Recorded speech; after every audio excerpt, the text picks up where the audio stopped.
Morning. My partner, Russell J. Gould. He's from Wyoming. Russell and I have been together since 1995. In 1995, he was 21 years old, and I said to him, I'd like to be Postmaster General of the United States of America. And he was like, yeah, I can do that. So he put his mind to the wheel, and he became Postmaster General of the United States about 10 years ago. And then after we ordered open Benjamin Franklin's Federal Postal Court on 12/21/2012, the Mayan calendar date of the end of the world, thou being the adverb, making world a verb, we ended the world of verb, and now we became the two senior postmasters, Federal Postal Court postmasters for Canada and the United States. Now, most people would think that that right after that happened, 45 days later, the Canadian government issued federal postal stamps with Benjamin Franklin to honor him, and it's an explanation on the back of us opening the Federal Postal Court. Now, this is we post-dated this back to July 4th, 1775, 24 years before the United States Supreme Court was created. So we were in quantum under a Title 42, 1986 for knowledge of the law. But law is no more than a contract based on each individual's private vessel. So because we now created the new court, new constitution, new banking treaty, new postal treaty, in order to open Benjamin Franklin's Federal Postal Court, we trumped the United States Supreme Court by 24 years. And then when they were created, out of the bankruptcy of September 17, 1789, they were still in illusion. They were in a bankruptcy scenario. We have never been that. We have gold, silver, and quantum. So we are the people, the two guys, corporate, above them. Now the United States, not the United States, United Nations on November, 12 August 1999 gave us both, because we were corporate, we then sued for the copyrights of the flag of America. And the United States Title IV, Sections 1, 2, and 3 were written in adverb verb, which said nothing. So we quantumized that definition, and we then filed it at the United Nations Court, and we sued America, the Congress, Senate, Legislature, Supreme Court, President of the United States. Show us a quantum oath for any of your offices. Show us a quantum definition for the flag of America, and they couldn't do it. They wouldn't even come to court at the United Nations. So they awarded us the copyrights to the flag. At the same day, we filed our 115-page banking treaty. We produced our American Eagle gold coins and our silver coins for our banking.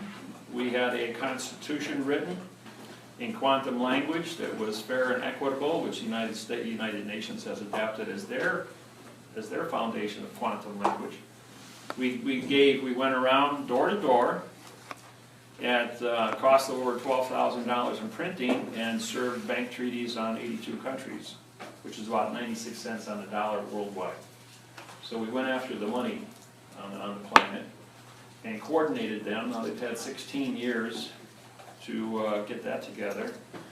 And I took a trip over to Beijing, China in September of 2012. And I wanted to see the Great Wall of China. I wanted to see the Forbidden City, the Summer Palace, and inadvertently I was over there for a thing called the subspace transducer. It's a radar equipment that can look underground through subspace. In other words, it fits on your cell phone, little thing on the back here, and then as you're walking along, it has an oscilloscope. On the front, it measures atomic density. So you type in what your atomic density is of gold, silver, oil, whatever it is. As you're walking along, it looks between the hydrogen the electron and the proton in that space. And you can look down 100 feet into the ground, and as you're walking along, it'll tell you exactly what's in the ground. And it gives you a printout. So this invention was done in 1999 in the military. It then became I wrote the copyrights in 2010.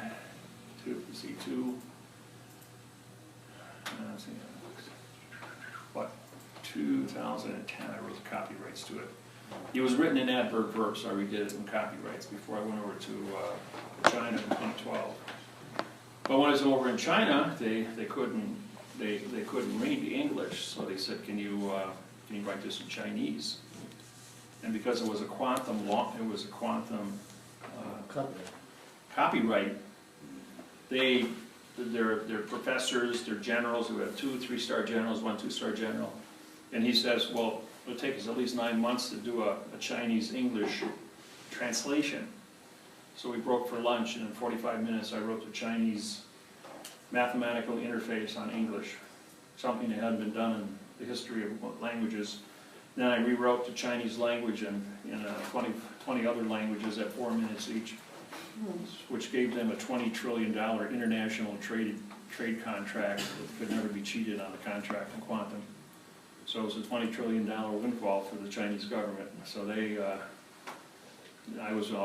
Russell and I were ambassadors from 2002 with China, and as a returning ambassador, they gave me a chauffeur limousine, put me in the bird's nest over at the Olympic Village for 10 days, and then took me on a trip around China for 32 days. That's pretty cool.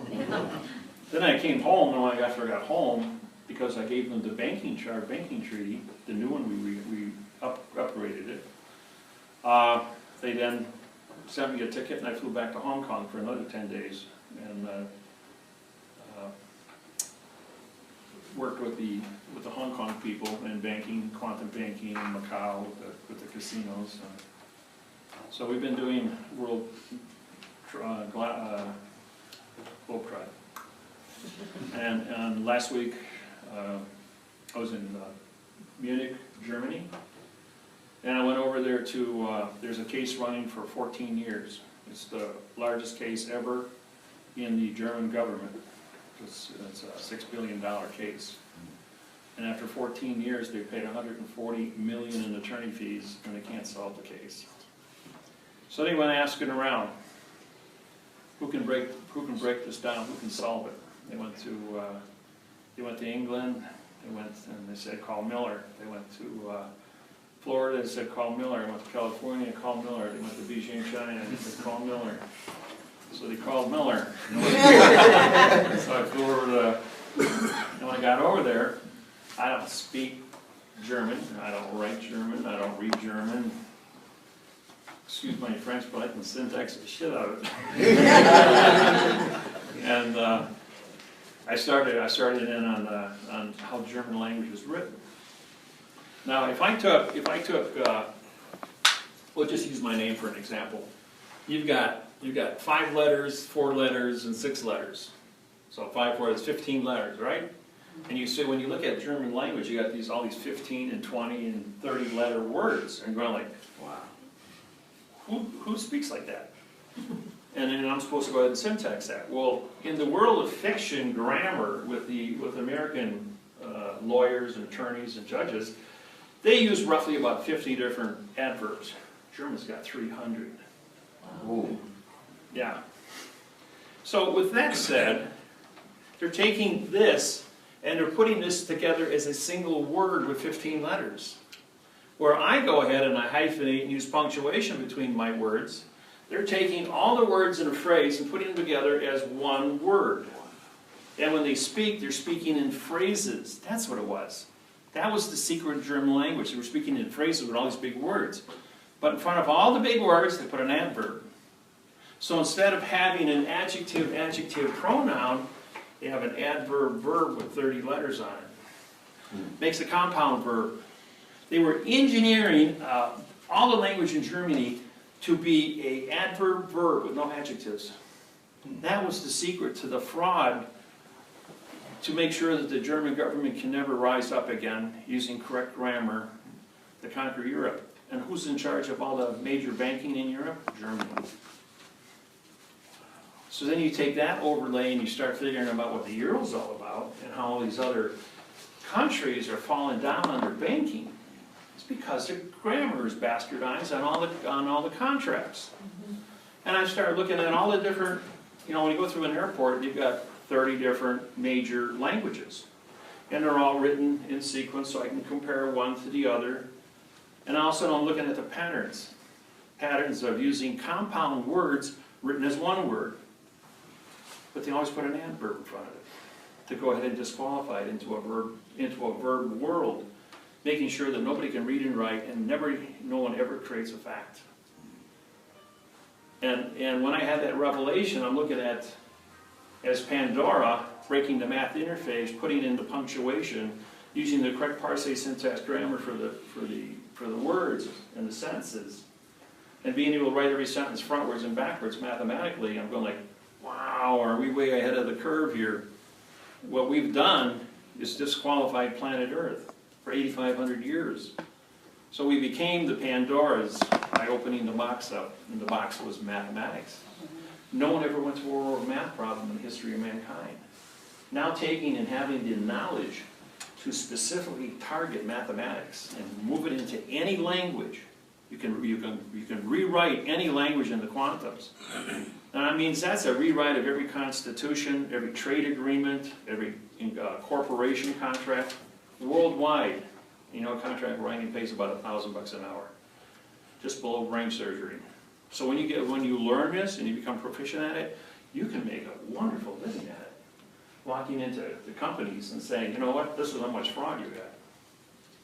Now, July 2nd, last year, I had a car accident. And in the car accident, I broke my back. I had 3 vertebrae.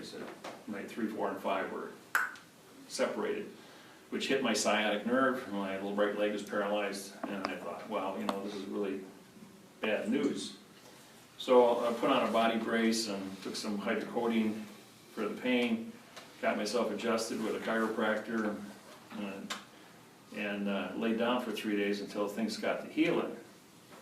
Now, one of the things about healing a person is, some of you have heard me talk about the word zapper, Z-A-P-P-E-R. It's a Hulda Clark program. Well, 30 kilohertz frequency for a zapper amplifies your reproductive healing on something that's broken, like cartilage, 4 times faster than normal. So with a body brace on and the frequency running through the cartilage, I was able to repair it in 72 hours. So I could take the brace off and I was back to normal with no pain, which was something that normally you'd take 3 or 4 months to get yourself put back together, and I did it in 3 days. So it's we'll get into that more of that later. But the people, when I said, you know, I got a broken back, what's the insurance going to pay? He says, well, I'll give you $500. Excuse me? 70 days of pain and $500? I don't think so. And my friend who got hurt too with a brain concussion, she's still suffering 9 months later, and they offered her $500. I'm going like, I don't think so. This is a permanent disability now. And so I went ahead and I pulled the insurance policies on Geico, State Farm, Farmers, Allstate, Prudential. I've been going through all the insurance companies. Now, just like I did with the mortgages that you're all familiar with, when I syntaxed that with Washington Mutual on January 6, 2008, that's cost the United States government $40 trillion, that one lawsuit. Just because somebody goes, this is not, don't mean anything. Yeah, well, $40 trillion hit is pretty big on the economy, you know? Right now there's 30 million people in foreclosure. That's 40% of the United States population. 22% unemployment in the United States, and it's going to accelerate. Fannie Mae and Freddie Mac are filing bankruptcy for $40 trillion because of that lawsuit in 2008. When people laugh and say this doesn't mean anything, who's going to write a check for that? And then now I got the insurance company laughing at it. I'm going like, you know what I did with insurance? I mean, what I did with mortgages? All the insurance companies are in the same boat. I tried to buy stock in the stock market the other day. You know what the stock market told me? you're not allowed to buy stock, you're not allowed to trade, you're not allowed to have a security. I'm like, why? Because you disqualify all the securities of all the stock markets in the world. Because all securities are in a box written in italics, double spaced, and an adverb verb. I mean, how much of a perfect zero can you create? Now, if we allow you to come into our stock markets, you would disqualify all the stock markets in the world. If we allow you to come into our schools, you would disqualify all of our universities, colleges, and high schools. Well, when I got done with the Chinese government writing a $20 trillion trade agreement, all colleges, universities, and high schools in China are now teaching my program. South Korea's been doing it for 8 years. So this technology is expanding. I think got 1.4 billion people over in China. And they're all studying English because they have 10,000 letters in their alphabet, but only 26 in English. So being able to do that's a very simple thing to learn, especially with mathematics. 26 is a lot easier than 10,000. And now that it's mathematically certified frontwards and backwards, you can't cheat them.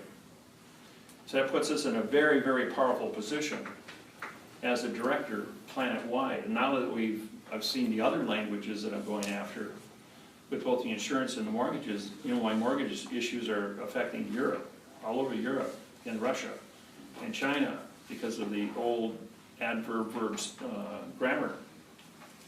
And even though these are communist, some of the communist countries, they still have to deal with, you can't say 3 + 3 = 7.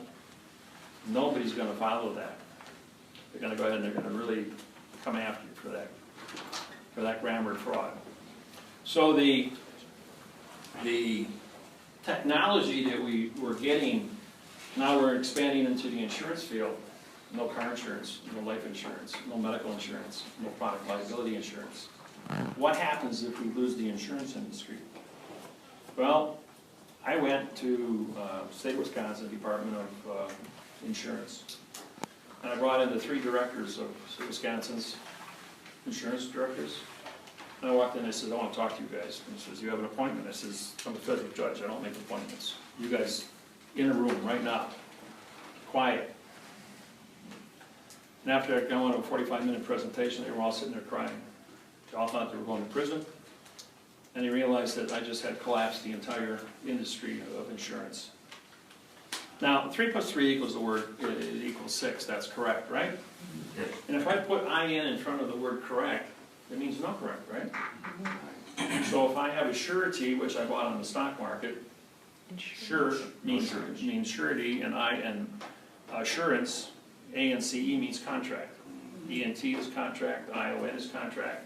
All these sub words that end in words, these are called contract words. You'll learn this when you study parsec grammar. So I said to him, I broke it down. There's 3 syllables, insurance. And I says, sure means to have a security, right? And she goes, yeah, all 3 agree with me. And I says, and ANC is a contract. And I said, yeah, we understand syntax. And if I put IN in front of that, then I have no security contract, right? They're going like, oh my God, we're the Department of No Security Contract.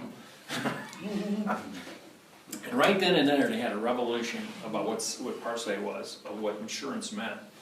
Then I pulled out the Farmers and State Farm insurance policies, which I had syntax 60 pages of, and I laid them out on the table, and I said, and these people don't want to pay. Well, they did a little investigation. They pay on 9%. That's it.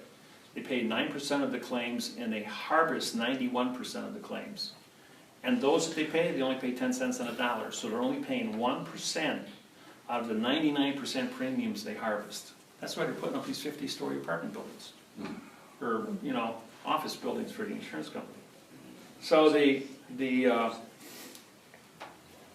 when they're looking at the numbers, I'm going, when I talk to an adjuster now, I don't listen to what that adjuster says. I go right to the CEO and I says, you want to take care of the medical expenses, or do you want me to close your company? The fine under Title 15, Section 1692E is false and misleading statements. Bernie Madoff, $69 billion off of Wall Street. Everybody knows the story. Under Title 15, Section 78FF, it's a $25 million fine for false and misleading statements. Once the document is syntaxed and proved that it's an engineering nightmare. And it is. So, how many clients does Farmers have, or State Farm, or Prudential, or Geico? 5, 10 million customers. Every one of them's a $25 million fine against the insurance company. Now, if the United States government wants to go ahead and they want to pay off the debt, they can walk into the bank, which has a number 26 and 213 zeros after it. That was 2 years ago. Now it's probably 15 or 16 zeros after it, with compounded interest.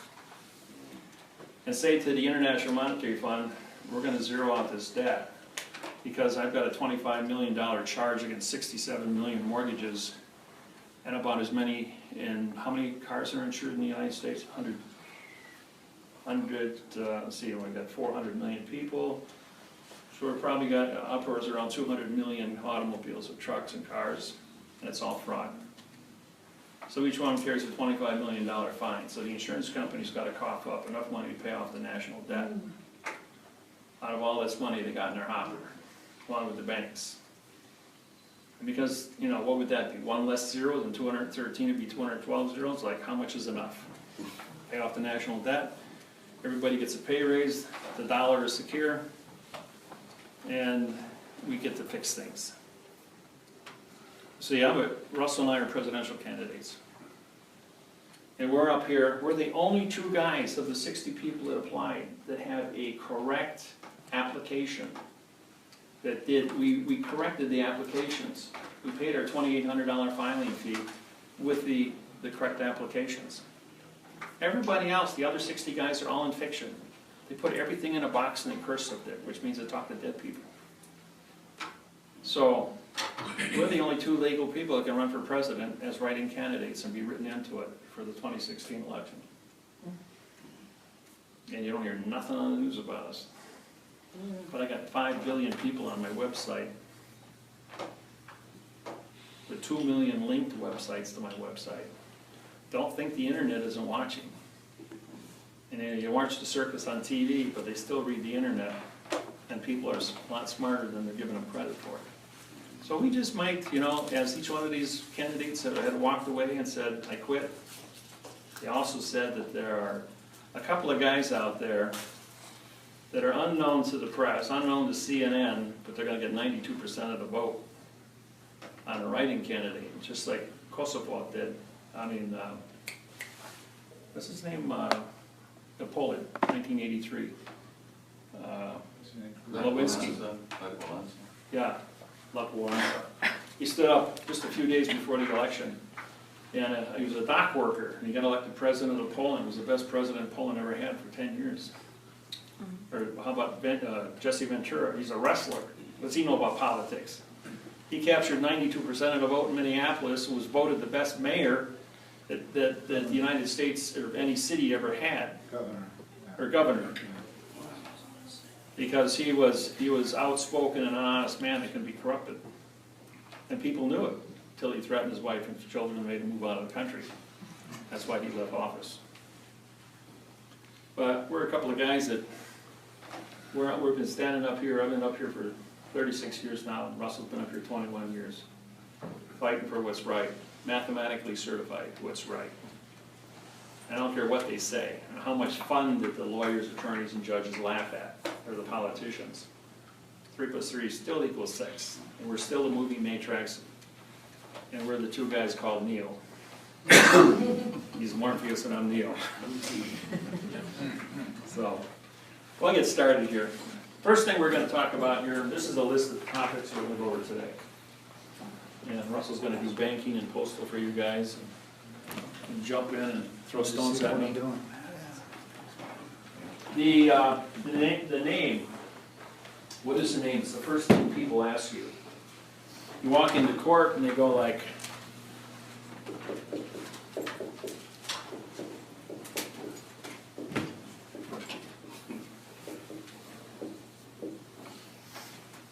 so, Kenneth, what's the answer? What?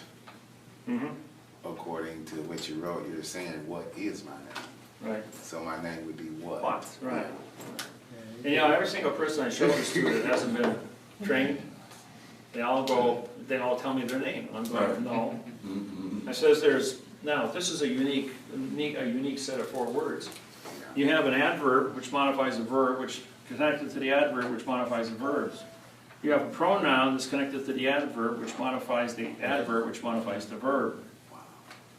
You see, so you have, your values have changed. Even if you do identify with yourself to be a fact, if you said this here, acknowledged as a fact like that, and you put a comma here, then this becomes a pronoun. This is an adverb. Oh, this becomes a pronoun then. If you put a comma, because it would be a 4, 4, 1, 2, just because of the comma. It's like if I were to give you a list of pen, paper, eraser, I would put all those words down. I put commas between them. Just like here, if I throw a comma in here, that becomes a prepositional phrase. If this is a pronoun, which means nothing, then the next word that followed it would be a nothing. But it has to be connected to an adverb, and the only thing left is the verb. So your name is a verb. So even though I give you a what, or you're Thomas, I called you a verb. Yeah. For the name of the Thomas is with the claim of with the knowledge. See? So I'm giving you credit for having knowledge about who you are. But I'm using prepositional phrases, making knowledge a fact, your name a fact, and by doing so, you become a fact. So when you write your name, I can do David-Wynn, Miller. And throughout the internet and news broadcasts and the radio shows that I do, they always identify me as David-Wynn, Miller. And that's how they introduce me. And they think they're trying to be funny, but actually it's really a correct procedure as to who I am as a fact. Now, the government's going to come back and they're going to capitalize my name, making me an adjective pronoun as a non-linear dead person. Now, when you get into Title 46, under maritime codes, it says that dead people are not allowed to own property or write contracts. So if they're writing a contract and it's all written in adverb verb like lawyers and attorneys do, what's the end result? You're a dead person saying nothing, and that's your own fault. So what happens when you walk into the courtroom?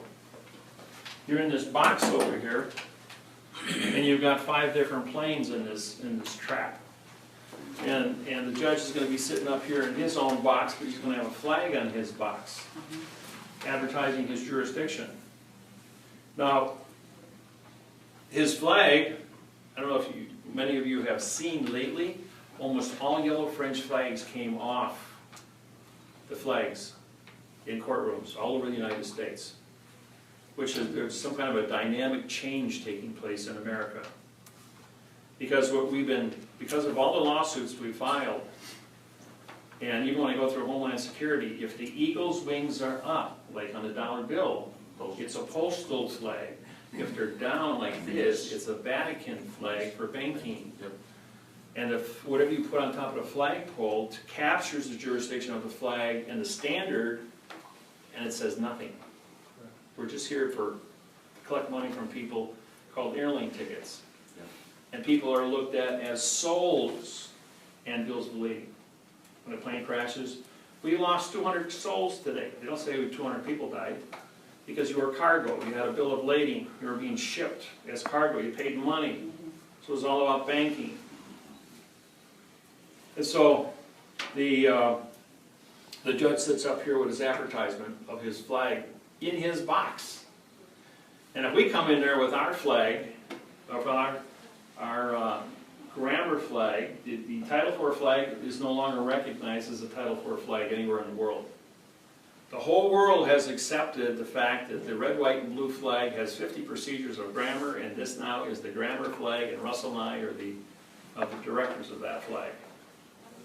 When I was over in Germany, they acknowledged that the American flag, because I put it on their documents, filed in their courts, was a grammar flag, had no political argument between the U.S. and Germany, and their courts don't. Germany wouldn't accept U.S. dollars when I was over there. I had to use my MasterCard, otherwise I'd go hungry. A lot of things have changed when we were over there. I thought I could use U.S. currency and everybody accepted it. They don't anymore. I just came back from Nassau. They wanted they wanted silver or MasterCard, but they wanted US dollars. And Puerto Rico's left the United States. There's only Guam, Virgin Islands, Grand Samoa, and District of Columbia, not 4 of them. And Puerto Rico won't take money in US currency because it's not backed by anything. Yeah, there's a lot of changes happening. Yeah. So when you break up these planes, each one of these planes, you got a jury box, witness box, clerk. The clerk of the court signs her name across the stamps. That makes her a postmaster. Takes your money, pays your fines, makes her a banker. Look up bankers and postmasters, see the judge. Judge is up here in a box, so he's an actor under Federal Rules of Civil Procedure 44 and 44.1. Now 44.1 says that all 10 billion people on planet Earth are aliens, which means no lien. They write and they babble in adverb verb. They have no contract with the bank, with the court. They do not have a, their names are all non-de-guerre, so they're all dead, so they can't make contracts. What contracts they do bring into court are written in adverb verb, and they don't say anything. Now, in order for you, and because the courthouse is a foreign vessel and dry dock under the Port Authorities, the post office, and when you go inside the courthouse, you're in a box, and you have all these different series of boxes here, even the jury box. Well, the laws, as they tell you through your Constitution, says you must have a 12-man jury. But the playing of the jury box is like this. You got 6 and 6, so you got 2 petite juries, which is illegal. And there's no continuance of evidence with them communicating with each other, so they babble. And if you look at jury box in Black's Law Dictionary, it says it's an enclosed area that cannot see witnesses or hear testimony. So it doesn't matter what the jury says. But you can't sue a jury that isn't there because there's no continuance of evidence with what's in the box. So the judge says, I'm not going to make a decision here, I'm going to let the jury do that. So he's opting out from a quantum lawsuit that comes into his court saying you're going to have a jury. You don't want a jury. The jury can't read and write. They got a 2nd grade reading level. Who wants to be judged by 2nd graders, right? So you always make sure you get a judge, because you can negotiate with a judge.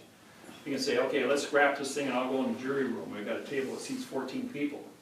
The judge will sit at the head of the table, prosecution, defense, on both sides of the table, and you put your arguments and you're on the same plane. See, the only thing I have to do to disappear from you guys is take this and stand on it. You can't see me or hear me anymore. I'm on a different plane than you are. It's called soapboxing. It's a stage. Where's the judge sit? He's on the highest stage in the room. So you're doing theatrics right in front of you, and if you don't pay attention, they're going to clean your fillings out of your teeth. And so it's real simple to be a dead person. Now this here is called an acronym. They abbreviate your name, D.W. Miller. Or they go ahead and use just, initial lists. Like when you come into all your hotels that you're staying at right now. Initial here in 6 parts, or you're renting a car, initial all here. Those initials don't mean anything.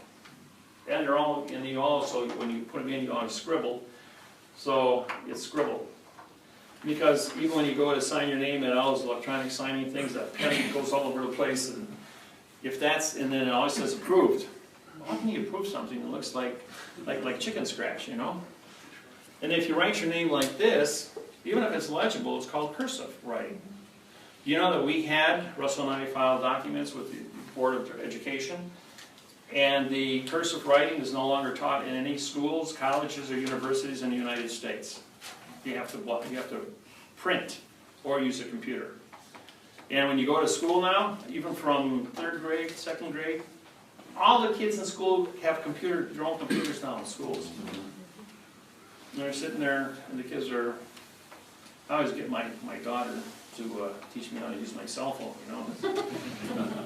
I might be a smart guy, but the little kids are the ones that can really handle a cell phone. They really can, and how to play the games and get through all that stuff. We've all been there with our grandkids, So the cursive writing means you're dead. it's a dead writing, because they're doing curse people. So don't get trapped into the name scenario. And that's the very first thing that anybody's going to want to know who you are, what you're doing.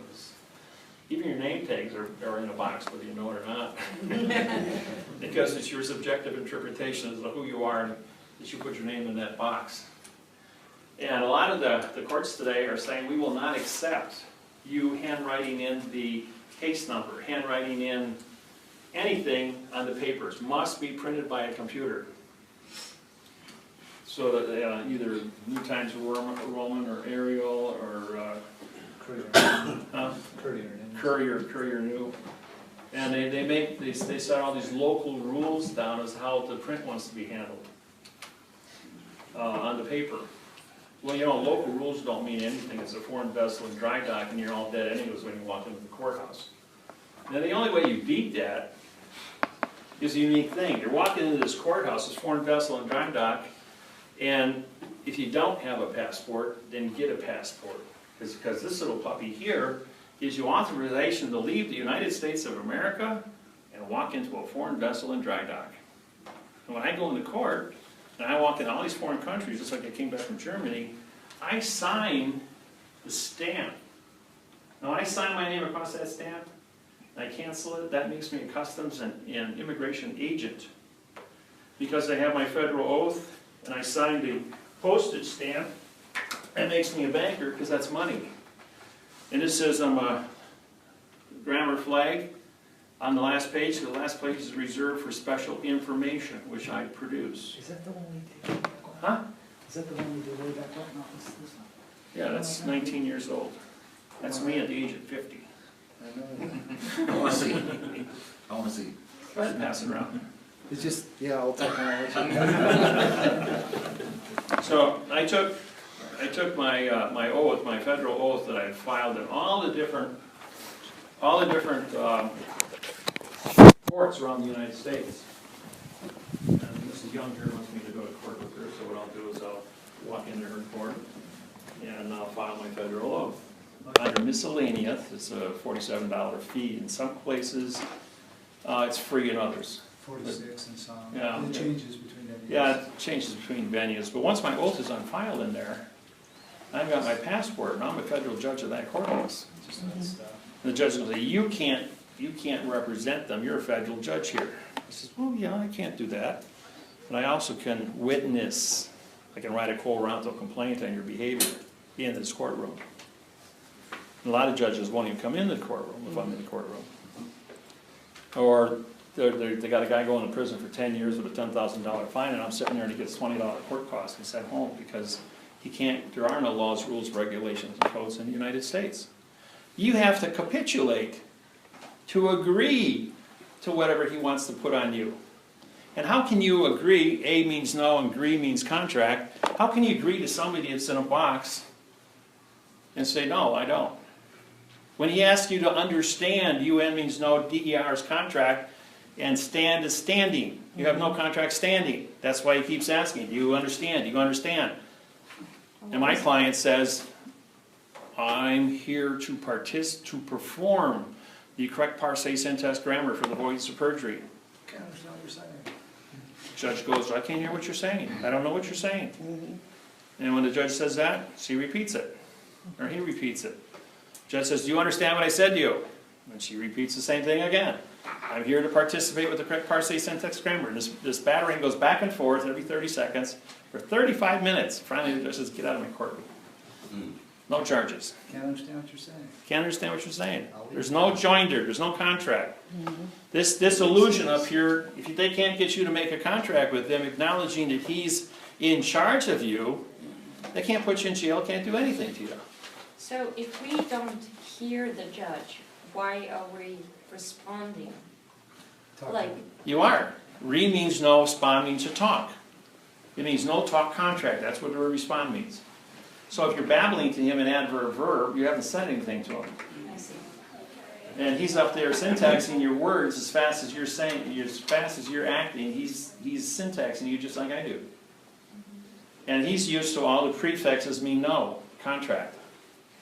All the suffixes mean no, you're not in now time. And the last either, see when you end a word with a vowel and a consonant, there's always going to be, those two letters mean contract in every word.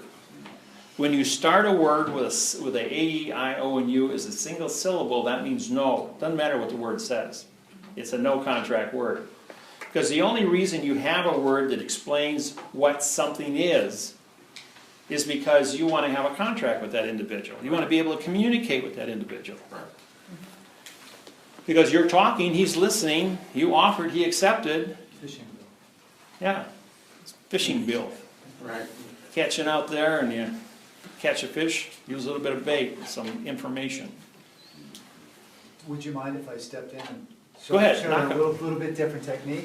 Sure. So, like, when you go into these foreign vessels and dry dock, some of the things that I've done work quite nicely. Instead of making a presumption that you have a summons to go there, what I'll do is I'll go up to the door of the building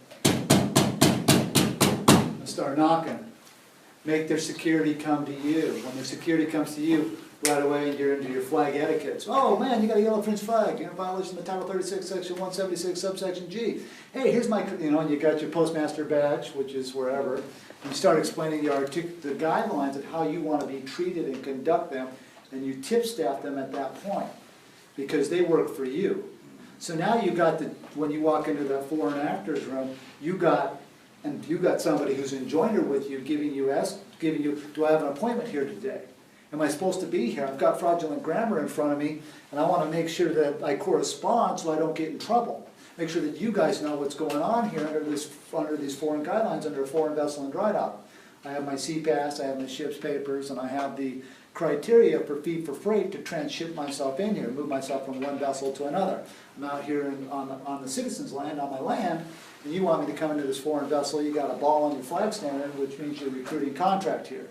Does it mean that you walk in with your flag, like, like Yeah, David yeah, has? yeah, for sure. Or you have it on your paperwork, you're holding your paperwork. Some of the things that I've experimented around with is I'll be in a cell, and I'll put my paperwork down next to me, and the military will come in and they'll say, I can see you, I can see you. And then I'll grab my paperwork real quick and they'll hit the alarm button. He's escaped, can't see him. Right, so the games, they know the games. These people are like very well educated. I've done a really good job educating these people.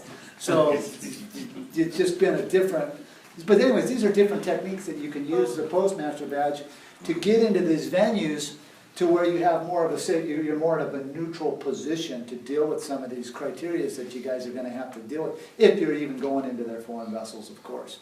So, knock on the door, make them come to you, tip staff them, hit them with your flag etiquette, fee for freight. Hey, is the court closed here today? Yeah, because if I can't file my paperwork, it must be closed. Or you guys closed for business here today, because I'm here to participate in correct communication, parse syntax grammar. I'm here to be correct. I'm here to make sure you're correct. Oh man, do you have an adjective pronoun on there? Who's your employee? Who's your boss? I'd like to talk to your boss. Give me a flag duty officer, or if you're on a military base or wherever you're at. I don't know what you guys are doing, but courthouse. Give me somebody who's in charge here because I'm in charge. Right? I'm in charge of me. You're right. He's in charge of him. That's right. Big secret. You guys are all in charge of yourselves. Big If you want to give up your power and hand it over to some idiot with a second grade reading level, that's your folly. You're talking about lawyer, right? What's Talking that? about everybody. You're talking about lawyer, like. No, we're talking about anybody standing in front of you. Oh, okay. He could be a sheriff, he could be a military police, could be a police officer, could be a lawyer, attorney, postmaster. DA. Doesn't matter who he is. No matter who it is. Yeah, so They don't have a contract with you. Nothing in writing except if you want to give them a verbal contract. So when you're looking at these venues that Dave is sharing with you, which is all correct, think about a way to get yourself in there so you can correspond without corresponding. So they don't issue warrants for something that doesn't exist, right? So you're on point and on top of these situations before the trouble comes your way.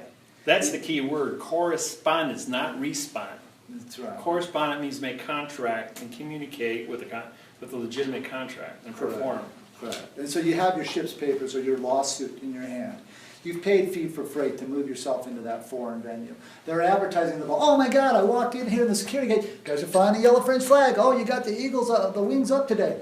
Oh, okay. You're a postal. Yeah, I'm a postmaster here. I've autographed this. And see the education, and they're like, and they're hitting the phone. Man, this guy's coming. Right? They're on the phone on the back end of this thing going, this guy's looking to smoke you guys. he knows that. We walked into the court, Yeah, you got, and the security guy who's at the metal detector says, the judge is in the building, everybody behave yourself. Yeah, so you got. Because we're advertised ahead of time before we get there. And we file our oaths at the courthouse. When we walk in, nobody knows us from Adam. But once the clerk of the court gets a hold of one of our, Docs us in. everybody is called into the clerk's office, all the sheriffs, all the marshals, all the judges, all the lawyers. And say, this just got filed. So these are. This guy's coming. This is what he looks like. Here's a picture of him. Yeah, these are some of the things that you can do. Be more to correspond, you know, instead of if you feel like you have to go in there and they're gonna put warrants out, get on the door, man, get all over them, pound on that thing, make them come to you. Hey man, do I have an appointment to be here today? Not an appointment to be here today. Man, I've syntaxed this paperwork, I've found it all to be 100% fraud. I paid my fee for freight, I've got my ship's papers here. I wanna come in, I wanna participate correct so you guys don't have to come after me at a later time. So these are some like techniques that I use, and you can do a lot of different things. I mean, I've used mirrors before. You see some picture ID, you know, you pull out a mirror, there I am, you know. Mirror treaties. We've done a lot of different little techniques, man. It's really genius stuff, I'm telling you. It works quite nicely, yeah, because they, you know, they say, we want to see government ID. Well, I paid the fee for freight. There's my stamp on there. I autographed it. There I am, you know. This is lifetime, you know, stuff, and yeah, you can do a lot of mirror trees, you can do a lot of cool stuff, but you gotta have confidence in what you're doing. I mean, you really gotta. You gotta walk the walk, talk the talk, do your homework. Do you wanna go ahead and pull the stunt out like this? Call us up. Yeah. You can do it on Skype, you can do face-to-face, might take an hour, 2 hours on Skype. You might wanna be in when your groups get together. And you guys try to punch a hole through us. Because we're gonna be the judge, and you try to get past us with what you wanna pull.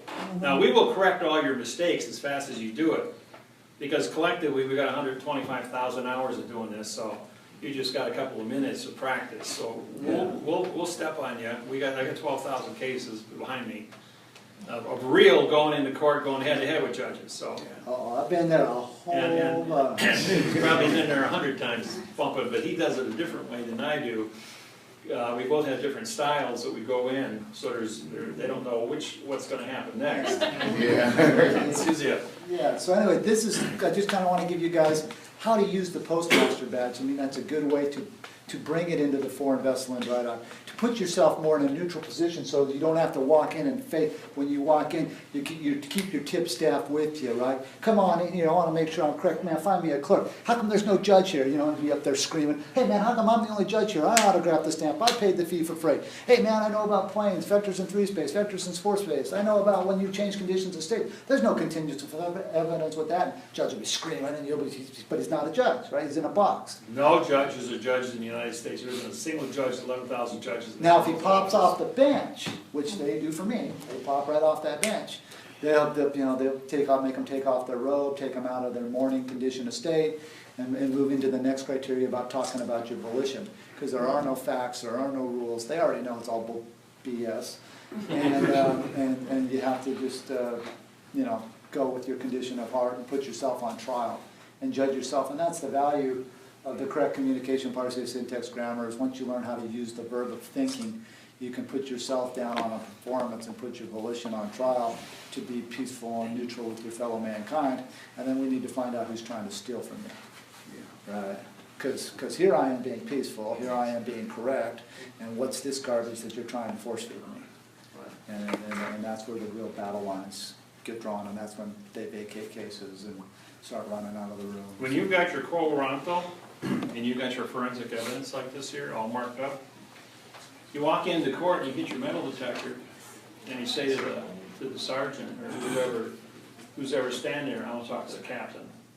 Yeah. You say, who are you? I said, I'm the federal judge, I want to talk to the captain. We've got a crime taking place, and I need your assistance. So they'll call the captain or the lieutenant come out and say, see this paperwork? It's all marked up. I'm going to sit down, I'm going to give you a little English lesson. Now so we're going you were saying that any of us can go and say that we are federal judge? No. No. Under Title 42, 1986, if you have knowledge of a crime, you have to stop and correct it. If you see somebody hurting another person, and you do nothing, you're accessory to the crime. So when you see this anything wrong, when you look at this paperwork and you see it's all marked up and it's wrong, that's a crime. Right. It's a good old Bernie Madoff case. False misleading statements, fictitious conveyance of grammar and language. So you want to go in as a private citizen, your authorization, and you are all authorized under Title 42, 1986. Now they're saying, well, this is a state court, that's a federal law. I'm going like, you guys get paid, don't you? And when you get paid with money. And the money says federal. They get paid with federal. There's no such thing as a state. Everything is federal. You got a federal flag on the flagpole. This is a federal building. And with a ball on top, you're advertising for the federal postal as well as the federal military advertising, because the post office controls the military. So everything is federal, so nobody can hide and say, well, once you walk into our foreign vessel and dry dock, you're in a condition of state. That's not true. Everything is federal. Correct. And a Title 18 for fictitious conveyance of language to extort money is a federal crime. Well, this here is a federal crime. My putting the corrections on here says, I have the knowledge to stop and correct, and I want to talk to the captain. So you go in and talk to the captain and says, I'm going to go up and I'm going to talk to the judge. And I'm going to go in that courtroom because he wrote this. And you have knowledge right now, and you're the sheriff is the chief officer of the court, because the judge is just an actor.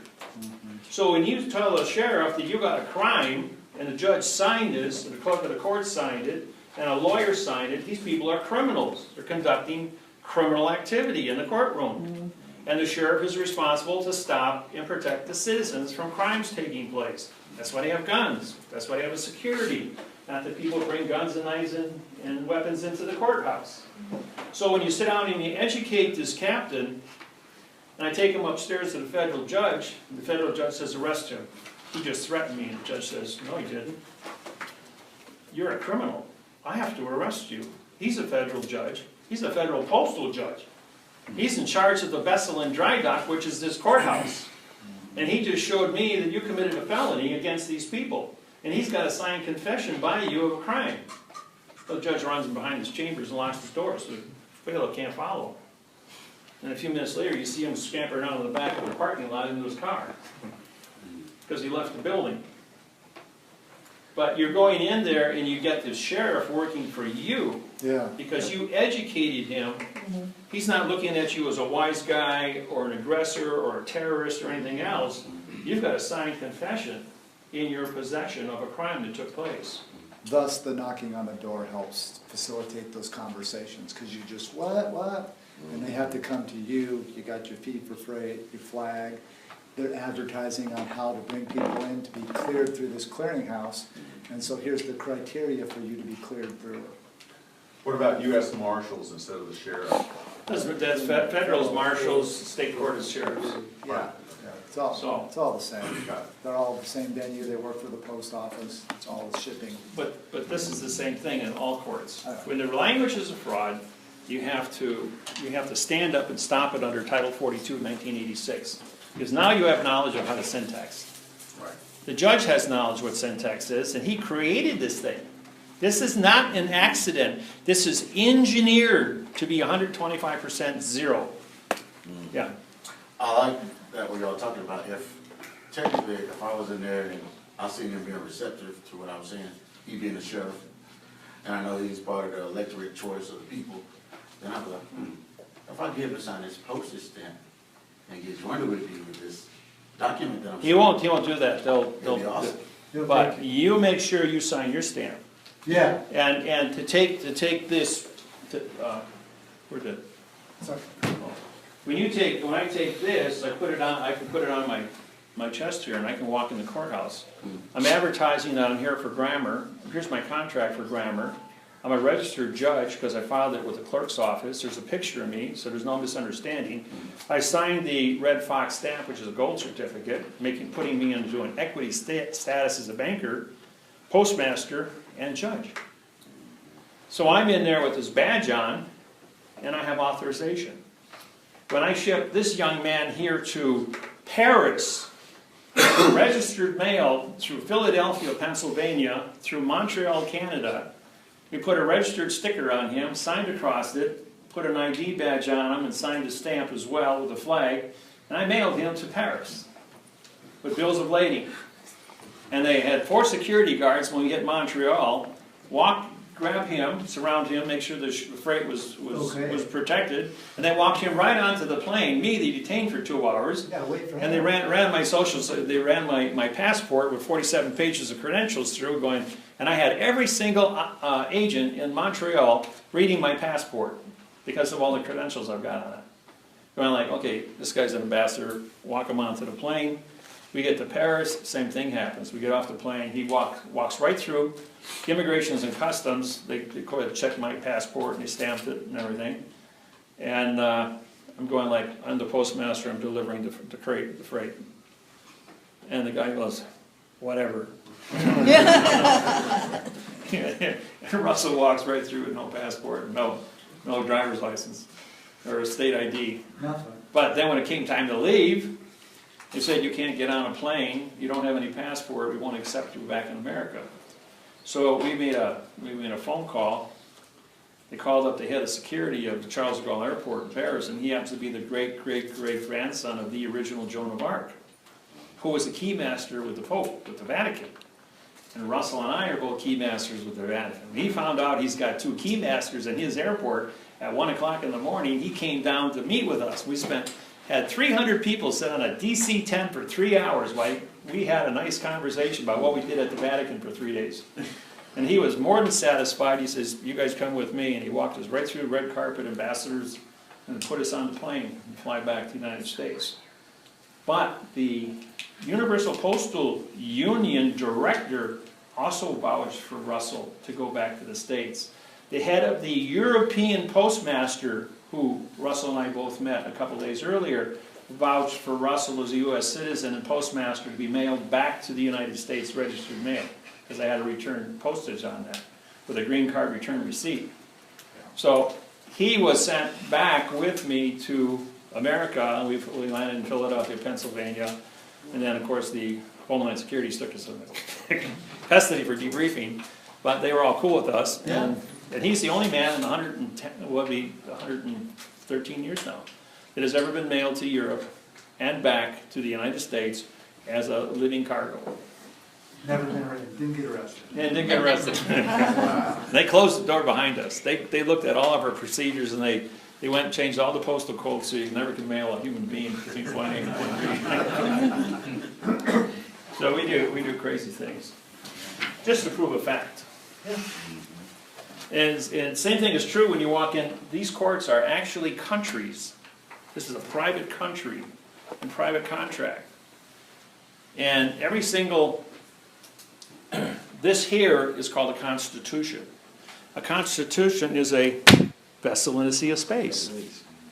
When you walk into a courtroom, there's no signs hanging up in there. There's no labels on the judge, the clerk, or anybody else. This piece of paper determines who the judge is, who the clerk is, who the jury is, and who's going to testify.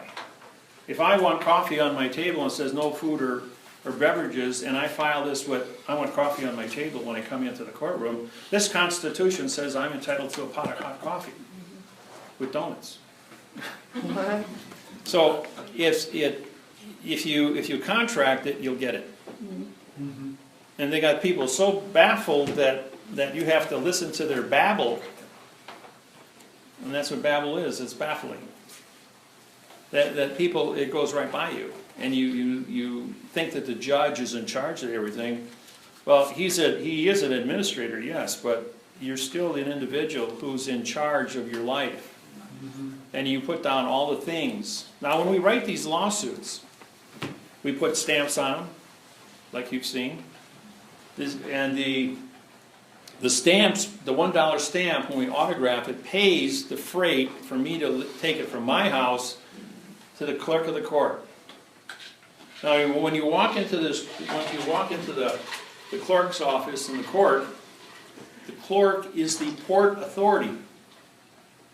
So when you're taking this vessel paper and you're going to dock it, it's a ship. Mm-hmm. Just because it's a piece of paper doesn't mean it's not a ship. It's a vessel. It's carrying cargo called words. And the words are the Constitution of how this thing functions. So when it comes to the port or the court, they can't deny it. They can't say, well, it's got a stamp on it, we won't accept it.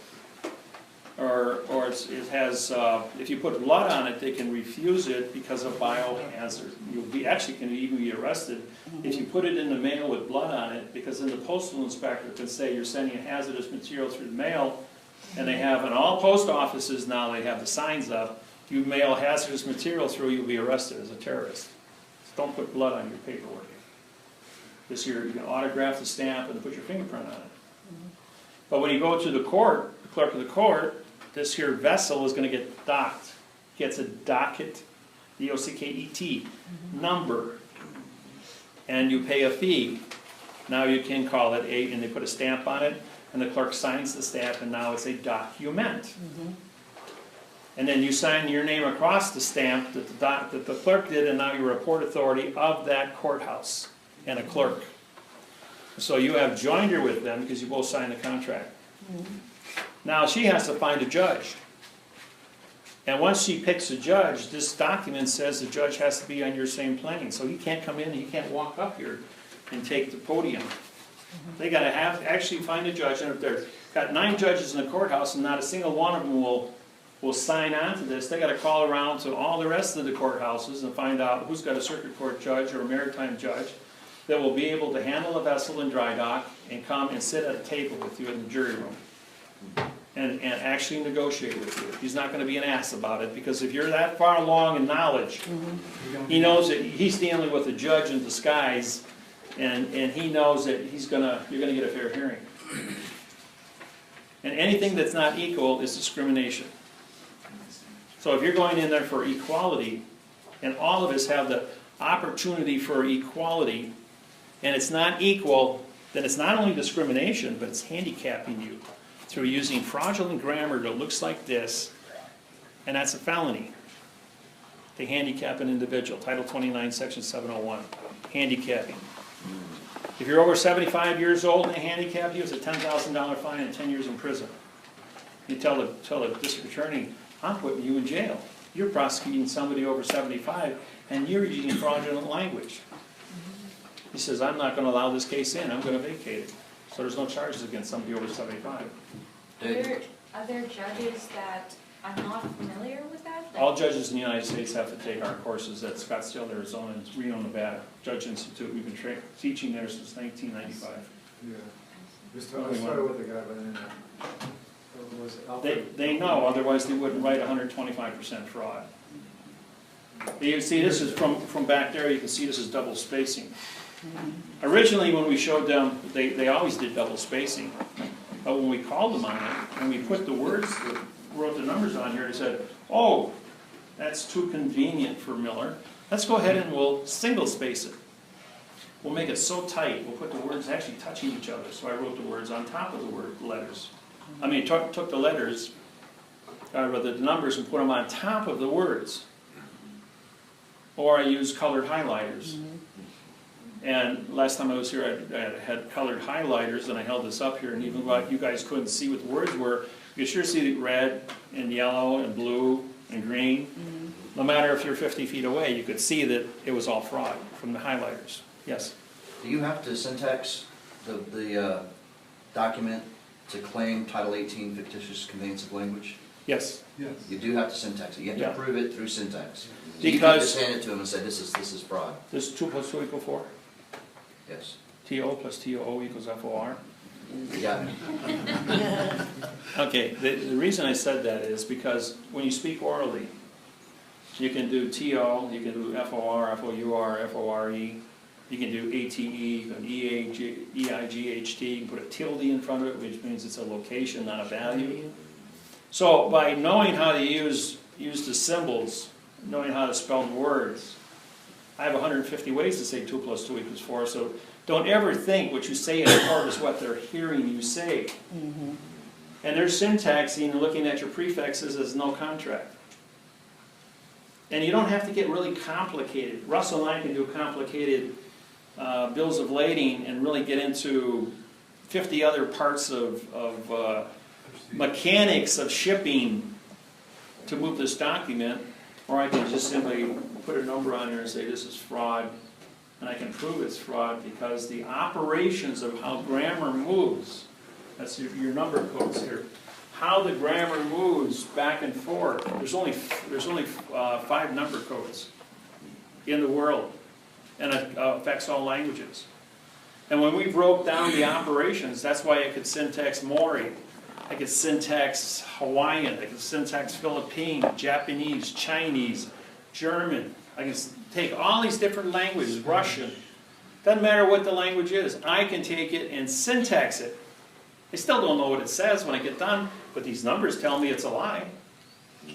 And these numbers don't lie. And all the lawyers on planet Earth all go to the same school. All the attorneys and all the judges on planet Earth go to the same school, have been for about 200 years.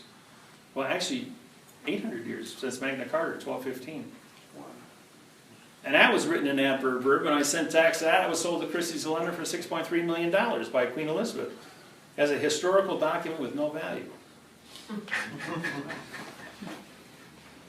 And to show you how careless everybody was, during World War II, the Nazi stormtroopers hit the archives of London with 250 stormtroopers to destroy the Magna Carta, thinking that would destroy the British government. The British government answered back with 350 of their own elite special forces. And about 275 people died in that battle, all fighting over a document that looks like this, an adverb verb that says nothing. And when we syntaxed it, the German High Command and the British High Command are both looking at each other going like, we're fighting over adverb verb? We're killing each other over nothing? We want world domination that we can't read and write? I mean, how crazy can this get? And that's been going on for wars for 8,500 years. Because people were fighting over treaties that were bad. You know, this is the old story of the little red hen who sows the field, plants the seeds, harvests the crops, and the pigs come along and steal it all. Because anybody that's hungry is going to take from somebody that's got plenty. But it's wrong. It's called stealing.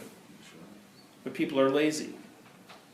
And this technology here, this levels the playing field between the almighty attorneys and judges and that, and says, you guys can't read and write, and you created this lie. You wrote the constitutions, you wrote all the laws, the 4 billion laws in the United States. And when we proved they were a lie, no matter how you walk into like Marquette Law Library, that's the size of this building full of law books written by West Publishing, and it's all a lie. And when they kicked me out of Marquette University because I syntaxed their law books, and they found out that their school was disqualified, then I went over to the Milwaukee County Courthouse for another 10 years. And I lived in there for 10 years from 9 to 5. And every judge, all 92 judges in Milwaukee County Courthouse used me as a ready reference. Because I knew where everything was in the courthouse. They'd just come in and say, I got this case, what do I need? Let's just go over there and get this book. But that was before I syntaxed. I taught them about syntax, that I knew what was going on. And then they would all follow suit. But then when they found out I could syntax, then I became dangerous, because then I became a federal judge. And then I turned right around and went after all of them. It was a sheep and wolf's clothing. Or is it a wolf and sheep's clothing? So, when they realized that I could syntax no matter what they made the paperwork look like, they went back to double spacing. And then he realized that, okay, and I was never calling the courts on double spacing until about 2 years ago. But that was the 2-space rule. And what we did was we were just identifying the adverb, the adjective, the pronoun, and how they were using the words fraudulent, italicizing, how they're using punctuation, using numbers to interrupt the sentence. But I always use double spacing within a sentence, but then when we started doing this, we used double spacing between lines. Because the value like this says, motion to dismiss, okay? Now, motion should be a pronoun, to should be an adverb, making dismiss to be a verb, because there's a comma. But because the line here is a double space line, motion becomes a pronoun, to becomes an adverb in future time, but dismiss is now a pronoun too, because it's followed by a comma, and it's a single word standing alone. And dismiss, D-I-S, means demon god of the underworld, and miss is mischief. So it's demon god for mischief. So anytime the judge says, I'm dismissing your case, he didn't give you anything. This attorney can turn right around 5 minutes later and recharge you again with the same crime. You say that's double jeopardy. Well, there's nothing on here to create a fact. You can't charge two facts with the same law. That's a true statement. But you can charge fiction all day long. So you got to use the word vacate because it has value. V-A, it comes from value.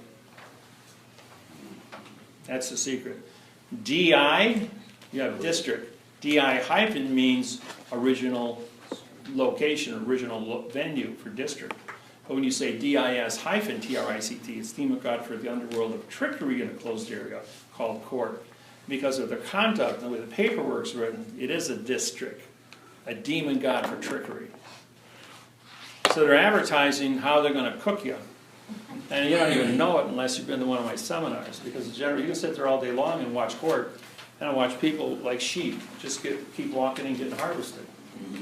When you walk in there with a paperwork that looks like this, the courthouse is the foreign vessel and dry dock.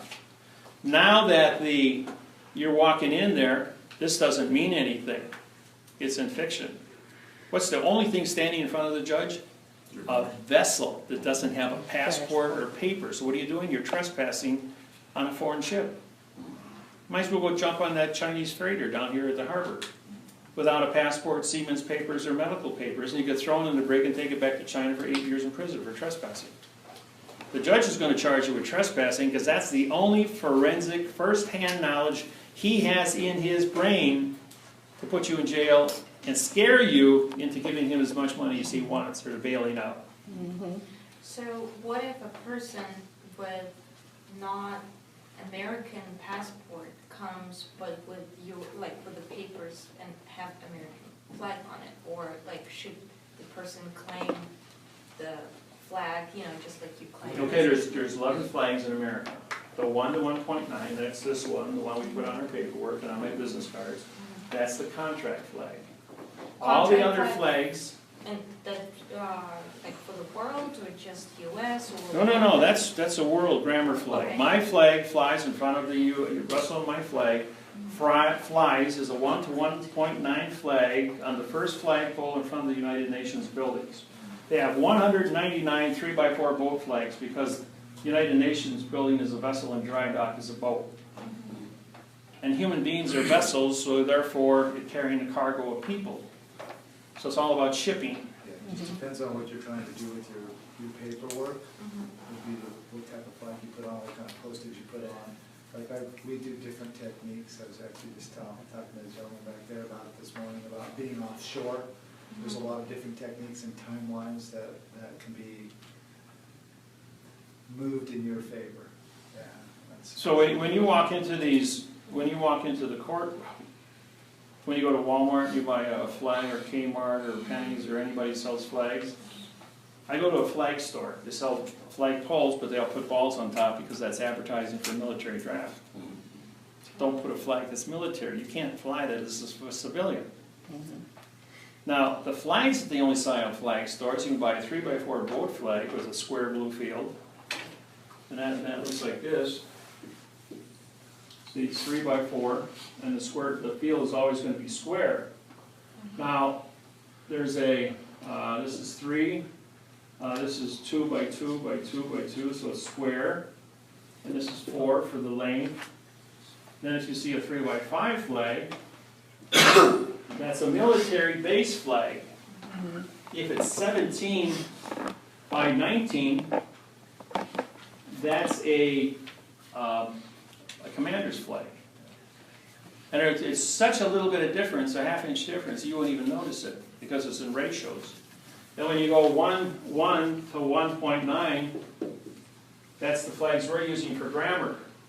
The Obama flag has a blue square field, which is 25%, 75% on the stripes, and it's a 1 by 2.25. Now, the first time Russell and I went over to the Treasury back in 2000, when Obama first took office. Bush. Oh, it was Bush, yeah, at the Treasury. I had a $50 million gold certificate that I got out of the Philippines. It was legitimate with 6 inches of paperwork.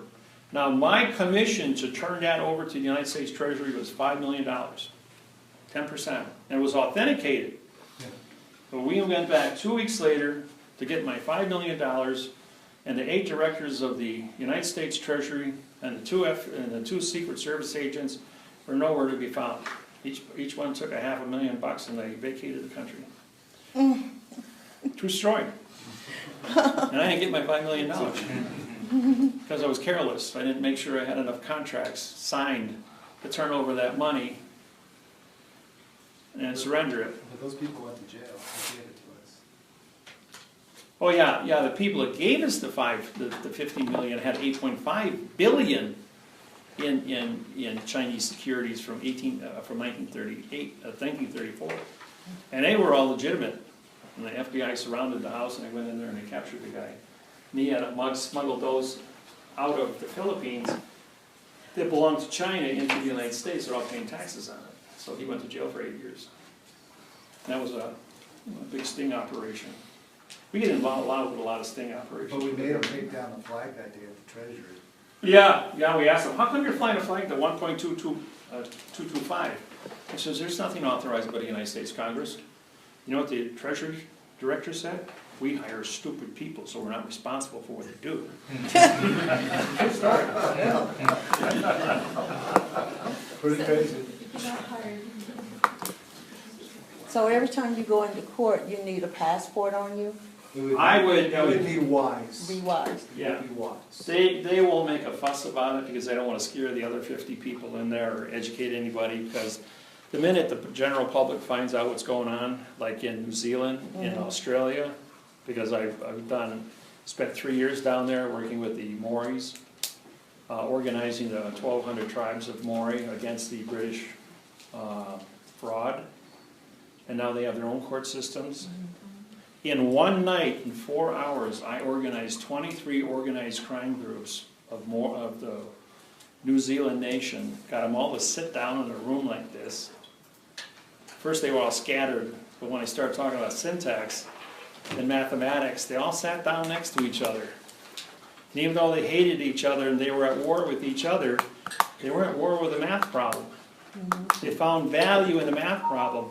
When they found out that they were being manipulated through the fictitious conveyance of language to fight each other by what they call the screws, which are the police in New Zealand, they all joined together. We elected Maori judges, and they became the Maori's police force against the British, who were torturing. 95% of all arrests were Maori tribesmen, not the British. They let them go for nothing. A traffic stop would result in 5 years of prison and abuse or slavery with the Maori people to steal their land. They did the same thing in Hawaii to the Hawaiian people. They did the same thing up until 1957, no, it was 1968, until 1968. You know, they paid bounties to go out and kill Aborigine people in Australia? I mean, and this is modern times. Not only did I put a stop to all that, but effective early in January of this year, the government and the courts are siding with me because of the Constitution I wrote for the Australian Aborigines, not Aborigine. AB means no Aborigine, so it's Aborigines now. They adapted that. We're all 3,850 tribes, and I'm called the Spirit Walker in Australia, because I prosecuted 129 judges, and I'm still walking around. And unified all the tribes, got them their constitutions, and all their land rights are systematically going back to them. Okay, I have another question. When police officers come to kidnap you with a charge, and they take you to jail, what do you need to have in place so they can't lock you up or put a bond on you? You take that quo ronto complaint that you're in possession of, and you walk into the police station, and you sit down with the captain, and you educate the captain. You say, I'm a citizen here, Right. and you're a police officer to protect me. Correct. Okay. And your oath of office has been syntax. You can send, if you can pick up their oath of office for the sheriffs, or their charter that they got plastered up on the wall, why the sheriff is the sheriff and the police is the police. You send it to me, I'll syntax it and I'll drop a lawsuit on it. You can say, this is your charter to go out and torture and harvest human beings here and extort money from them. So, and Judge Miller has syntaxed your conduct. You might have, and if you look up what a sheriff is, a sheriff can only go 12 miles from a courthouse. That's right. You have because it's a foreign vessel in dry dock, just like you have a 12-mile limit in the ocean between foreign vessels coming into the port, and they have to have pilots. The pilot boat has to go out and meet them and bring them in, so there's no hanky-panky going on. Well, same thing as court. Well, all the courthouses in America have a 12-mile limit around them, and if you start drawing circles around all the courthouses and you find out there's a hole between courthouses, they don't have any jurisdiction on that little spot. That's usually where I hang out. But what I'm talking about, if, say that you have no quorum nothing, all of a sudden, you got a sheriff at your door, knocking at your door saying there's a warrant for your arrest. And you never knew there was going to be. And how do you spell And- arrest? Hmm? How do you spell arrest? Okay, No no contract. contract. A warrant with no contract. Okay, but they will kidnap you and put you in jail. What do Unless you need they- to have in place? You need to have your quo ronto, and you have to actually educate them, let them know that you are one of the people who is a postmaster and has a lawsuit here, that the sheriff's department knows that you know that they're liars, that they don't have an oath of office, they're not authorized to carry guns and badges. Right, but And- you're and saying, you, Typically, what I do is something different. Yeah, go ahead. Yeah, and what I'll do is I will take a C-Pass, which will have closure of my domicile, okay, okay, and then I will file that with the Department of Transportation, with the Port Authority of your location, because you're a foreign vessel to them, you're foreign to them, and they're foreign to you. So you file that with the letter of derogatory on top of your, claiming your, I call them dominion hyphen contracts, and I file dominion to be on the sea lane and be the postmaster on the sea lane in charge of the freight forwarding of the vessels that come in and out of your ship's channels. And so I would file that at the local postal so station. therefore, when you file all of that and they come to kidnap you, They don't come. They they won't won't come. come. After you get all of that filed, they will not come to Yeah, kidnap you for any kind of charge anybody put No, against you. I pay docking fees, and I pay in silver with the port authorities, they keep it, and I have a performance contract, and I maintain my performance to stay neutral and peaceful with my fellow mankind. And I follow the criteria of ship's papers and sea passes on what neutrality means. And I stay in a neutral condition state. If you want to take it to steps further, you can file that with your local base commander, walk onto the base, have a flag etiquette conversation right when you walk in the door, flag duty officer front and center, have your conversations with the flag duty officers. A lot of times on military bases, you'll have to order them to take down the flag because they'll be flying the wrong flags, because they'll be tattered, there'll be things wrong with them. And so you get them up under your Army Regulation 849 and 10.2.1 through 2.9 scenarios, and your Title 36, Section 176, subsection G. Deal with it, you know, desecration of flags, and you'll be surprised, they'll stand at attention to these for hours, just on flag etiquette if their flag is messed up. So, you know, just say I'm a concerned citizen here, there's a martial law condition of state, Miller and Gould have syntaxed your federal surveillance program with SOCOM, and, you know, we've done some other things. So you guys. So hypothetically, all the things you have put in place is like a get out of jail ticket. It's not a get out of jail ticket, it's a performance contract. No, The it's always but what about I'm sa- performance, having my performance business contract. card with you, going, I want to call the judge. A lot of times, the sheriffs that know us already, that because they've had contact with other people who deal with us, and they've seen our paperwork, oh, you're with the Miller organization, okay, just, let these guys go, because it's gonna be really bad for all of us if Miller comes down here. And being a 5 million mile traveler, they know that I travel. They know I show up in every state and every courtroom. I just walk in and plunk myself down, and I just start taking notes. Sir, you're not allowed to write back there. Yeah. Excuse me? So then they find out who I am, and they just shut right up. To answer your question, there's many techniques that you can take that. If you're concerned about that, you can get more anticipating in front of things. Claim your sea lanes, claim your routes where you're gonna be. Know about the 12-mile zones that you're in. You know, be cognizant of your location in time and space, and then claim that. And we drop ours like, you know, we use GPS instead of address. There's a lot of different techniques. We use nautical miles. They use post-road miles. So our length of spatial cognizance and spatial claim is further than them. That's why when they put on your ticket, when you get a ticket, they always put the post-road mile, because it's a post-road treaty, because you're in a shipping lane. So they have to identify location of shipping lane where the supposed crime has been committed. So you do the exact same to them as you claim your spatial positioning, claim the terms of performance within that, and just comply with the contract, and you'll be okay. So, All your street signs, all over the United States, where it says 10 miles to the next city. Or you're here in Asheville and you go to Charlotte, and they'll tell you it's 120 miles or something like that. That means it's 120 miles to the next federal courthouse. Any sign that has a number on it is courthouse to courthouse to courthouse, which are vessels and dry dock. And then you know that you're entering or leaving that 12-mile limit of that courthouse. correct. And when you're out in the middle of nowhere where nobody lives and it's just like a hilltop and it's not part of any of the 12-mile limits, that's where the bootleggers around here, the guys making moonshine, they do their research and they draw circles and they say, oh, you know what, there's a hole over here, we can go ahead and set up a still and the fence can't come in on us. And so if you, Is it the best place to build your house or something like that? well, what they do is as soon as they find out that there's a hole in the system and somebody's actually gonna live there, have a road there, or in some capacity do commerce there, they will put up a post office. Now, post office will remain as a post office for 1 year under Maritime Law Salvage, Title 46, Chapter 781, and at the end of the 1 year, 3-day rescission law, it will become a courthouse. The courthouse will then be assigned to marshal, which then closes that 12-mile limit. What I do with my contracts is I put a phrase in there that's telling them that they can't build foreign vessels in dry dock within my 12 miles out. So these are things that I've already been through, and I preempt that under the performance clause.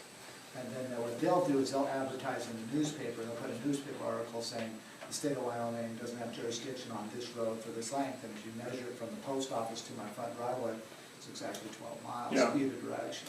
He's in a hole. But you go out to Wyoming and you can drive for 5 hours and not see another car on the highway. I mean, it's really, really sparsely populated out there. My parents who don't really understand, they comprehend what I do, but they don't like it.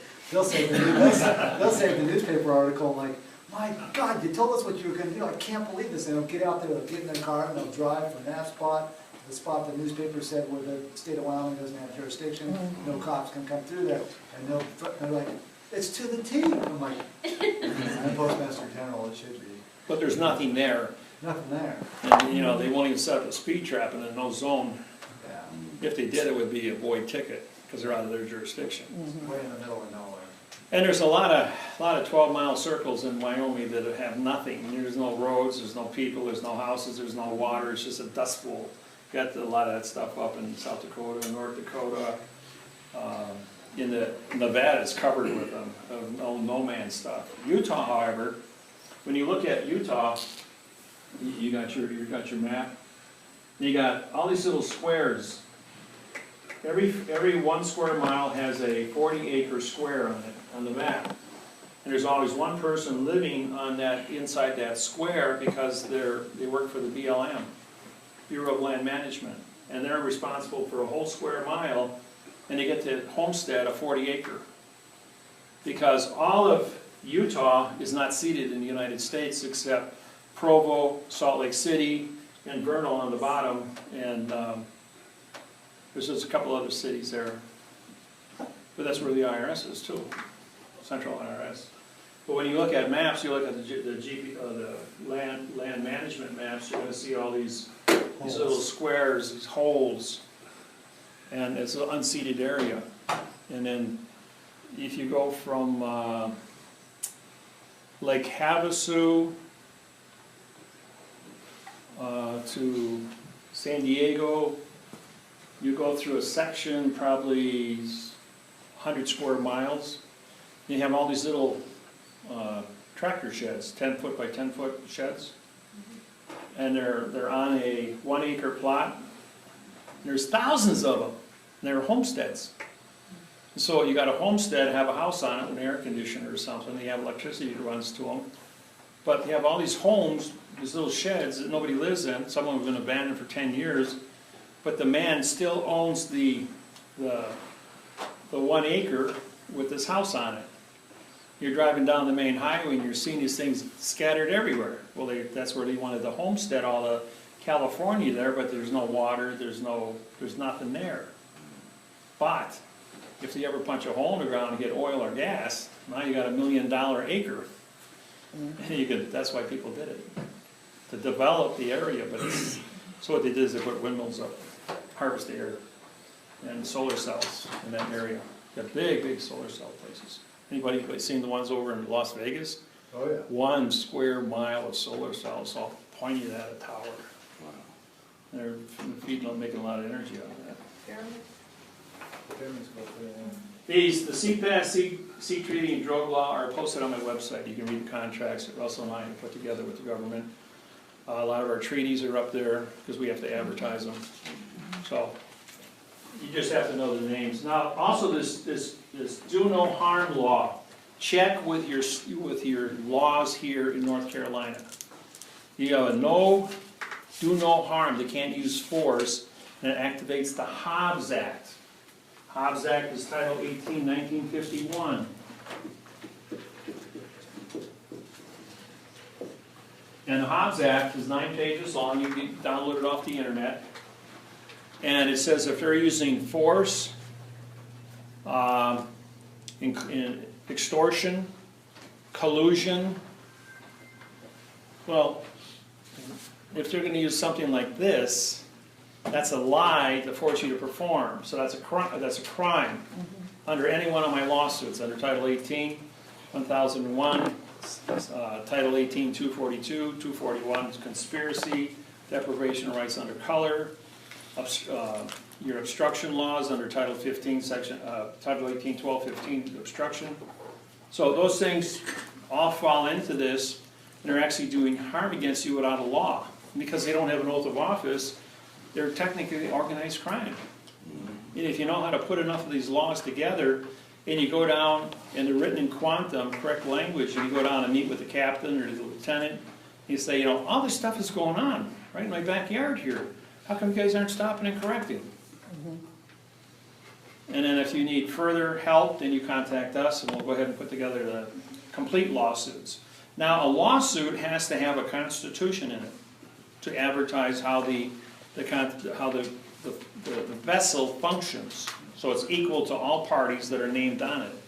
It has to have a dictionary for all the words. It has to have a dictionary for all the laws. You have to advertise what procedures you're using.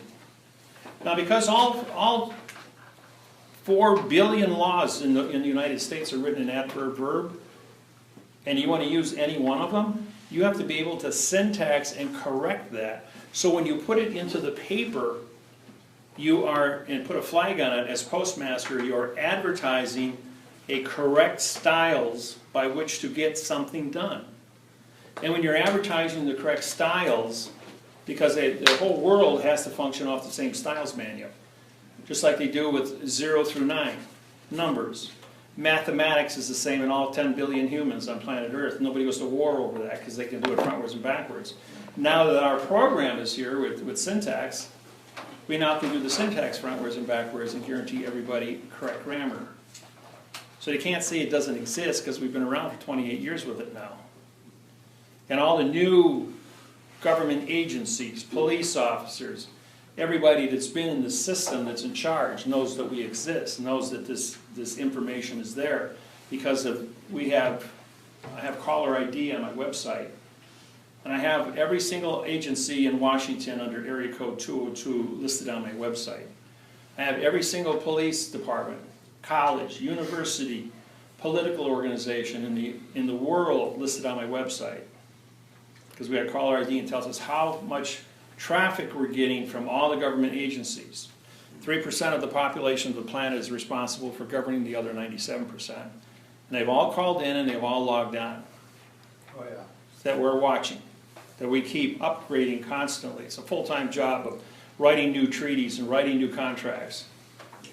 Besides doing all the mortgages, and now we're moved into insurance to make sure those things.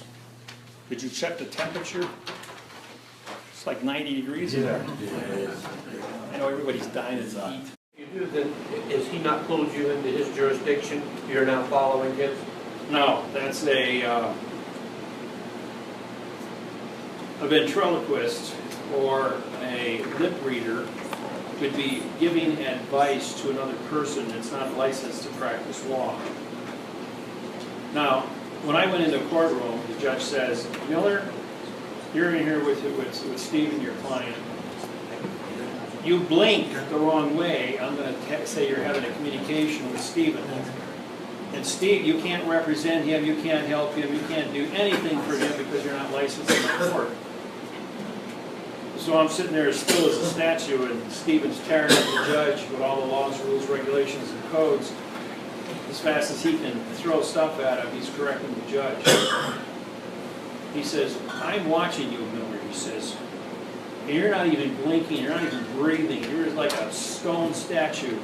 But I know there's a conversation taking place between you and Stephen, because there's no way that 19-year-old kid can know what the hell's going on in here. And Trump needs a judge of 46 years, of 72 years of age. Then I took the witness stand finally. And I said to the judge, I says, you know, Your Honor, he says, I'm looking at the yellow finch flag here inside your courtroom, and 5 feet outside the window is a Title IV flag with a different dimension than yours in that. You're advertising that this vessel is under that jurisdiction, but your courtroom's under a different jurisdiction. Where's your closure? Where's your contract advertising for that? And I had a picture of the 1906 of where the judge is sitting in that same courtroom with the Title IV flag 1 to 1.9 behind him in the Constitution, because in 1906 we were under constitutional law with the flag. He says, how come this man flies this flag like in red, white, and blue as a 1 to 1.9, and you've got a yellow French flag in this courtroom? And he was just, you know, stumped on that one. And he says, isn't the prosecutor, or rather, isn't the prosecuting attorney supposed to have, or the police officer supposed to have a warrant to search somebody? He says, yeah.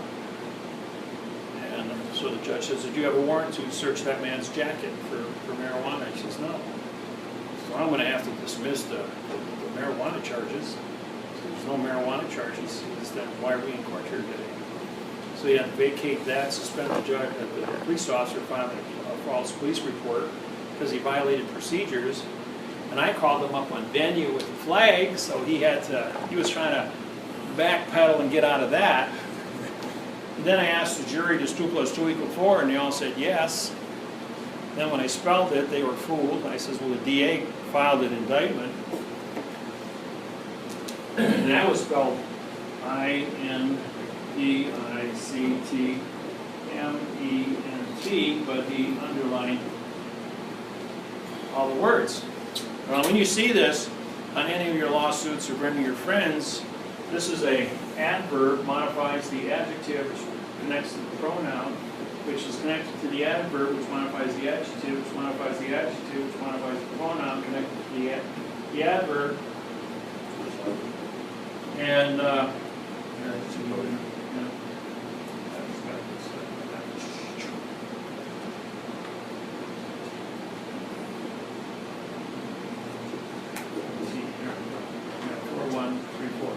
there we go.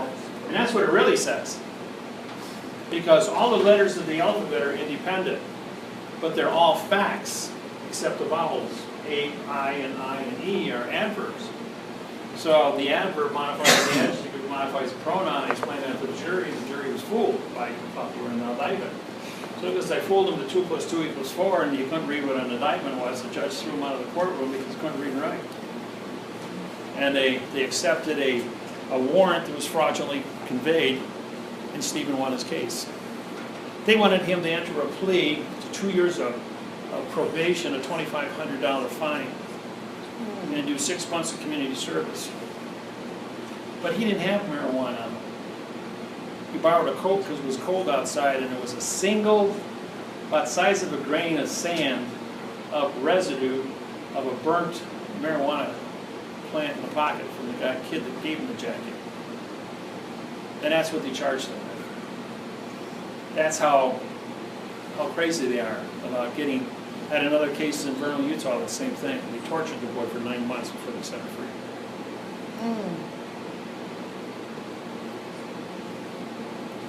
There's a lot of crazy things going on out there.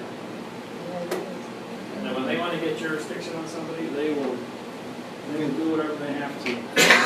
It's pretty rough. Pay attention to spacing. Spacing is very important, double spacing. Playing games with, if the judge says, this is an order, you'll go O-R-D-E-R. You can see these are actually double spaces. So this is a 1, 3, 4, 1, 2. Just like the United States of America. 1, 3, 4, 1, 2. Doesn't say anything. America is a dangling participle verb. OR means no. When you put it together as a word, this OR means no, and DER is contract. So it's a no contract because it's written in adverb verb. He's on a different plane than you. There's no continuance of evidence. It's an acting. 44.1s. They're just actors. So, sorry. Yeah, go ahead. So you saying OR means? No. So previously you were talking about origins in Australia, right? Right. And you were saying that they were called origins? Aborigines. They were aborigines? Now they're origines. Origins. Origin, yeah, So not ab. OR. Yes, but you say now they're origins. So it's which is- ORI. Origines, ORI. This is So- ORD, a vowel and 2 consonants. I see. Russell and I spent 8,000 hours over 2 years, 16 hours a day. We used Encyclopedia Britannica, World Book, Dictionary. We used Funk and Webster's 6-inch dictionary and Webster's 6-inch dictionary. We looked up every word and all the synonyms. Okay. That's tens of thousands of words and all their definitions to prove that a vowel and 2 consonants means no contract. And is there a place where we can find these like 700 to 900 words that you found that actually? Yeah, we wrote a dictionary. It's there. And in my book here, we published 520 of them. We put down the wrong words and the replacement words. Okay. So we took the time to give you a head start on 520 words. So, and then we've been adding words as situations. The government creates new words all You're the just time. updating it on your website? Yeah, we update when whenever we get a chance. Between doing lawsuits and appearances and travel and doing all the special stuff. It's 11 o'clock. You guys want to take a little 15-minute break? Except me, and I was elected King of Hawaii in 1997. They knew that a math problem could never be cheated, and so all 72 families got together on Big Island at the volcano, and they had a big ceremony throwing reefs into the lava.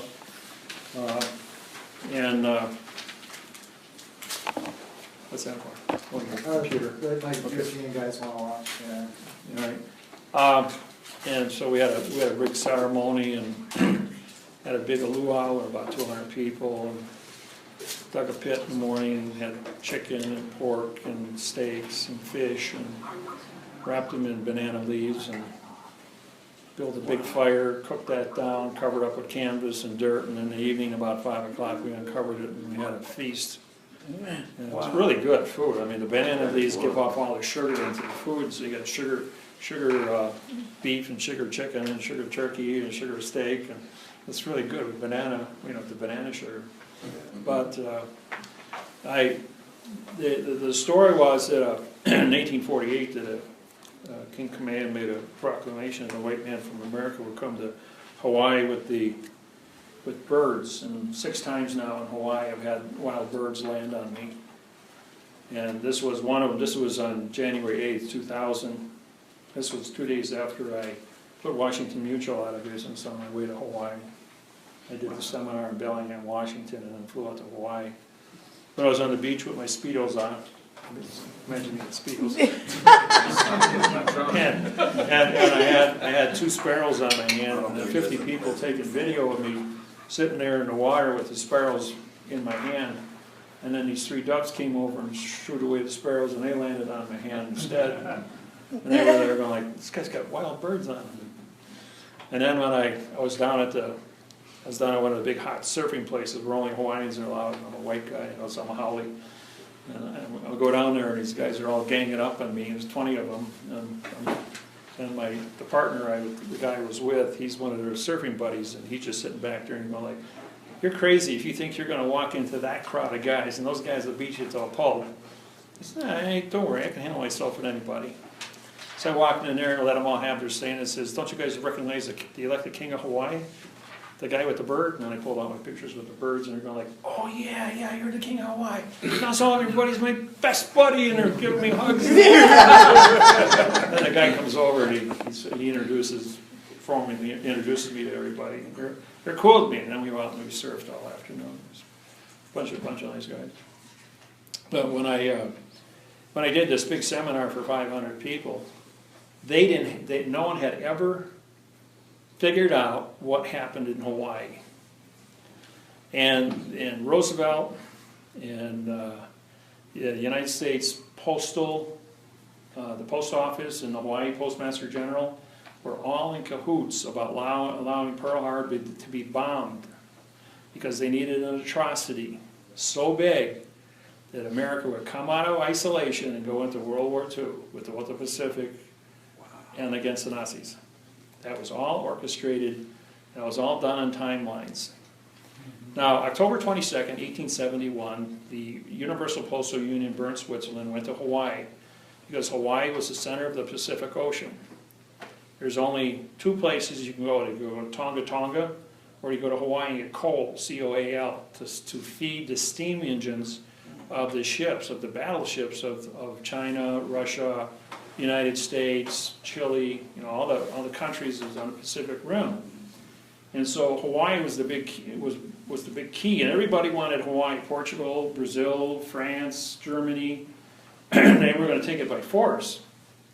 They were going to do that on 1 year, probably in 1873. They all planned to invade Hawaii by force, but the United States trumped them and did it on January 17th, 1893. But going back before that, Cook shows up in 1789. And he goes, wow, the Hawaiian Islands is here, lots of whales. Goes back to England, tells everybody Pacific's full of whales. So the whalers come and they show up there, and they bring diseases. The population of Hawaii in the year 1800 was 2 million Hawaiians. In 1829, there was only 34,000 Hawaiians left alive. That was a 99% genocide, with smallpox, measles, mumps, whooping cough, tuberculosis, everything. And because of all the whalers, hundreds of whaling ships, we got pictures of these from back in the early 1800s in the Hawaiian Islands, the diseases were spread both ways. And they had just as much problem with Hawaii, complete whale crews dying of scurvy and chicken pox and smallpox on the ships. So eventually, mankind all evened itself out, but Hawaii was the key to the Pacific Ocean, whoever controlled Hawaii. So in the bankers, that was Rothschild 1750, goes to the Universal Postal Union in Bern, Switzerland. The post office is responsible for vessels. Therefore, the vessels, all human beings are vessels. You've got Pony Express, you've got trains, steam engine trains, you've got steam engine ships. Everything that moves on planet Earth had to be taken care of.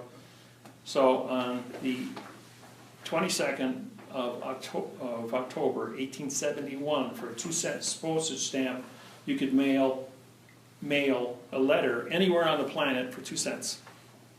Wow, this is a really great deal. Except the thing didn't say mail, M-A-I-L, and not M-A-L-E. It said vessel. And all human beings are vessels. So it was moving, because the minute you put 2 cents on it, it became commerce, cargo, bills of lading, which then went back to postal. So the postal became the new world order that everybody's been afraid is going to take over. It took over in 1871.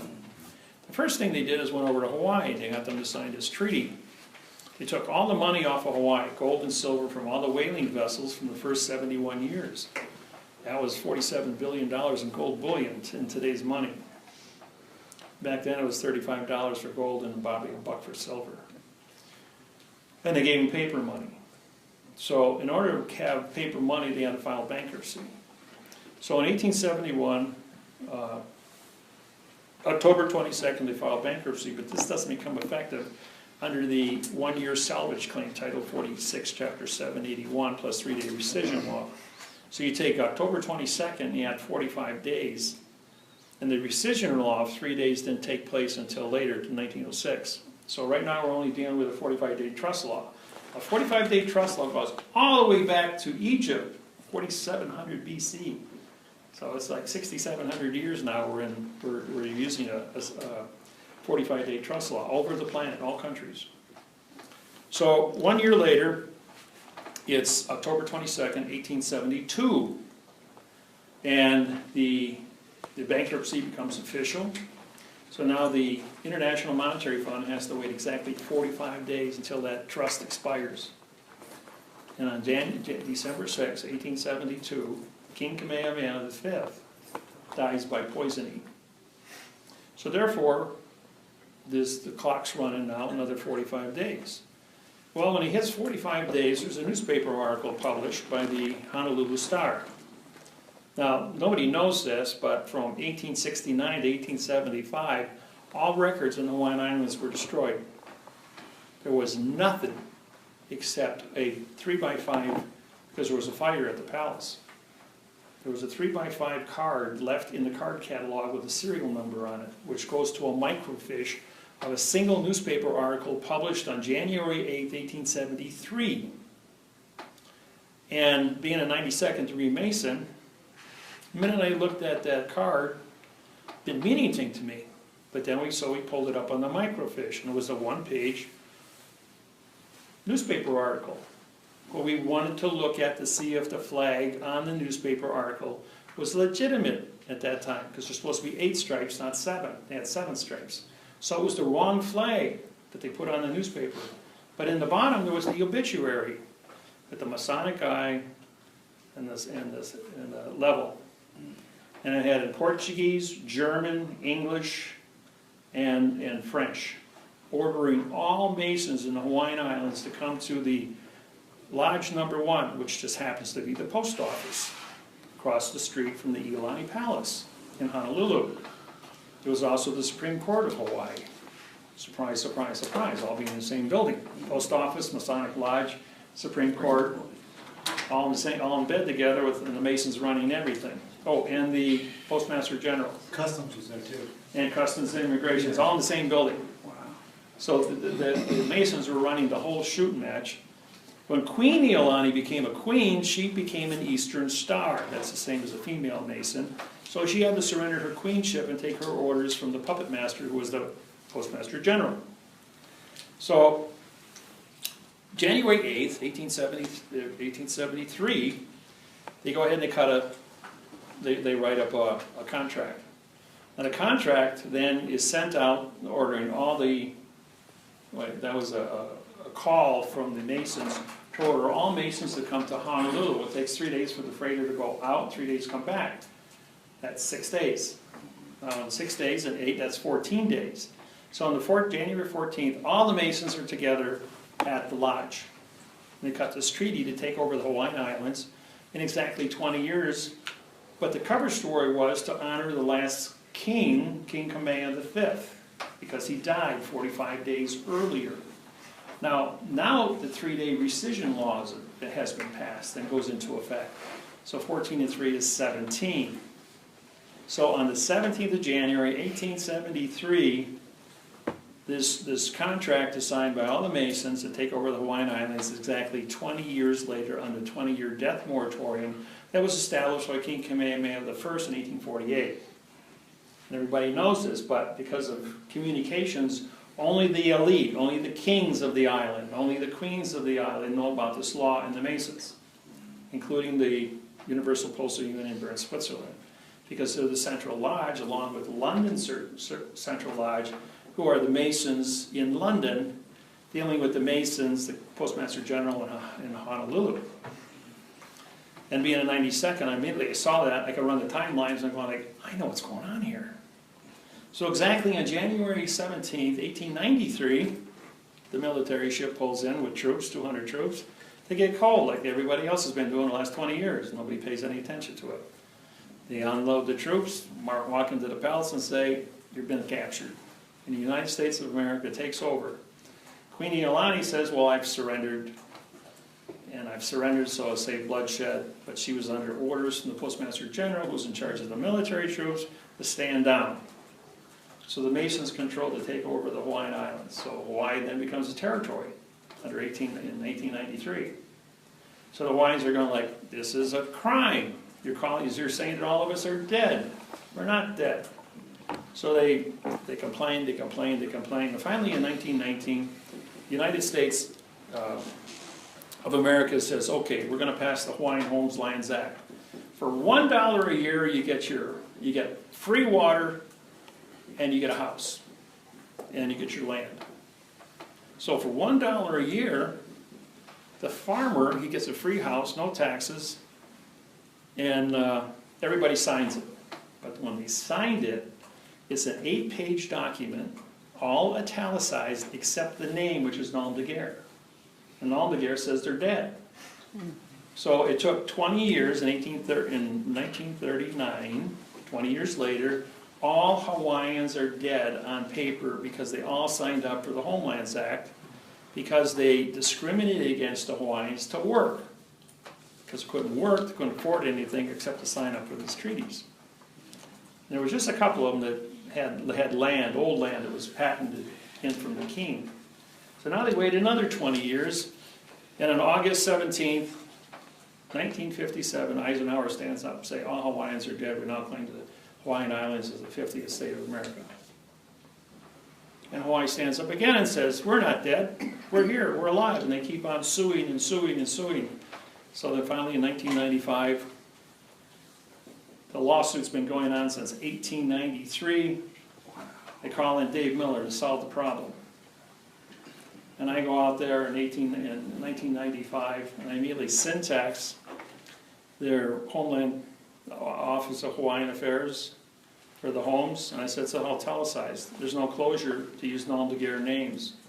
And under maritime law, chapter 1, paragraph 1, if you don't give closure for your volition, contract's null. So therefore, that nullified all the contracts for Hawaii and the claim of the United States against Hawaii, but there wasn't enough educated people to take over the 1,860 branches of government, so this thing just kind of coasted. Now, if you take 1871 and 70 years, the king died on December 6th. 70 years later, it's December 7th, 1941, the end of the first international bankruptcy.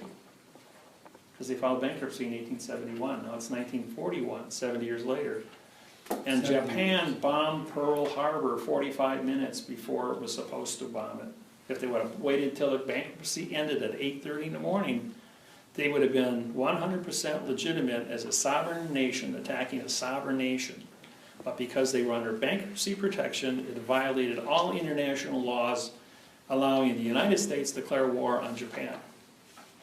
but because the captain of the pilot, the lead pilot for the Japanese Air Force wanted to make a statement of the rising sun, which is their flag, because the rising sun was coming up over Hawaii. He wanted to conduct the bombing at that point. So he blew it by 45 minutes and created World War II. 70 years later, brings us up to the July 7th, 2012.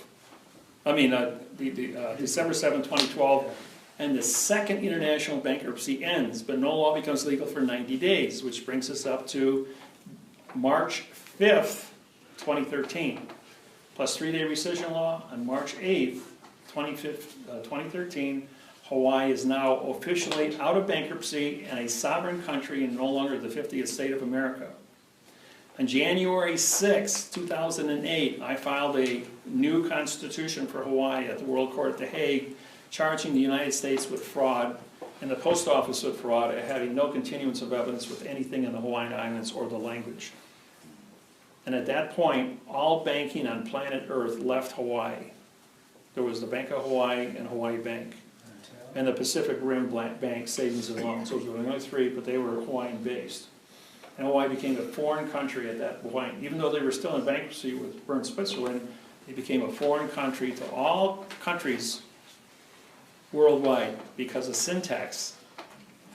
And I was standing in the middle of this thing writing this constitution, calling the whole world dumb for the 2nd grade reading level, and that we had now been the first country in the world to have a quantumized constitution in 2008. You mean Hawaii was the first? Right, Hawaii was the first, because it was a control factor of an island in the middle of the Pacific, not the victim of war, of active war, anywhere on the planet. Like every other country on the planet was a victim of war or civil war, and because of that, the laws of the word ailing, A-I-L-I-N-G, corruption from the beginning, didn't exist there. Therefore, I became the king of Hawaii, of a sovereign country, not involved with war. So it put me in a very unique position. All kings have always been judges. So I filed my judgeship in quantum oath, my constitution banking treaties with the State Department at that time, and they approved it. The United States Supreme Court, the Justice Department, everything got approved. Oh, yeah. Russell was then turned into my bailiff, working for the courts, and we turned around and prosecuted 22 state and federal judges, 12 U.S. attorneys, and 2 clerks, and he was my bailiff. Well, we don't hear anywhere that Hawaii is an independent country now, right? Until we- No, it's all there now. Yeah, what they've done. On March 8th, when they came out of bankruptcy, I went fishing that Friday. I came back on Monday, my federal postal court in Wailuku Heights, Maui, where I lived, was a parking lot. In 72 hours, they brought in every heavy piece of equipment in Hawaii, raised a 3-story brick building with 18-inch thick concrete walls, dug the basement out, filled it up, turned it into an asphalt parking lot to close the federal postal court in Hawaii as a sovereign court. It's the only one on planet Earth. And that was all under the instructions of the UPU, because there were no orders, no budget, nothing. It was this $1.6 million building that they raised and made a parking lot to erase us off the island. It was really cool. We're bending over backwards to, because I was prosecuting all the judges in Maui from the federal court, so they raised it, so I didn't have a court there. When they came out of that 70-year bankruptcy, we got to the post office there and filed in my bank charters. Yeah, we got all that done. Yeah. And so we became the 2 federal postal judges on the island and bankers. And they were all honored by the State Department. And to this day, they won't take any paperwork from anybody. I don't care who stands up and says, I'm king. He says, if Miller doesn't have a seal on it, and Russell doesn't co-sign it, it doesn't exist. Or Kiwi Kaha, who is my Hawaiian federal postal judge, because she speaks both Hawaiian and English, and she's done over 100 cases out there. And so she's there when I'm here. But I run everything with the good old American cell phone and computer to keep the whole world at bay with that. So that's kind of the history. So Hawaii's no longer the 50th state of America. Now there's 102,000 Navy, Air Force, Army, and Marine Corps troops in Pearl Harbor. And on the bases around Hawaii, everybody's on furlough. There's no active troops there, they're all on vacation. In the post office, and everybody took down their flags. The courthouse have taken down their flags.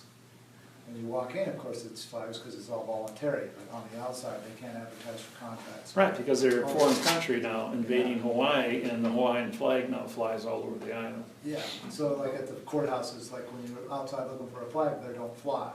You mean American flag? Right. But in Hawaiians, I think, It's We have all those. because it's federal. There is no Hawaii. I see. So when they fly, but when you walk in the door, the elephant's flag starts because you enter into their foreign enterprise. Yeah, the minute you And they leave can Hawaii and put go whatever into a they- foreign vessel and dry dock, they can put a flag up inside the building as a yellow French Yeah, flag. nobody knows what's going on, but we go by the customs house and the post office is like, man, there's no flag, man, these guys can't contract. Why go? Why walk in? Why would you ever walk into something closed? So it's pretty fun. And we're still doing all kinds of unique things in Hawaii with getting the sovereignty and getting the Hawaiians educated. Now, 1/3 of the population is Chinese, 1/3 is Japanese, and 1/3 is Filipino. Yeah. The Hawaiians only represent 1% of the population of Hawaii, even though it's their island. But we're the 5th, 6th generation Chinese, Japanese, and Filipino. So they're just as Hawaiian as everybody else. Yeah, Hawaii's cool. And they're always fighting for the $47 billion in gold bullion that just got moved in there on March 8th to see who's gonna manage that. Right now, they're just milking the interest off of that, but they're not allowed to touch the principal. The Bishop's Trust was put together around 1820, and that was to manage all the different lands after the population was reduced to 34,000 people in 1929. And then when I did the quantum lawsuit against the Bishop's Trust, all 8 trustees who were voting themselves a $1 million a year paycheck for managing the trust got put in prison for 8 years for extortion, using fictitious language under Title 18, 641 misappropriations of from the trust, with fraudulent grammar to steal money from the trust. She knew So we better, stopped too. all that. Yeah, she knew better too. Yeah. So we've been doing a lot of pioneering work and protecting the Hawaiians against anybody. Now, Hawaii is tribal. 1995, I took it upon myself, being a Cherokee Indian, to hit all the American Indians that were at a 92% unemployment and build 100 casinos on all Indian lands in the United States, bringing the unemployment rate down to 0, and the Indians were now working in 1999 for the casinos, and now it must be like 300 casinos now in the United States. So they're continuing to upgrade and improve their casinos and employment, but they have new cars, new homes, culture centers, and life is good with the American Indians, and they're buying back their land with the money that the white man loses at the casino. So it goes around, comes around. Any questions? Yes? What if we're interested in trying to make our own home state/territory, Not gonna happen. like Hawaii? After So- Russell and I got sovereignty on August 12, 1999, they shut the door on that from anybody in any country of the world figuring out what him and I did. Yeah. We did it in quantum, we hold the copyrights on quantum, and anything that would happen after the fact would have to have copyright release to create your own country and go competition against the treasury of the world. And they weren't gonna let that happen. So we're both in a very unique condition of state as ambassadors and federal judges, as well as directors of our own country. And as a director of our own country, we enjoy diplomatic status worldwide with all the different places we go. I was gonna say, follow up, is there an exception for if we get the electorate, enough of the electorate? No, you got adhesive contracts going back to your 18th birthday. You got social security, driver's license, insurance premiums, mortgages, rent receipts, everything. You know, when you're 18 years old, you got one thing in your brain: sex. Yeah. You want a sexy car, sexy clothes, sexy job, And you gotta sign all these sexy contracts to have sex. No woman? Good old Freud, you know? And then you're 40 years old one morning, you wake up and you go, hey, you're not Kansas anymore, Toto. I've been working for 22 years and I'm still as broke as when I was 18 years old. What's wrong with this picture? So you go looking for a paycheck. And then you wind up here and you go like, stand in front of a mirror. Who is the enemy? Stop pointing at everybody else. It was you. Because you didn't know how to read and write. You didn't pay attention to a little thing called syntax. And syntax was the biggest secret that only the chief federal judges and chief state judges around the world were in possession of. Oh, yeah. We'll get to here in a minute.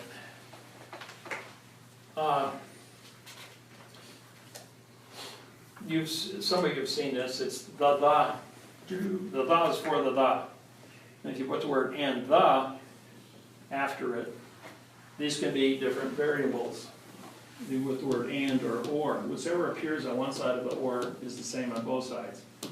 Whatever appears on the and, if you're using and, which is a command, this becomes a verb and this would become a pronoun.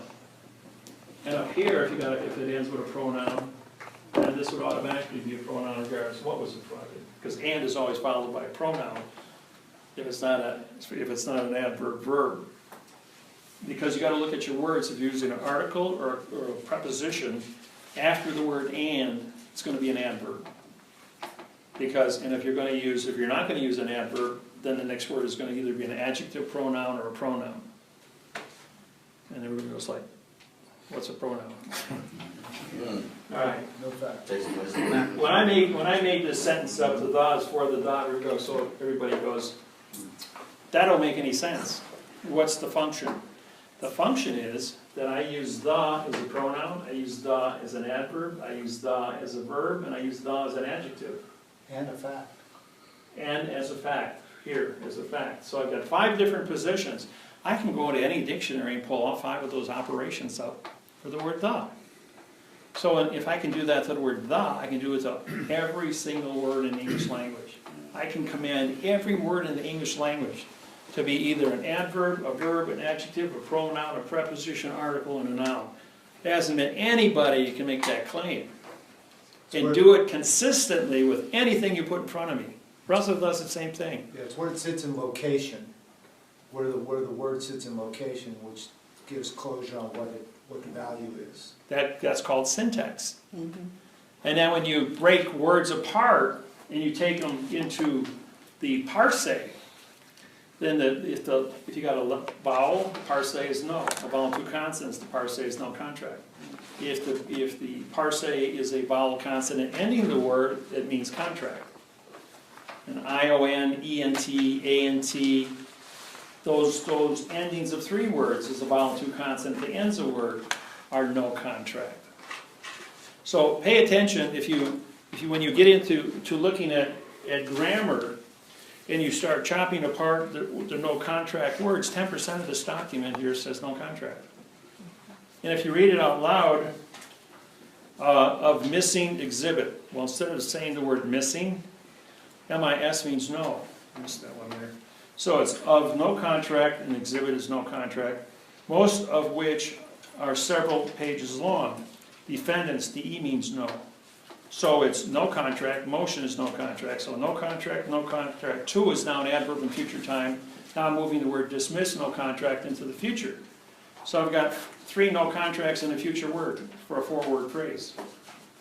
And then when it says answer, ANS, no contract, and counterclaim, no counterclaim because of pronouns. So it's PRO, no, NO, no, UN, no. So we're getting to an answer, no, no, no, a counterclaim, no, no, no. Had 3 exhibits, which is EXH, no contract. So if the exhibits are no contract, and your counterclaim is a no contract, and the answer is a no contract, and we attach ATT, no contract, when filed, which is now past time, which is no now time filing, where's my fact? Where's my lawsuit? What am I trying to say? The attorneys are saying to the judge, he didn't answer us, he didn't file anything, he won't talk to us in negative language, we have no contract, we have no language, we have no facts in this case, And the judges are pleading, or the attorneys are pleading, no, no, no, no, no, no, no, no, no, all the way around the road. And the law of the courtroom is that no law or fact. This is negative, so this is an adverb 1, making this a negative 2, or it's a neutral. This is a negative 2. Shall be tried. This is a no, no, no. Be is an adverb, making tried an 8, so this is a 2 verb. Fiction. In is an adverb, making court to be a verb. Is a dangling participle verb. So 1, 2. So you got a fiction, fiction, fiction court, fiction tried, fiction fact, fiction law, and they're all negative. No trespassing, don't walk. And then when you see the word no trespassing,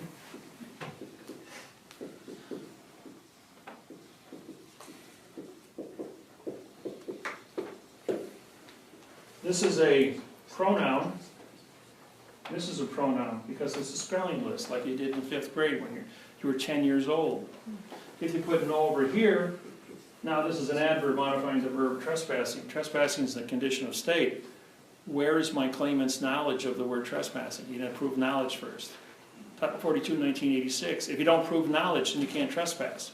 If you don't prove knowledge and you can't trespass, and you got the McNaught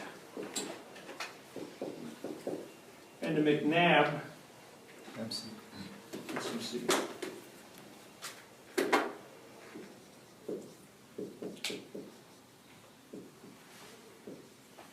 The McNabb law. This is the right-wrong law, and this says if I don't know what I'm doing, I can't be held liable for it.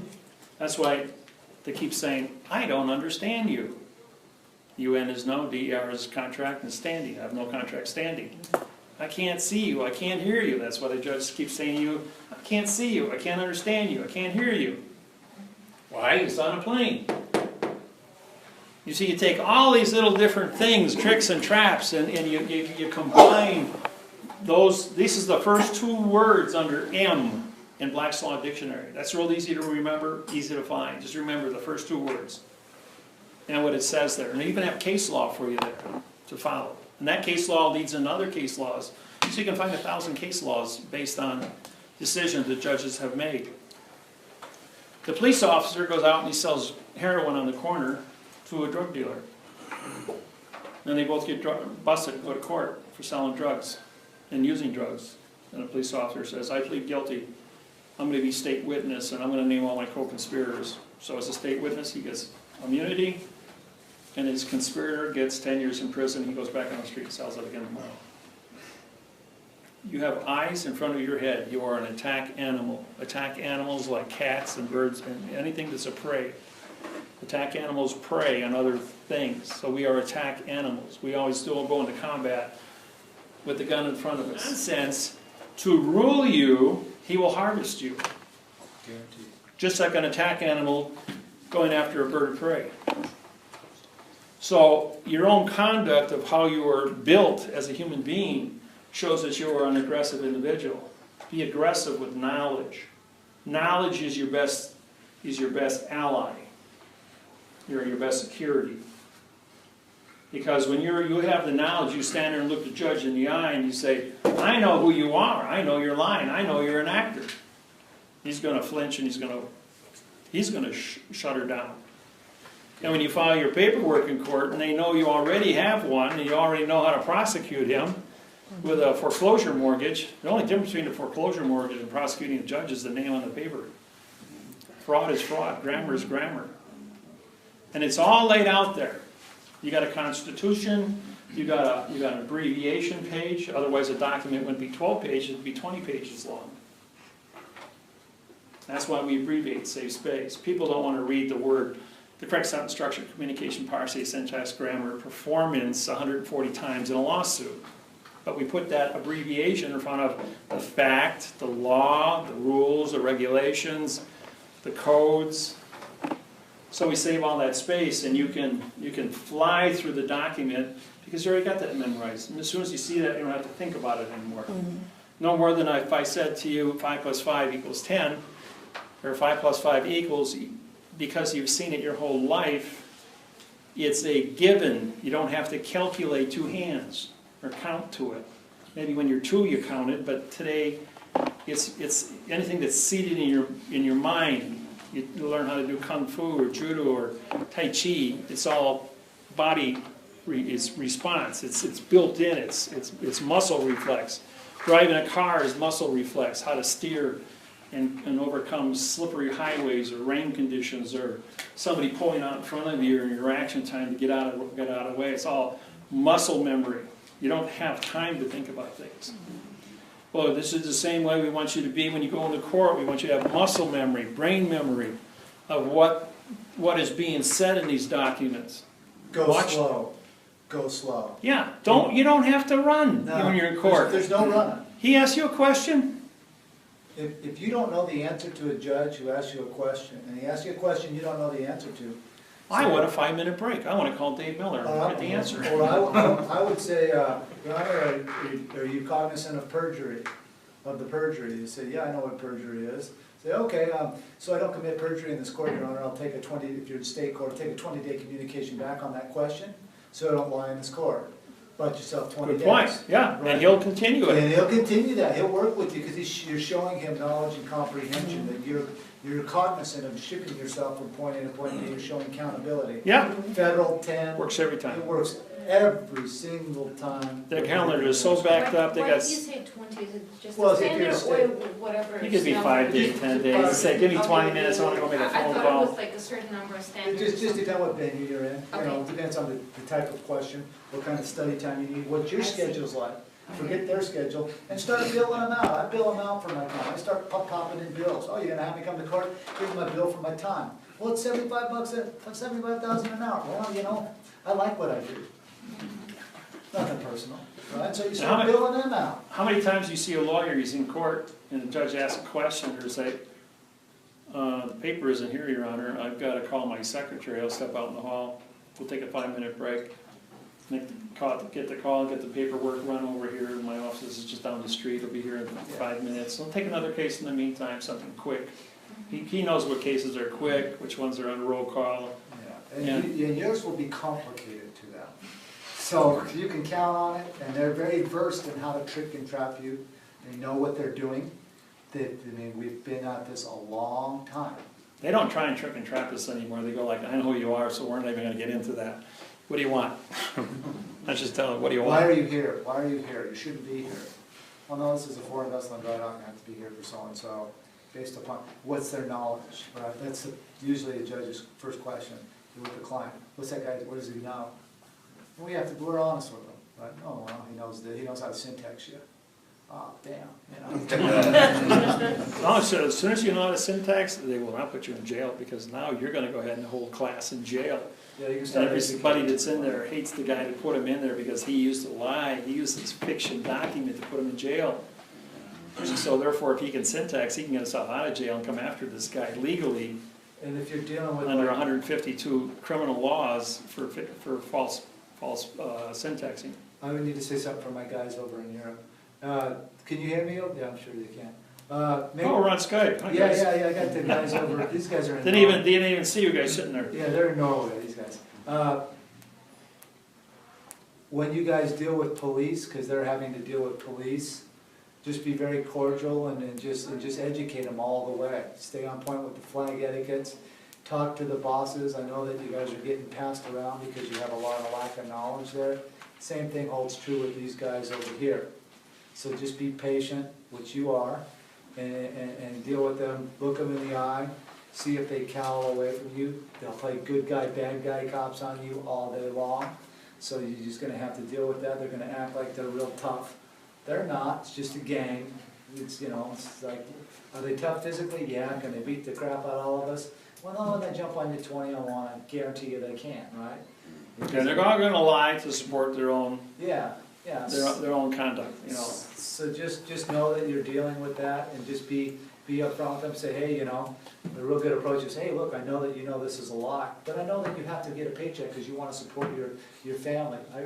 I'm in the same boat. I have loved ones that are counting on me to make sure that I go home here because they love me and I support them. And the mannerism that you are conducting your line of work. I too have the same type of scenarios working in my life. So just take a real good positive thought process when you're engaging with public safety officers. So going back to grammar now. Yep. When you're trying to figure out which way to go on here, what to put value on these. Now here you have 4 different types of numbers to make a determination as to what is correct. If you mathematically sit down and think what the definition of a pronoun is, or an adverb, or an adjective, how you want to color it, should be a verb in all quantum language, but in the world of fiction, it can be used as an adjective, an adverb, a pronoun, rather a verb. And so you're looking at a word, could be a question mark. Now, how do you write a quantum sentence in a question? For the claimant's knowledge of the facts is with the claim by the claimant. Now, if you take the verb is and move it to the beginning of the sentence, is for the claimant's knowledge of the facts with the claim by the claimant. The answer is yes. The answer will always be yes when you put the verb in front of a correct written sentence. That's it. That's how you ask a question. But if you're asking questions, then that means you don't have the answer. So don't ask questions. Make statements. Make positive statements. Make positive claims. Everything is a claim. Gold miners filed claims. They didn't file mortgages. They didn't ask permission. They filed claims because you're dealing with gold. Symbol for gold on the periodic table is AU, authority, authorization, authentic, authorize. You're going to sign, simulate, and you're going to signature. SI. For silver? Silver is AG. Oh, yeah. Okay. So, huh? Yeah. Silver's AG. Yes. But if when you add words to a sentence, that can change all the values within that sentence by adding one word at the beginning or at the end of it. The authority always runs from the back. And is a zero conjunction both in the world of fact and in the world of fiction. Unless the word and is used as a single word by itself, not connected to anything, then it's going to be a pronoun, a no. But as long as you connect it to another word, it's going to be a conjunction. When you see attorneys giving you interrogatories for insurance settlements, they start every sentence with the word and, which is illegal in all grammar. I just had a conversation with someone that had 400 interrogatories, and it took them all day long to answer it. Well, but if they would have syntaxed it, they would have said, no contract, no contract, no contract 400 times, because they adverb, verb, modified every single fact, and there was no fact, so how can he answer a question without a fact? Where's my subject matter? Or where's my fact? The word subject means no contract. When we were in school, and most of us, when we were back in 10, 11 years old, we taught sentence diagramming, for the few of us that were exposed to that. They used predicate, P-R-E, no, nominative, N-O, no. They use subject, S-U-B, no. Superlative. They use noun, N-O-U-N, no, no. Preposition, P-R-E, no position. Article, A-R-T, no clarity or no contract. So if you have no position, no contract, you have a no-no. And when you break it down into syntax, you're going like, they lied to us right in front of us. We never caught on. I even didn't catch on. From 1988 all the way up until 1997, I never caught on. I was trying to make prepositional phrases. The judge was still laughing at me. He says, you got the math interfaces, but you're still using negative language. It wasn't until 1999 that we got rid of to as the future and realized that we had to go back and scrap everything I did in 10 years and go underground for 4 months, put it all together in quantum language, and then from August 12th, 1999, we were 100% now time, quantumized, had the dictionary written. We understood everything we were doing. It's been the same like that for 17 years now. And we are on top of the world with it. So, I don't care what any of you guys, all you guys have all free access to me. You have all free unlimited legal with me. You got a question? you get yourself in a situation in the court, in front of a judge, in front of anybody, hey, wait a minute, I'll call Dave, or I'll call Russell. And we will give you the answer over the phone, that fast. There won't be any hesitation, hang on for 5 minutes. I will give you the answer over the phone and tell you what you need to say. And usually 1 sentence or 2 sentences, I'll win the case. In 1 or 2 sentences. I got cases that were running for 14 years. 2 sentences in the courtroom. Case dismissed. End of story. My guy won. IRS cases. Takes 2 sentences to win an IRS case for multi-millions of dollars. And having the ability to syntax. I just went 2 weeks ago for $38,000. And the clerk goes, you owe us a debt. I says, I'd like to see the correct sentence structure, communication, parsing, syntax, grammar, so I can give you my money. I'm suing you to give you my money. Good correct grammar. We're trying to correct the debt. So I repeat it again. I want to see the correct grammar. I'm suing you to give you correct grammar. My money. We're trying to collect the debt. This went on for 35 minutes, and finally it says, I don't know, I can't understand a word you're saying, she says. I got to call Chicago. Everything goes to Chicago. Chicago sends me a letter back. You owe us $11,000. I syntax that and I send that back. Get a letter back 3 days later, you owe us nothing. And then when the husband and wife went in for this audit originally for $38,000, they said, you owe us this much money, sign here. So they pulled out my business card and said, I got to have Judge Miller look at it first. Says, oh, we can adjust this right now. $11,000 you owe us. Wait a minute, you didn't even do an audit. You go back from 38 to 11? Take a $25,000 discount? No, I'm not going to give you anything. I don't want to pay you with correct grammar or not at all. And that's when it comes back 0. So David, are those the 2 sentences? I want to sue you for correct parsing, syntax. Yeah, you want to sue. If you say, I don't want to pay you, you're avoiding taxes. I want to sue you. Right. Using the correct grammar. Of course, you got to put it in quant. I Right. want is adverb verbs. Right. Well, syntax is, Yeah, okay. But the point is that you want to attack. You want to be correct in your attack. And if you're correct in your attack, you will owe nothing. Even a traffic citation. I showed got to see a couple of your traffic citations from North Carolina, all in boxes. Well, anything in a box in the closed area can't be considered. So you want to sue them to participate with anything not in the box, which is nothing. And the judge is going like, well, we don't have anything here, Mr. DA. What do you want to do with this? He says, will you accept $20 court costs and get out of my courtroom? See, if it's $21, then it becomes a federal crime for extortion under the Hobbs Act. But if you go under $20, then you can just give them the $20 and they'll zero out your account just to cover the court costs.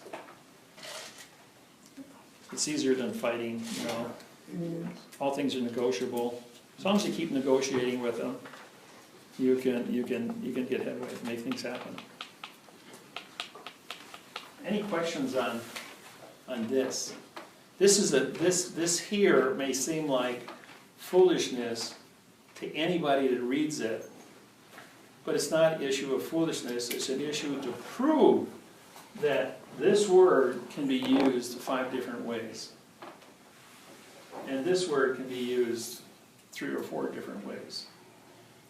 And when you can prove that you can command the grammar on all, it doesn't matter if it's English, Spanish, French, German, if you can command your ability to syntax and understand what's happening, they're going to leave you alone because they can't lie to you. They can't get you to enter into a contract. Because anybody that asks you to sign anything does not have authority to be in front of you. Only a contract that exists between 2 people on a vessel in a sea of space, oops, has jurisdiction. The minute you sign something with somebody, you know, you all follow your 1040s. You're the only one signing it. The IRS doesn't sign it. That's a one unilateral contract. All of your mortgages, you were the only one that signed it. The bank never signed it. But right. if we signed it the way we did, our signature is not valid, right? Right, Because it's simulation. person, Yeah. So what we do is On we an sue adverb yourself for contract. performance. And you sue that from the fact italicize that as your boss will leave, sue yourself and put yourself in first creditor position on all that. Suing yourself is a wonderful thing. See, that's where, when you're suing yourself and you're naming everybody else as your co-conspirator, now you become a state witness. You know that as a result of winning so many cases by pleading guilty and naming my co-conspirator to be the police officer or district attorney, that the federal government passed a law that says no prosecuting attorney can allow the person they're prosecuting to be their witness. They changed the laws. That you can't sue to be the first-hand witness of the prosecuting attorney for anything. But then, who knows better who you are than you? Your brain, right? And you have first-hand information of who you are, and the prosecuting attorney has a duty to only use first-hand facts. And so with his first-hand, he has to accept that under the first-hand facts because you're the first-hand witness. And if he says, no, I'm not going to use the first-hand witness to prosecute you or allow you to prosecute yourself, because what's the first thing you're going to do and take the witness stand? As soon as the district attorney starts asking you questions, wait a minute. I'm here to prosecute me, and I want to make sure that I'm prosecuted using the correct parse syntax grammar. So if you as district attorney cannot use correct parse syntax grammar, you can't ask me questions. That shuts him down. The judge can't ask you questions because he's practicing law from the bench. That shuts that down. And what happens? Case dismissed. We can't move forward because you know that if you are pleading guilty to correctness, we have to have a correct law to prosecute your correctness. I told the judge, I said, yeah, I was driving 45 miles an hour in a 30 zone. I says, I would like to pay the fine for driving 45 miles an hour in a 30 zone using the correct parse syntax grammar. And the judge says, well, we don't have any correct grammar for driving 45 in a 30. Can I leave now? Yeah, case dismissed. I was caught speeding, but they don't have a law for speeding. They have to make you say, I wasn't driving that fast. They have to make you say the word no, so that no law or fact shall be tried. And the minute they get you into a vowel of two consonants or the word no in anything, just one word in our conversation of no, he's got you. Yeah. Now he's got you for trespassing, because now you're a negative nobody. And it's now he can slam you. Do we want to break for lunch? Yes. 12:30. All right, you guys getting hungry? Mm-hmm. No, it's 12:12. We can all get back here at 1:30. You guys got one? See some questions here. Cook up some good questions for me. Oh, yeah. Don't worry. Is that why 1% of the people own 40% of the wealth? Because the 1%. 1% of the people own 100% of the wealth. Yeah. It is a real factor here. Because when you, as we go through this afternoon, I'll go into insurance. I'm going to do the claims of the life of you guys. Russell's going to do a little on banking, host of stuff. Dictionaries become very important with your lawsuits. Be fully aware of the words you're going to be using in a lawsuit. Look them up in the dictionary. You know the word brat, B-R-A-T? How many parents call their kids brats? You know, and then I go ahead and I ask the parents, you know what the word brat means? Maybe 1 out of 10 parents know what the word brat means. There's only 4 words in the dictionary that says ill-mannered child. An ill-mannered child. That's all. But it's just an exercise in throwing a word at somebody that's used loosely, but nobody knows what it means. And when you really figure out how much people really don't know, it gets to be pretty profound with their conduct. And we're in the business of being mathematically correct, so we have to be mathematically control all of our definitions of our dictionaries, our terms. And Russell being in the postal issue and with bills of lading, he gets into more issues of banking and how banking moves money, and money is a vessel, and all that kind of stuff. And that's why he talks so fast. He's spent 20 years doing it, so It's all muscle memory for him. I still got to read up on it. But he's, he put us together, and we'll give you a good show. Okay, so why don't you guys have lunch, and we'll be back at 1:30. 1:30? Yeah, it's 12:20 now, 1:30. Call you guys back. For those of you who have been given, you all have my business card now.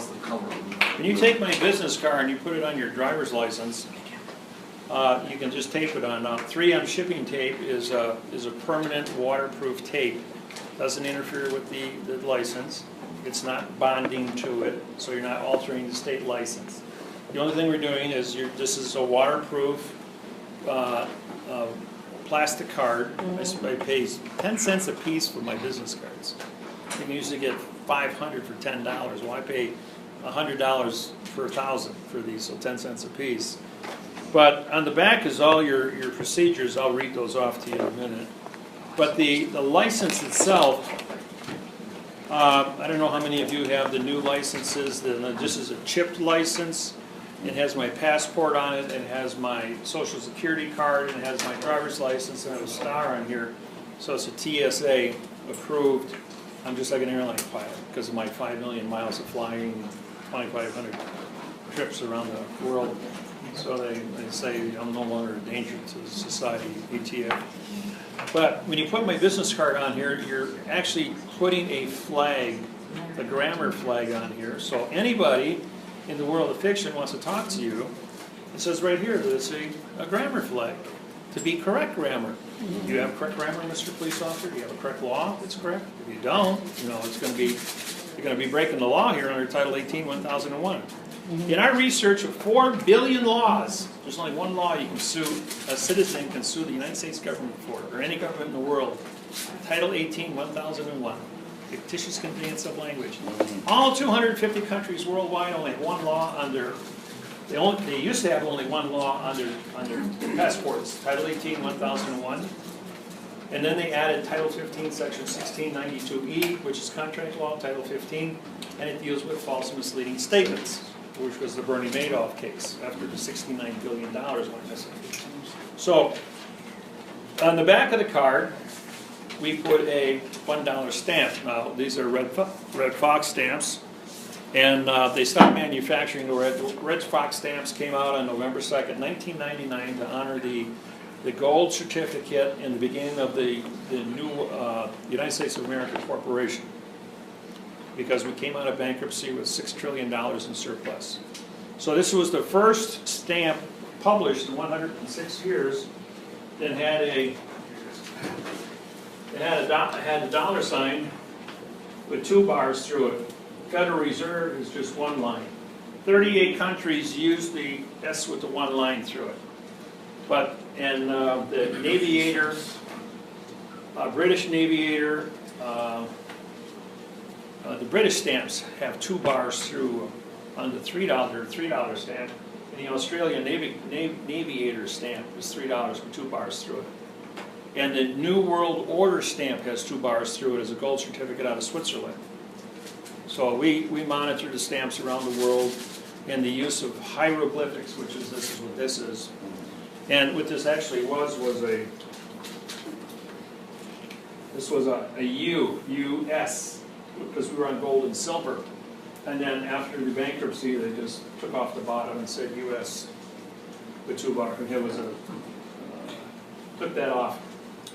Now, many of you that are old enough remember Mickey Mouse and Bart, the bandit. And he's got the bag of gold. What did it have on the bag when he robbed the bank in 1933? And it had a S with 2 bars through it. And then after they filed bankruptcy, renewed the bankruptcy, Walt Disney had to take all those double bars off and put only 1 bar on the bag of silver or clad, because now it was a Federal Reserve money. So even Walt Disney was in on the scam. And as children, we didn't know any better. At 2 or 3 years old, we were just watching cartoons. But inadvertently, they were brainwashing us with dollar signs.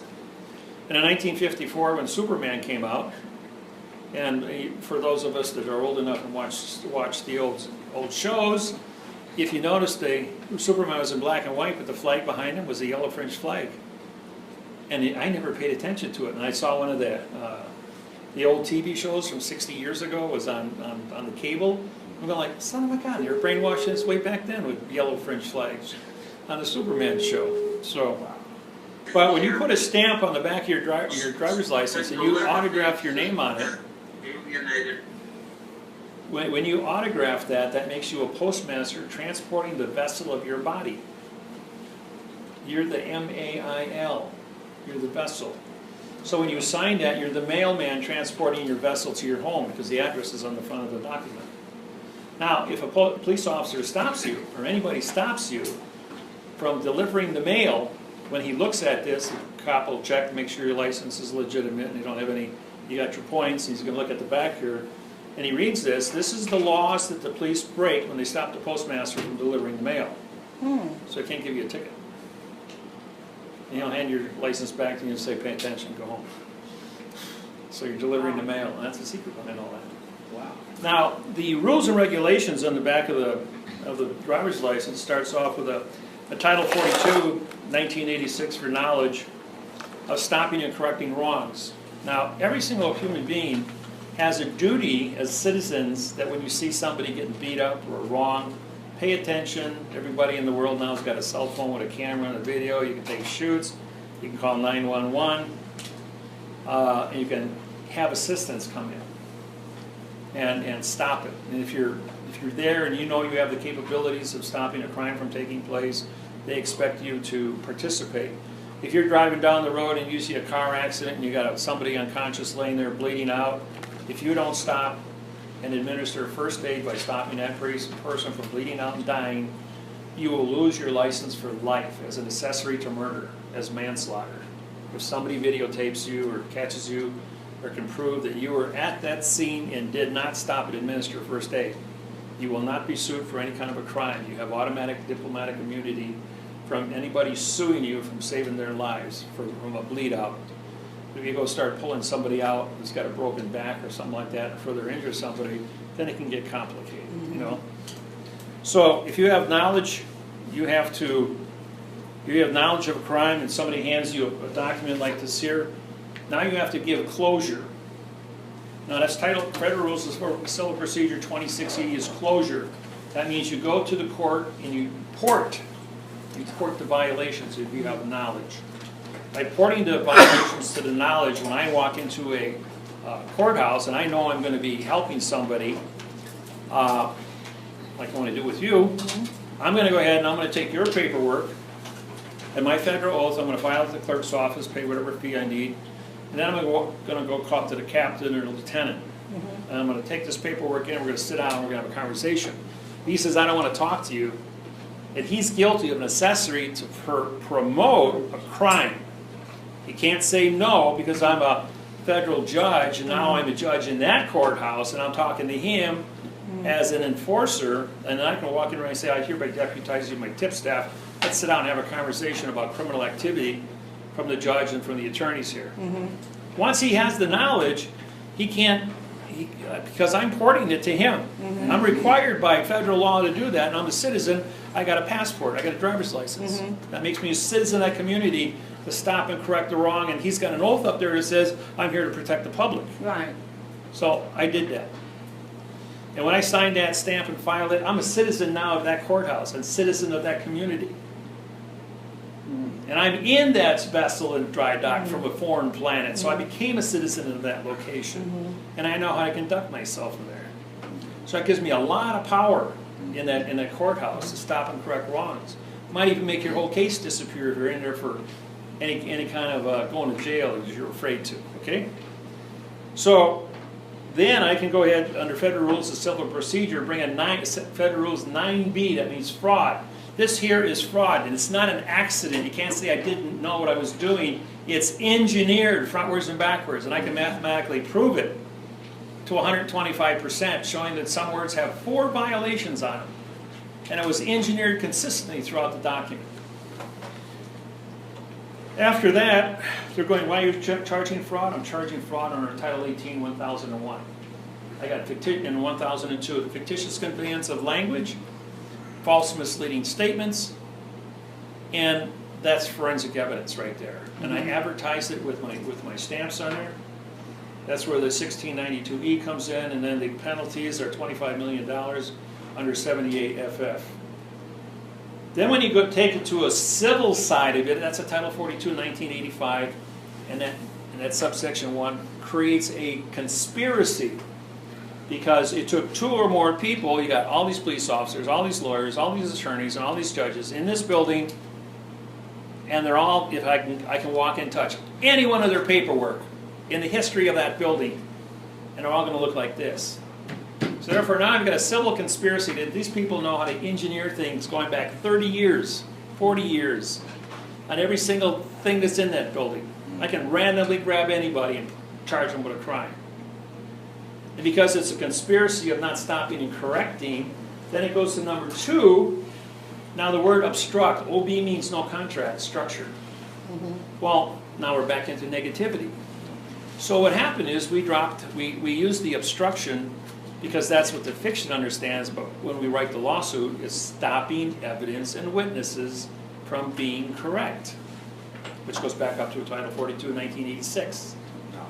So we're getting around the negative word by using the quantum definition, quantum terms. So once we establish that they've obstructed our witnesses and our evidence, that's a felony in every court, fact or fiction in the world. And if they do it under Title 42, 1985, subsection 3, to block evidence and witnesses, now it's RICO. Goes to a Title 18, 1961 RICO charge to reduce you beyond the point of recovery. And if they're doing that, they're using harm, force, physical violence, activates the Hobbs Act, Title 18 to 1951. And that's a 9-page read when you get on the internet. We have 152 grammar laws, which carries 1,221 years of prison and somewhere around $300 million in fines. You're only going to get jailed for 20 years. So I did do a lawsuit way back in 2001, where I put 102 charges in there. It was like a 86-page lawsuit, total overkill. The judge looked at it and he says, the guy's going to get 20 years in prison. You already prove it under Title 18 and Title 18, 1001 and Title 42, 1986. Why are you doing an overkill? He says, make it simple, and we'll read it, and we'll rule in your favor. And so after that, we simplified everything, we streamlined it, took all the double speak out, used abbreviations for words that were used more than 3 times in the document, like the correct sentence structure, communication, parsing, syntax, grammar, performance.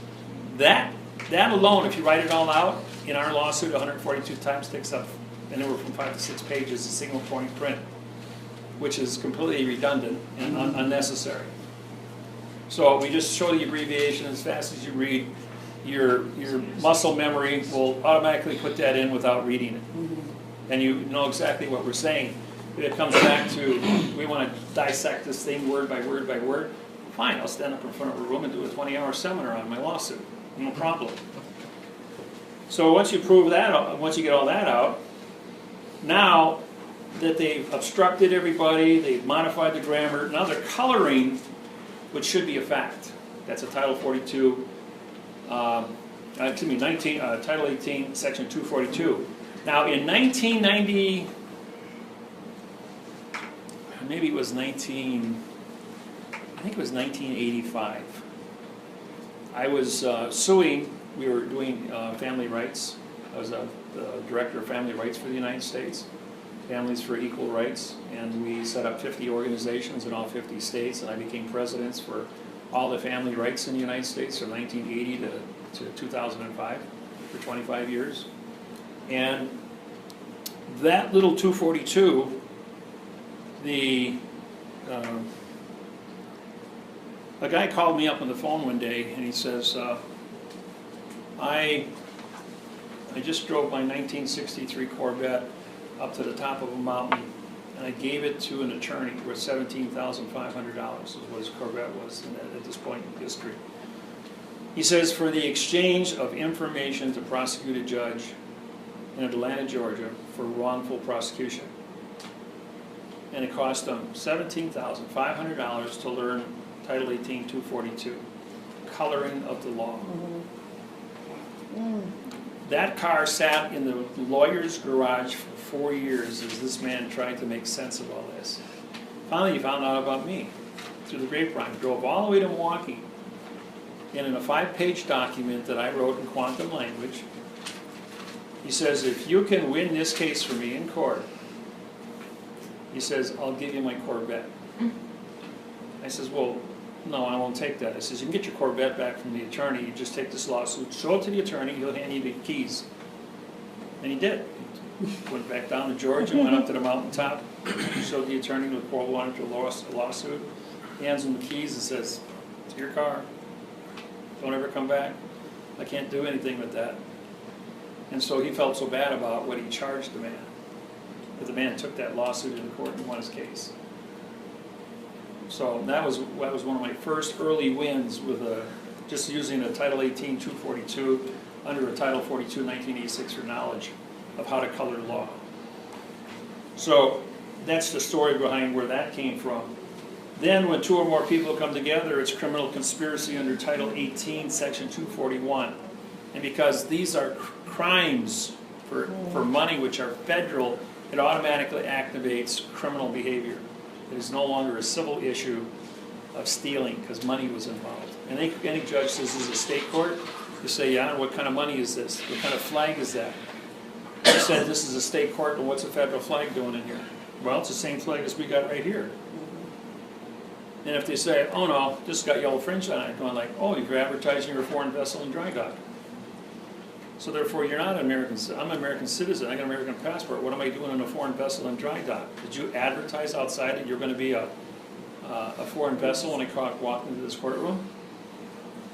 You have an American flag outside 1 to 1.9. You're advertising correct contract because now it's been established that that's the correct contract flag. And now I come in here and you hand me this BS, an adverb verb, and you fly the yellow fringe flag. Well, now that we've got that all cleared up, since the first of the year, they took off all the yellow fringe now, and they're back to regular flags again.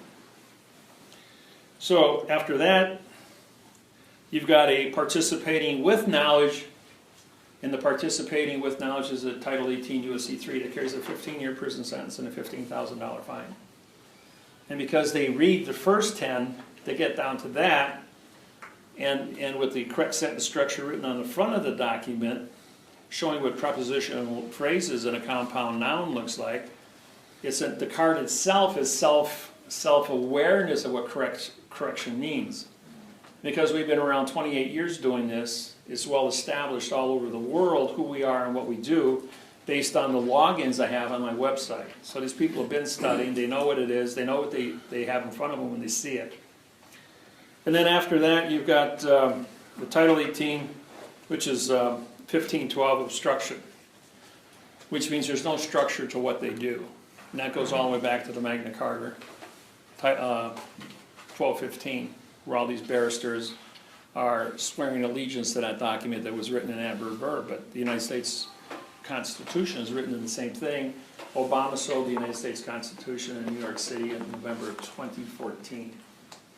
So anybody standing up going, I am standing here on the Second Amendment, I get a right to carry a gun.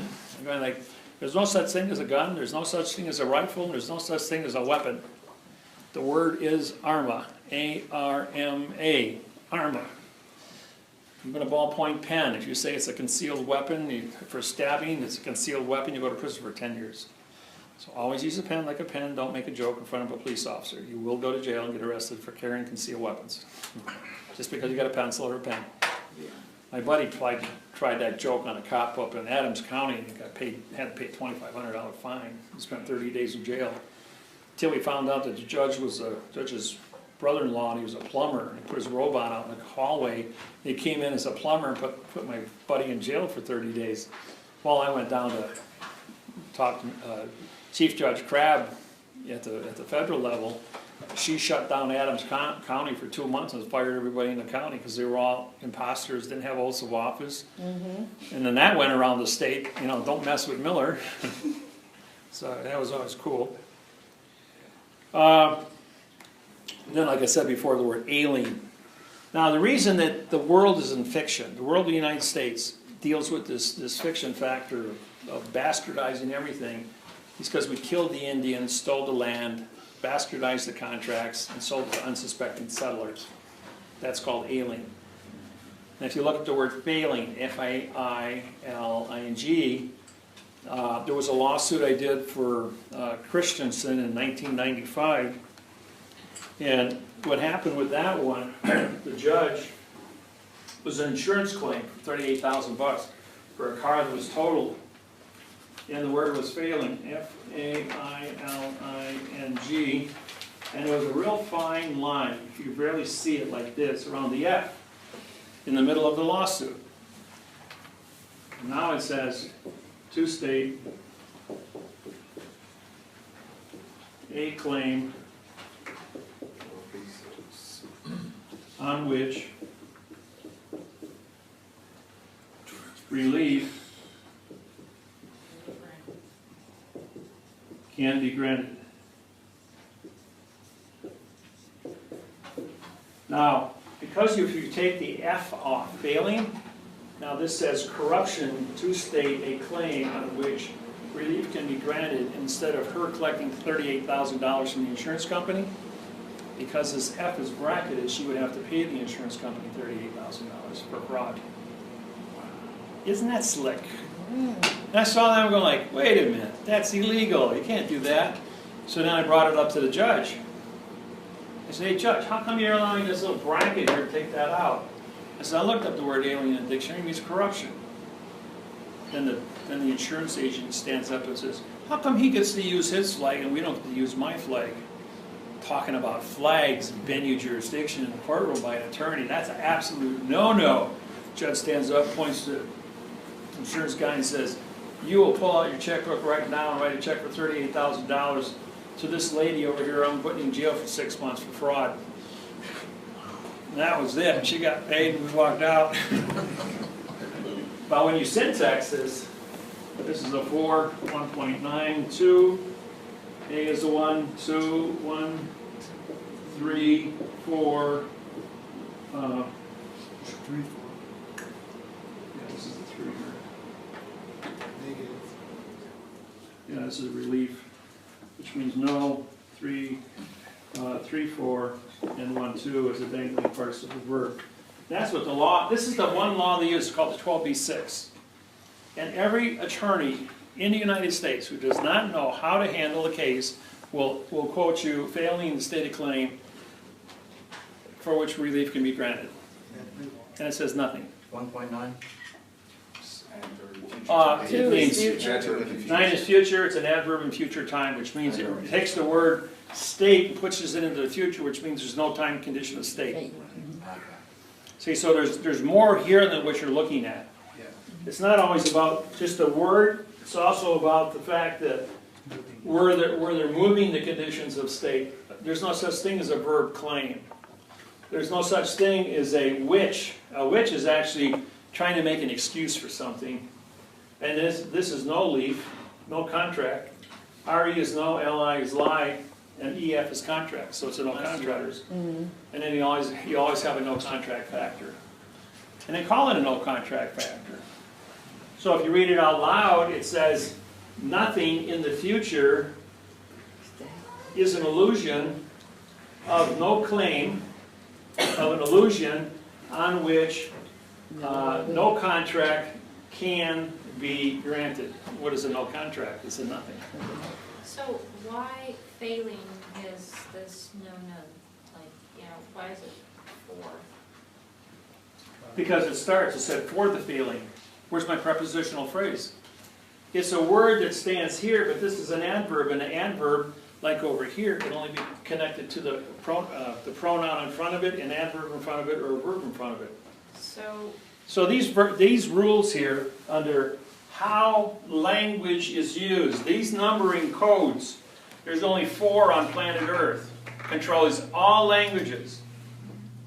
And by memorizing these 5 codes, you can syntax anything, anytime, anywhere, and beat it, destroy it. And 5 codes, which ones are you talking about? Okay, the first code is an adverb modifies an adverb. Okay, but 2 adverbs together mean nothing. You got, the adverb has to modify something, which then would become the verb. So you could say, the very, very hot fire, for instance. For, the would be an adverb, very would be an adverb, very would be another adverb. You got 3 adverbs in a row. Hot would be the descriptive adjective of fire. So it would be a 1, 1, 1, 3, 4. Right. So adverbs can, you have as many adverbs as you want. Or I can say the very, very, very, very, very, very black pen. See? But that's subjective interpretation as color, because this suit is black, but this is a different shade of black. He's got a different color on.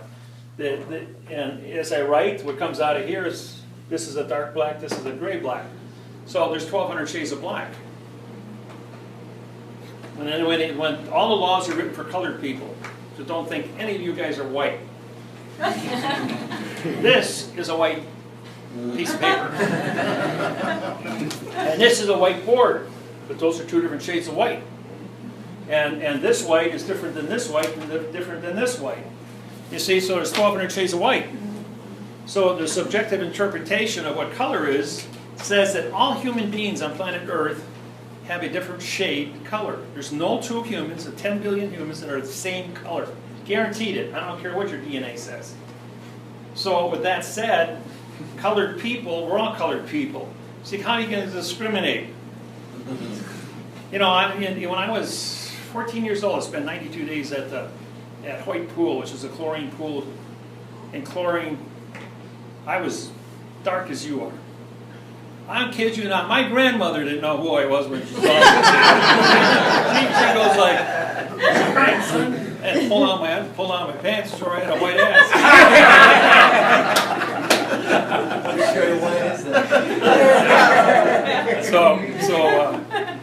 You know, she says, David, she says, did you do any work this summer? I said, all I did is I was a lifeguard over at the pool, and I laid out in the sun all day long, playing to be a lifeguard. So, the adverb modifies the adverbs, okay? And the adverb modifies the verbs. Adverb also comes in front of an adjective. So the adjective always has to have a pronoun with it. You can never ever put an adverb in front of a pronoun. But a pronoun is connected behind it. So you got a pronoun can stand alone, a pronoun can have an adverb behind it. But that adverb then is going to be followed by, you can have a 4-1, that's fine. And you can have a 4-1-2. Put that down here, 4-1-2.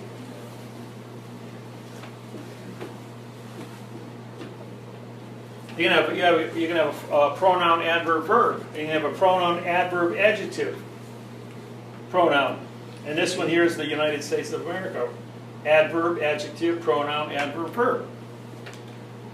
And that's anytime this a cop or a judge or says, that's nonsense, that don't mean nothing. Pull out a $1 bill and say, how about the United States of America? We got a preposition of and the article the, and they're separated. Which means they're both adverbs.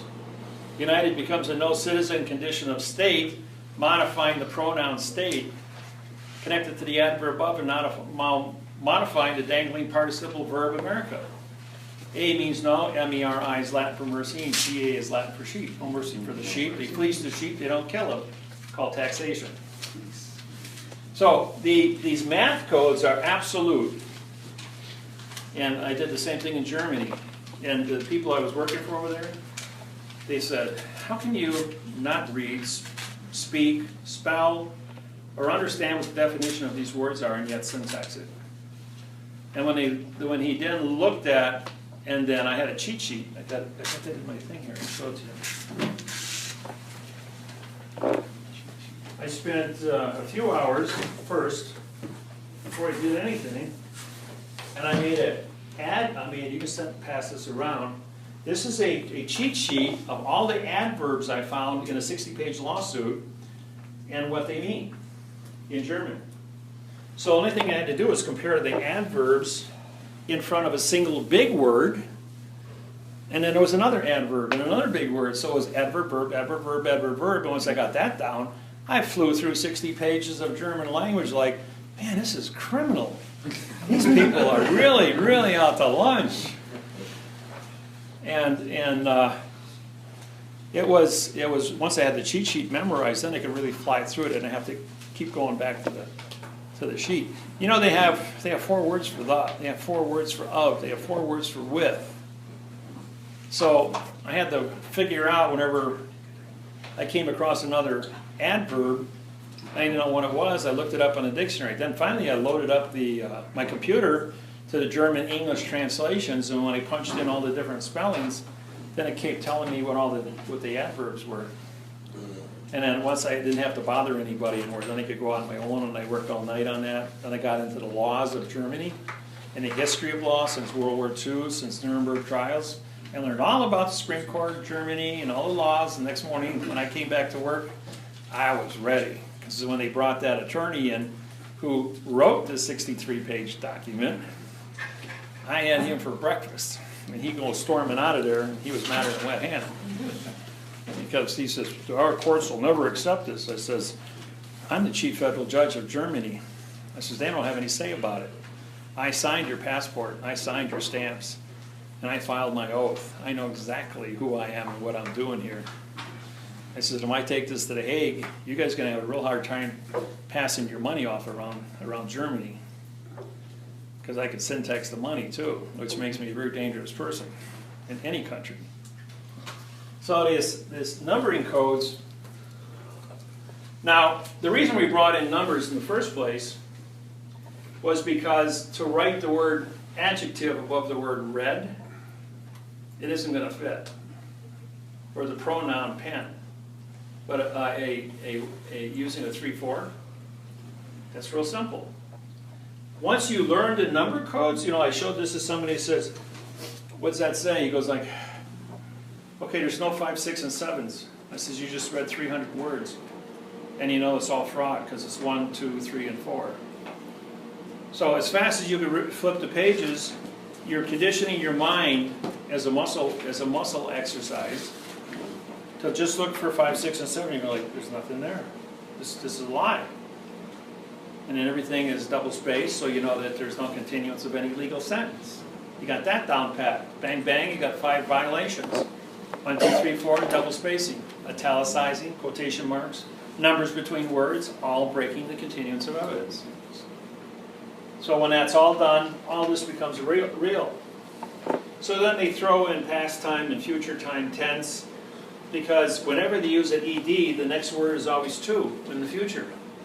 And what is a sentence? A sentence is one idea, one venue. And the past and the future are 2 different timelines, 2 different venues. So therefore you violate it again with what the sentence says. That's why it says here, venue is one, but jurisdiction means opinion. And O means no, PIN is to join, and ION is contract. No joining contract. That's what an opinion is. And justice, JU is no law, S is speak, TI is title, CE is judge. And the authorization runs backwards, so judge title speaks no law. So don't be surprised when you walk into a courtroom and they're babbling, because no laws are being done. And somebody came up to me earlier and said, how come they can't hear me? Because there's no laws, there's no rules, there's no regulations, everybody's babbling. And the judge is up there and he's just tired of it after thousands of cases and years of sitting up on the bench there. The only thing he can say to everybody is, unless an attorney's talking to me who's getting paid $200 or $300 an hour and I'm getting a kickback out on the golf course, I ain't listening to anybody anymore. And that's all unspoken commerce that's taking place. So don't be surprised what's really happening in the world. Your boxes. Watch your boxes on all your tickets and your lawsuits. They're going to put boxes in. They might box your whole lawsuit. They just might box sections of it. They'll use single spacing with boxes if they're going to go ahead and they want to make a statement or take something out of contents from West Publishing. They'll put it in a box. They'll italicize it. They'll put quotation marks and brackets around it. They'll remove it 3 or 4 times. Don't worry about it. It's not on the paper. Learn what your mechanics are. Every dictionary published has a styles manual built into it in the back of the book. So learn your symbols. There's 520 symbols in the world. My brother spent 3 years studying symbols. He got so bad with his writing and symbols that I couldn't understand him anymore. He knew what he was talking about, and he was right, because I looked up stuff. But nobody could communicate with him because nobody reads symbols on your keyboard. But there are 520 symbols on your keyboard. So you can get into that and do a whole study from it. It's really good. Then you've got the math interface on grammar. I'll do that next for you guys.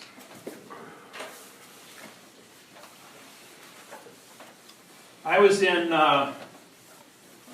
this was a Toby Brown case in Tampa, Florida in 2000 and, I think it was 2002. 2002. Yeah, I think Toby Brown was 2002. They took it in?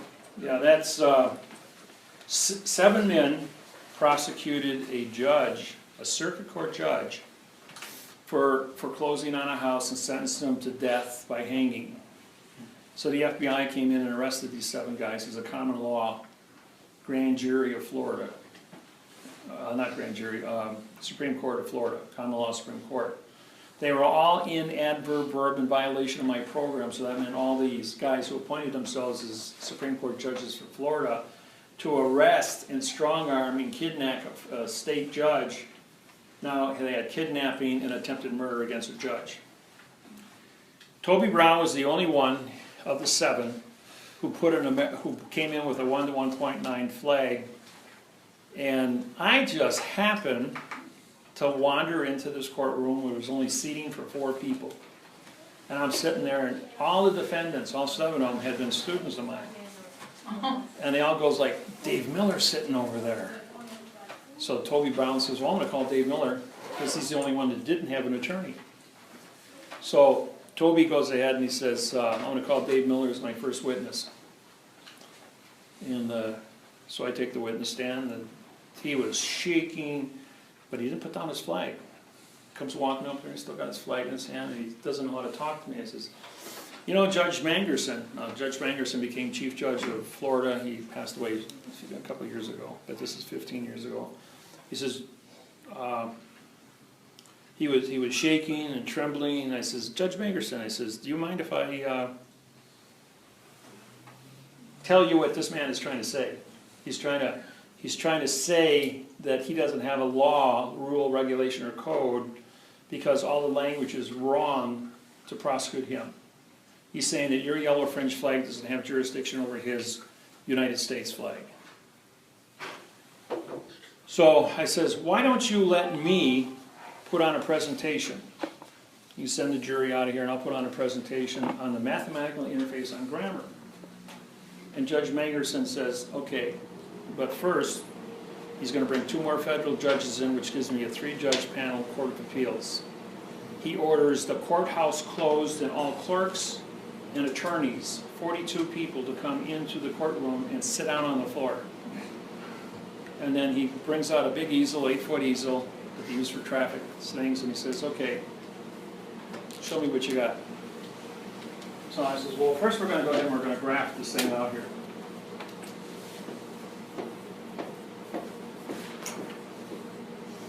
I says 1 plus 2 equals 3. 3 minus 2 equals 1. I says anything that's on one side of the formula, which would this should be a fact. So this is the divider. Facts are on both sides. Can't change a fact.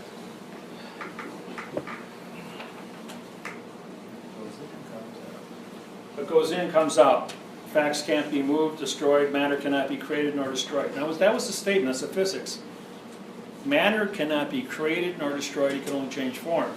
And the judge says, okay, that's a physics problem. That's right. It's in math. So an equal sign does not affect any math problem. Add, subtract, multiply, divide, sine, cosine, tangent, quantum physics, calculus. Equal sign has nothing to do with the problem. Just that it says you check it by having whatever on one side is the other. That's your conjunction. And that's and or.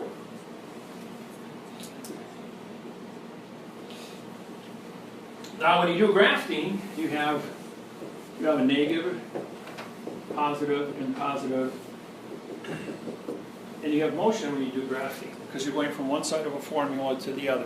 And you're trying to, because you have to always balance off a graft.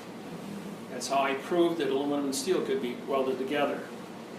And I can beat the shit out of it, excuse my French, with a 5-pound sledgehammer and it won't break. And that's how I got my teaching degree. Because I disproved a 100-year-old theory that you can't weld aluminum and steel together for the first time in 1995. And I took my welding teacher's, he retired and I took his position as the head welding instructor for MATC in Milwaukee, because I proved that on aluminum welding. Anyways, so the grafting shows that a positive 2 and a negative 2 down here is motion. We all studied that. So we're going to give verbs the motion. Actually, it's a performance. And that's called thinking.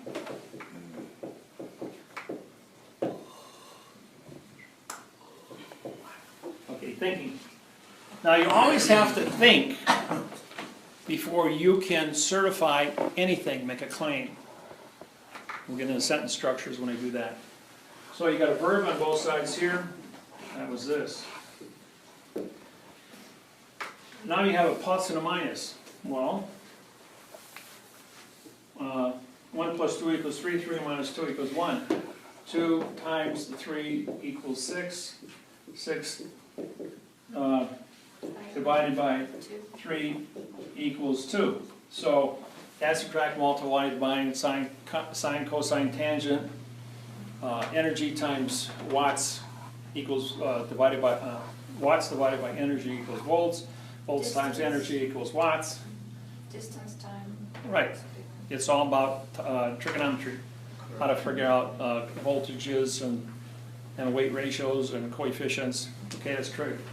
All right, so we add, subtract, multiply, and divide. And the one thing that's true about the whole thing is you got plus and minus, called opposites. So the only thing, we have 38 positive prepositions.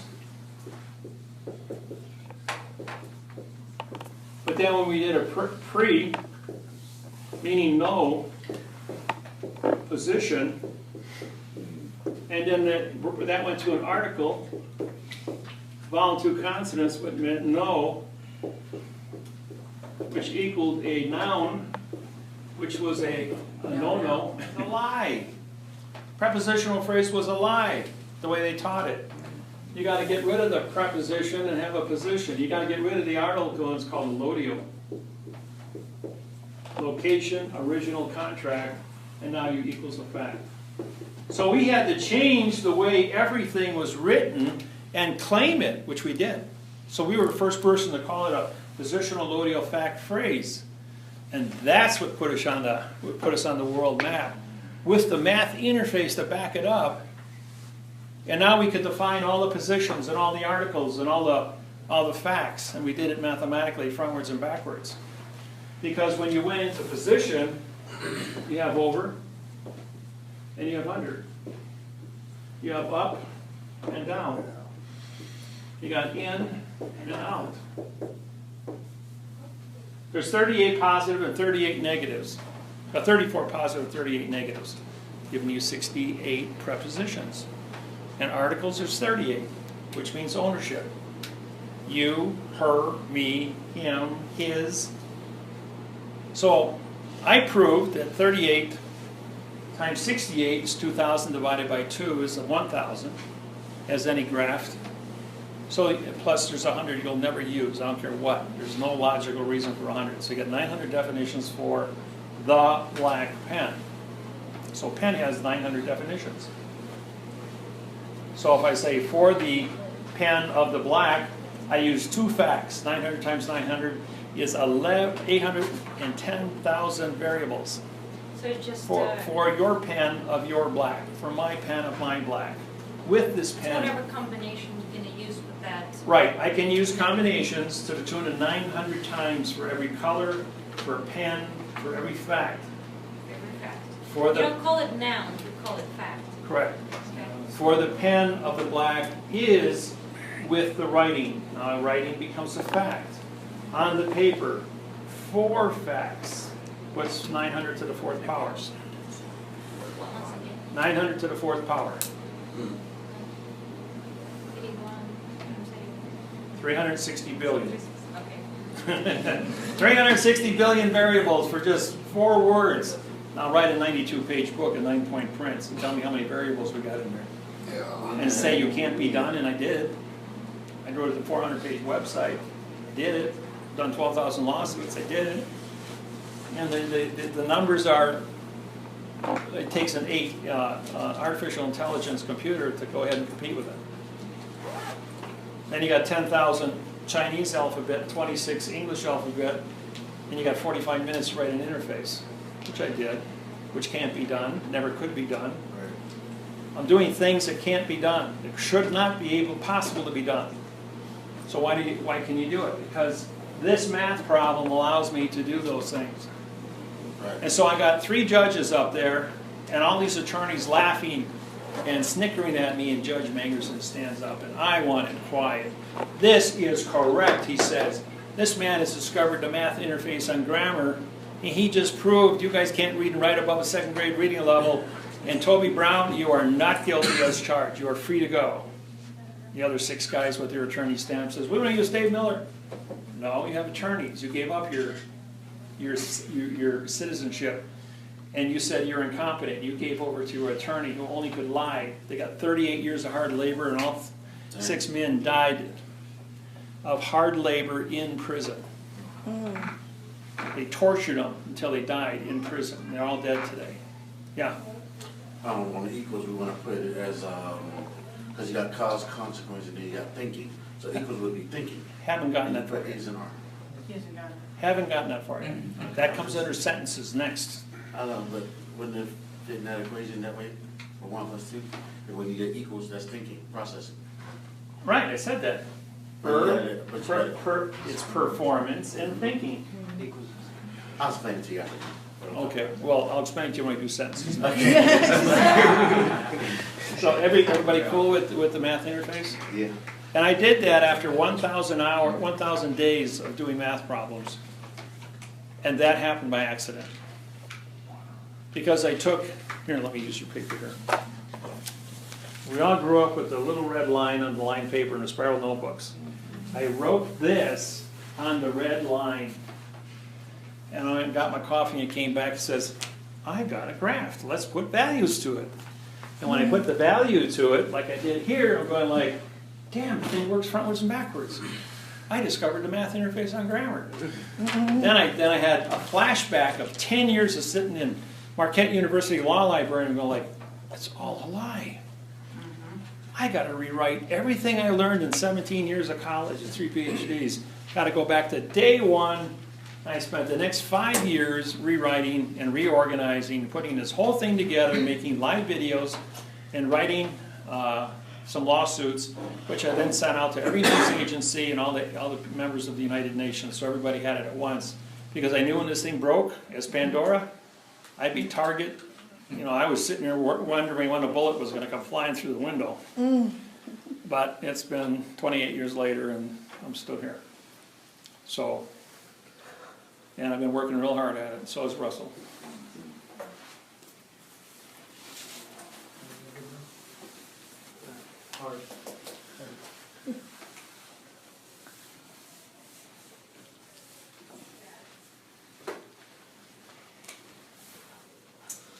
When we're doing sentence structures, we also graph those out. Now, that was the math interface, but everybody's having problems writing a vertical sentence and reading a vertical sentence and understanding this kind of syntaxing in a vertical sentence. In the back of this book, these books are 200 for those that want them.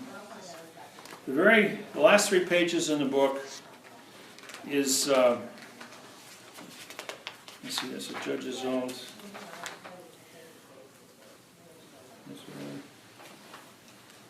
Security navigation. Treaty of Versailles. I took the the first paragraph, 62 words of the Treaty of Versailles, and that was, move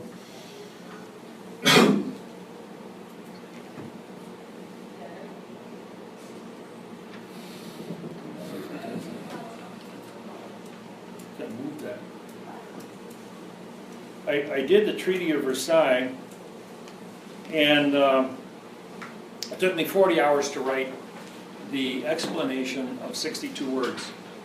And I did it in 3-word phrases. So we got for the knowledge.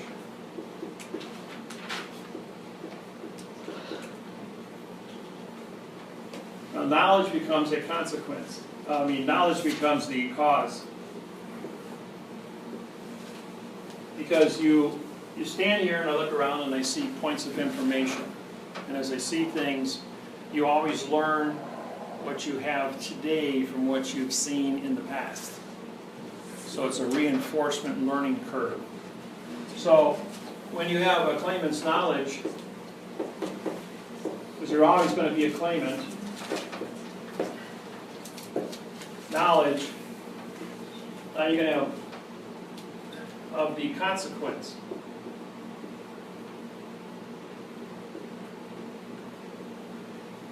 Now, consequence is your storage capacity.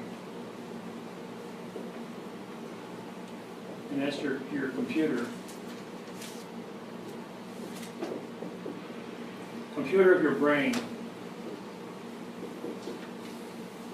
So, Fact? huh? Is it the fact? No, well, this here, you're looking at your cause, you're looking at facts up here. That's not right, you have a cause and a fact, but effect is the EFF, which means if you look at adverb verb and you want to have an effect with fiction, you're going to have a cause, but then you're going to have an illusion out of it. So you have knowledge up here, and that's what you learn of facts. I think we should take this off. And then you store your facts in your brain, so you have a consequence. It's in storage. When I want to move that, I got is and are. Is is singular, are is plural. That's going to be your thinking capacity. And that's a thinking performance. This means person, form, which means to write on paper, and ants is contract. So you have you're actually transporting 2 plus 2 equals 4, but when you write it on paper, I know which one of your definitions, there's of 150 definitions. Because as long as I don't put it on paper, it's just cyber nonsense up in the air. Now, this here becomes with, is the next thing. With is a possessive, which now becomes possessive. Possessive is your verb here, but you're going to be a possessive claim. Gold miners filed claims. You're taking the facts in your brain, taking out one subject, making a claim for it, and now what are you going to do with that claim? You're going to define that claim. Correct sentence structure, communication, parsing, syntax, grammar, performance. Of what? It's going to be with contracts. Because everything you do, if you're going to put anything on paper, what are you trying to do? You're trying to communicate to somebody, and you want to communicate to them correct, and you've got to do it by contract. Whether it's a bill of lading for the hamburger you bought for lunch today, you went in to give you a choice of foods, so that the lady, or the waiter or waitress, came to you with an offer of what they have to sell. And you bought your lunch. So you ordered it. She filled out an order form. She took it to the kitchen. The order form then took inventory, cooked it up, she brought it out to your table, delivered to you as the process, as a transport. And then afterwards, she gave you a bill of lading to pay for the food, which you agreed to when you ordered, because you already knew what the price was. then when you complete the transaction, you get up and you go to the cash register and you pay for your bill of lading and you get a receipt for it. And then you can leave. If you leave without it, then you go to jail for stealing. So how this contract would have, like, sound, you know, like using all of these for, Okay, you have knowledge of a so it would be for the A menu. knowledge of you have a menu of fact. Consequences is you're going to go ahead and put in an order, but you're going to perform thinking to do that. Once you perform thinking, it's because you know what you're going to order, because you know what the facts were. So you're going to make a claim to this lady, and she's going to write up an order. Then you're going to go ahead and communicate to her, an adverb verb, because we're not dealing with orally, but she writes it up. If you're in law, though, the judge in front of a district attorney you want to trash out, then you can use correct sentence structure for the contract that they're going to go ahead and fight up against. The attorney's going to use fiction, but you're going to have a correct contract to prosecute the fraud. So you're going to use correctness with this contract of the fraud, or against, this could be a word against, for the fraud, parsing, syntax, grammar of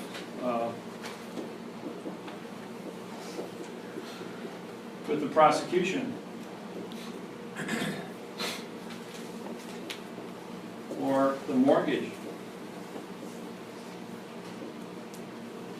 or your deed of trust.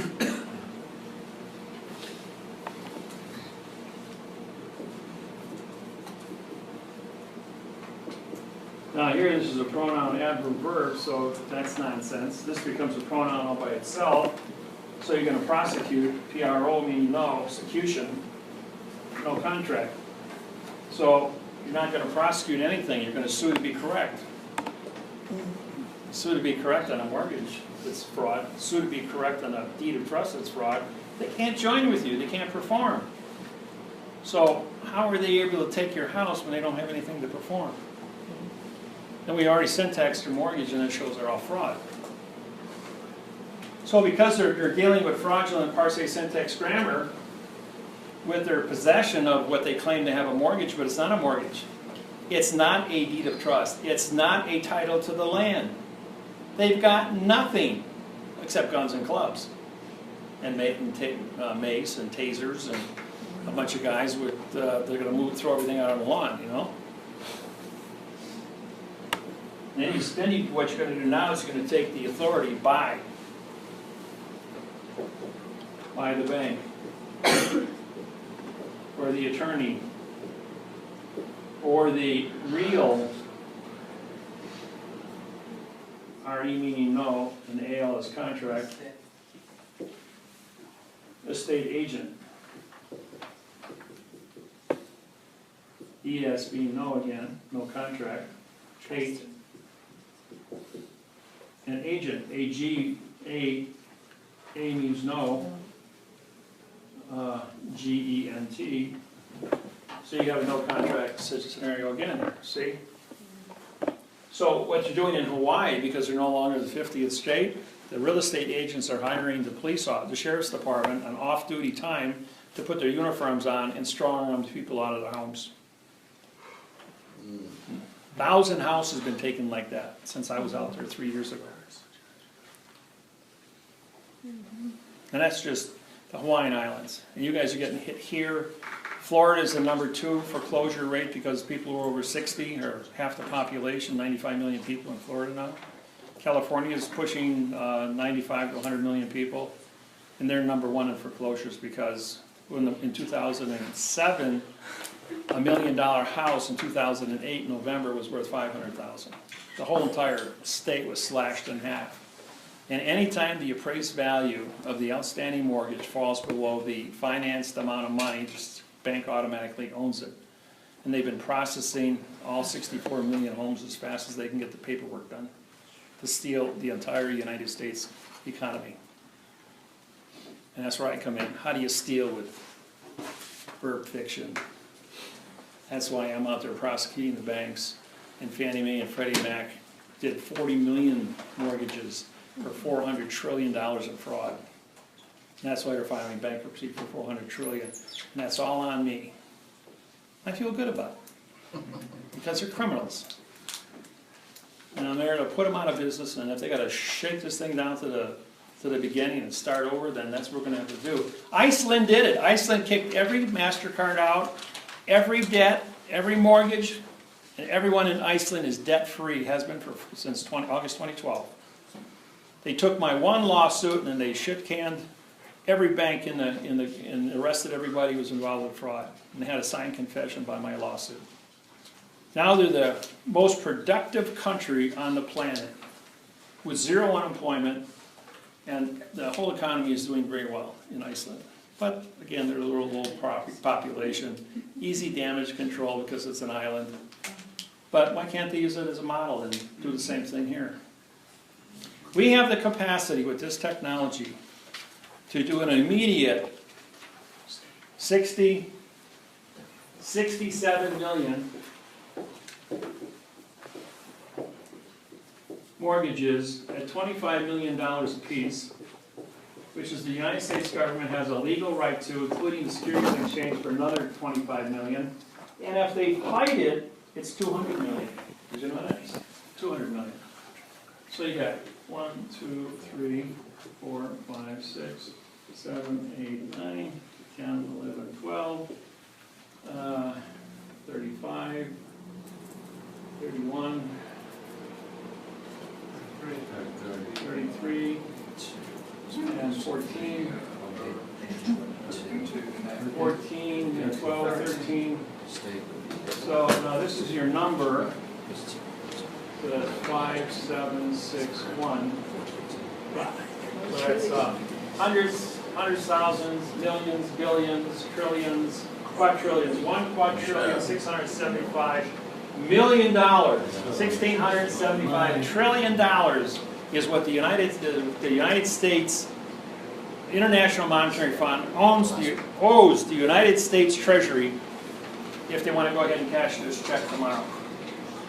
However, the International Monetary Fund has the number 26 with 215 zeros after it. So if we're going to take off 1, 2, 3, 4, 5, then we're going to have 210 zeros left in surplus after the United States government is made whole with $1,675 trillion. Now, that seems like a workable plan. We can do away with income tax. That's enough money to finance the United States government for 100 years without taxes, with 3 million employees. And because we're in quantum, everybody's got a job. We can now say, we're the policemen, and we're going to do everything in quantum and fix the planet. Going to throw a Nikola Tesla coils up on every single telephone pole, producing 200,000 watts per coil. Have 20 times more electricity than we need at 2 cents a kilowatt. 24-hour-a-day food production. All your energy for air conditioning heat.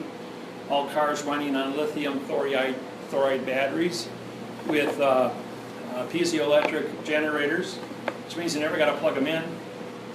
And I have virtual non-stop, like my wristwatch, it's piezoelectric run, perpetual motion. So you got to drive to your 100 million cars, never have to fill them up or gas them or do any of that stuff on electricity.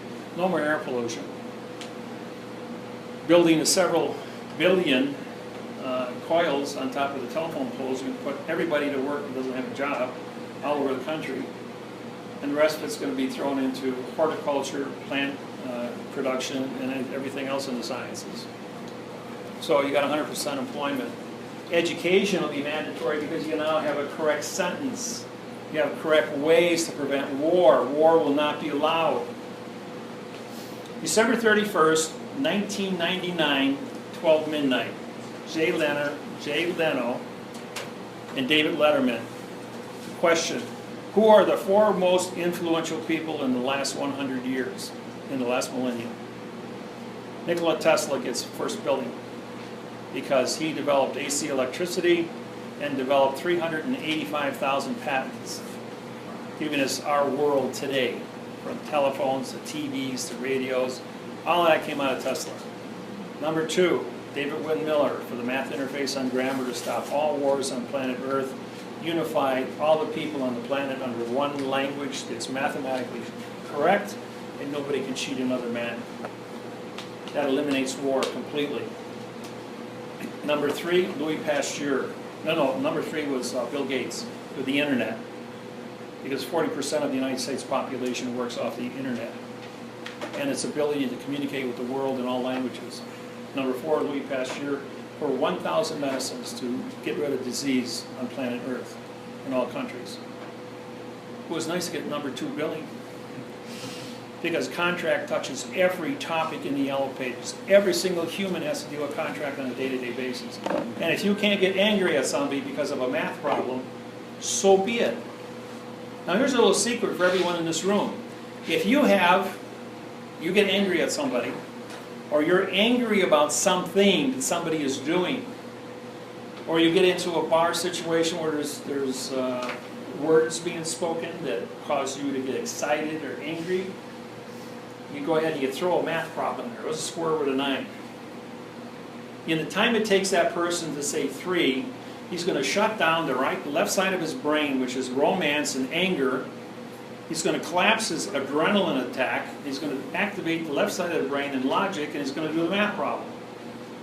And by the time he figures out the math problem, he forgot what he was angry about, and he's not calm again. Or take a half a teaspoon of sugar and a glass of warm water and drink it and it'll activate your L-tryptophan, and that's your morphine. You'll be nice and happy. Because you got low blood sugar. Well, that's a true statement. Before puberty, sugar turns into adrenaline in a child. After puberty, it turns into morphine, which is your L-tryptophan front lobe of your brain, and you're nice and calm. That's why you always put sugar in your coffee, because coffee causes your heart to get hyper, your adrenaline to jack. The sugar activates your L-tryptophan and neutralizes your acid attack in your body. And if you eat too many green grapes and have an acid attack with lemons and limes and all that good stuff, you pop half a teaspoon of baking soda and it'll blow your pH out and be normal again. Anybody gets cramps, take a little baking soda, totally neutralize it. Be an article, the, a, and, this, these. Keep the article, try to keep the article the same all the time. Think about what you're doing. If you want to write a document or a sentence and have a perfect 100% mathematically correct, always keep your articles the same article. If you can't, and you have to use 2 or 3 different articles, it means your sentence isn't correct. You've got your order of operations wrong. Now, the opposite of by is for. The opposite of with is of. So if I'm going to read the sentence backwards, I'm going to say, for the bank, or the attorney, or the real estate agent, of the prosecution, mortgage, deed of trust, now you bring your is-are down, with the fraudulent parsate syntax grammar, of the contracts, with the correct sentence structure, communication, parsate, syntax, grammar, of the possessive, of the claim, with the consequences by the claimant's knowledge. All my nouns are still nouns. All my arguments are still my arguments. All my facts are still in the right condition of state.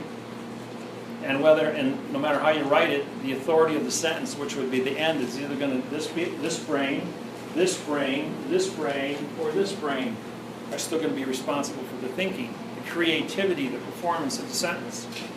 So when you write your sentences frontwards and backwards, and in the book,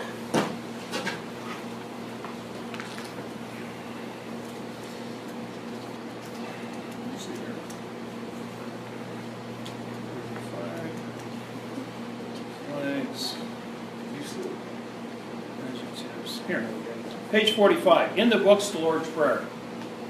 One of the most popular sentences in the history of mankind for 2,000 years. Syntax and quantumized. And when the Pope read that, he called me up, he says, you know, it's the first time in my life, and I'm the Pope. Pope Paul said that to me. He says, I understood what the Lord's Prayer said. In 1995, when this was written by 47 ministers from 16 different religions, we spent 2 hours doing this. There's 45 people in this room, we had 47. 14-hour math seminar on Bibles, the Quran, Ishta, Buddhism, Hindus. Didn't matter what your faith was. He says, you know what, people? You put an adverb in front of your God. You put an adverb in front of your Christ, your Yahweh, your Buddha, your Hindu, your Muslim, Muhammad. No, he didn't. He says, yes, you did. And when he looked at it, they all had to sit there and say, yes, we did. And then when they were angry at each other, I said, is 3 + 3 = 6? And everyone in the room agreed with me. Nobody got angry about that. It says your faith is one condition of modification. And a math problem you all agreed on. So now we're all here to learn about math and how it interfaces with your grammar. Let's write this document. And when we got done, I don't care if they were a Buddhist, a Hindu, a Muslim, or a Christian, they all said that's their Lord's Prayer. And they all worked together to do it, and at the end of the seminar, 14 hours, they all hugged each other. And nobody was angry because he understood what correctness was. The Pope opened up a seminar in Austin, Texas, and has been teaching there for 16 years now, since 1999. The Lord's Prayer and syntaxing the Bible with the cardinals, bishops, and nuns. So they know what it says and what it means. And when we did this, like the first two words, our Father. What is the word our?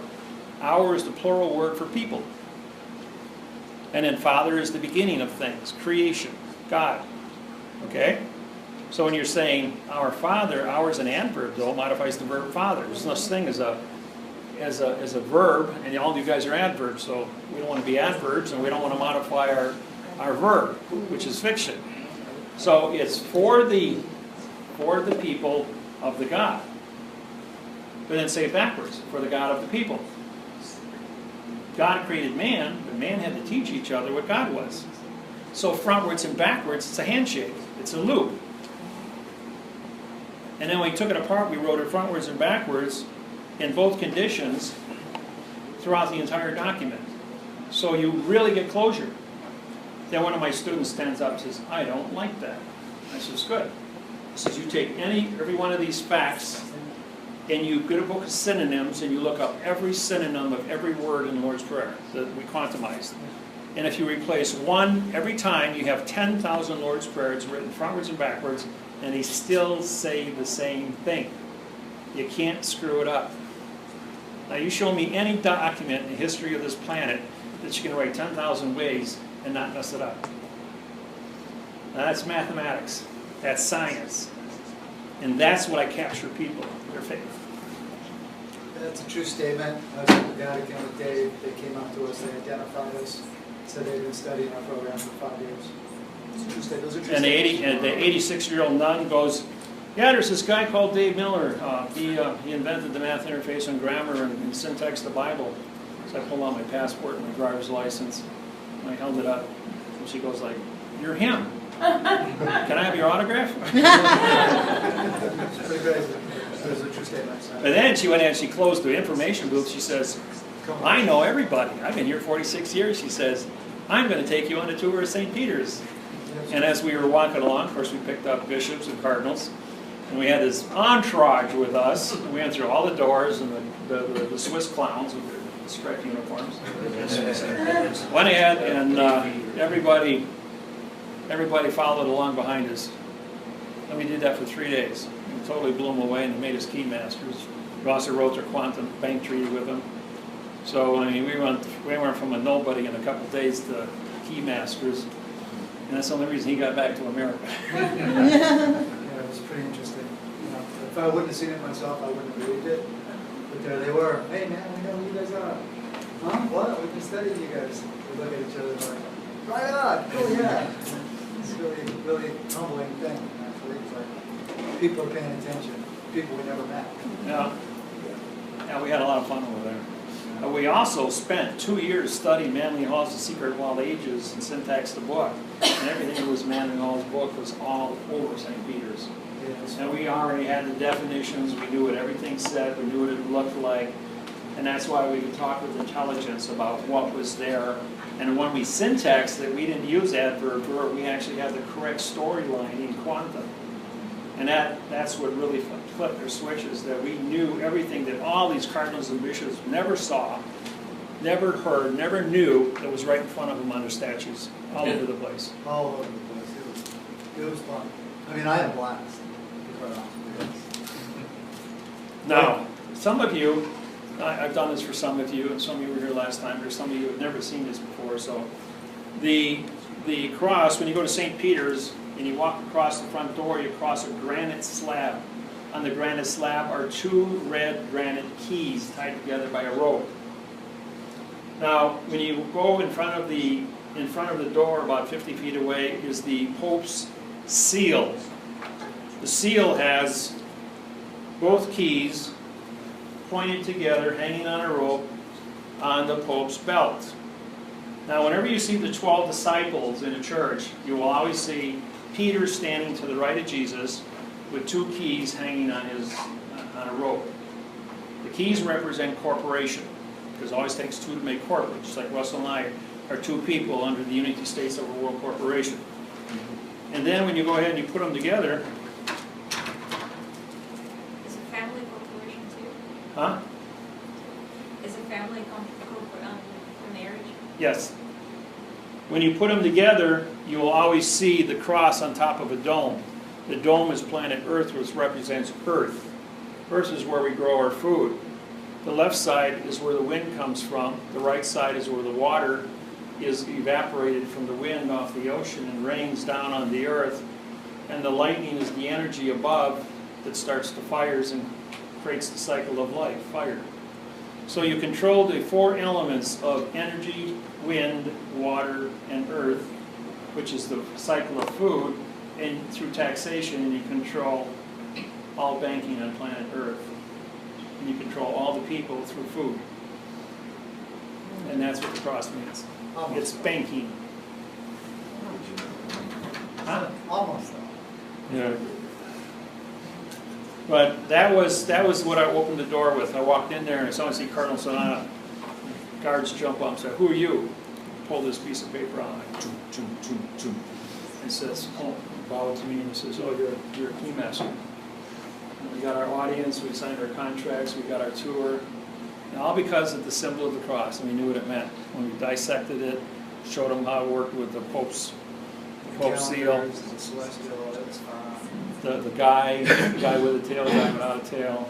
So this is Pope's cross, you said, right? That's what Pope's cross means? No, Or is the it just cross, the cross, I know they want to, before Jesus was ever used with the cross has always been an issue of the four elements and the control of the four elements.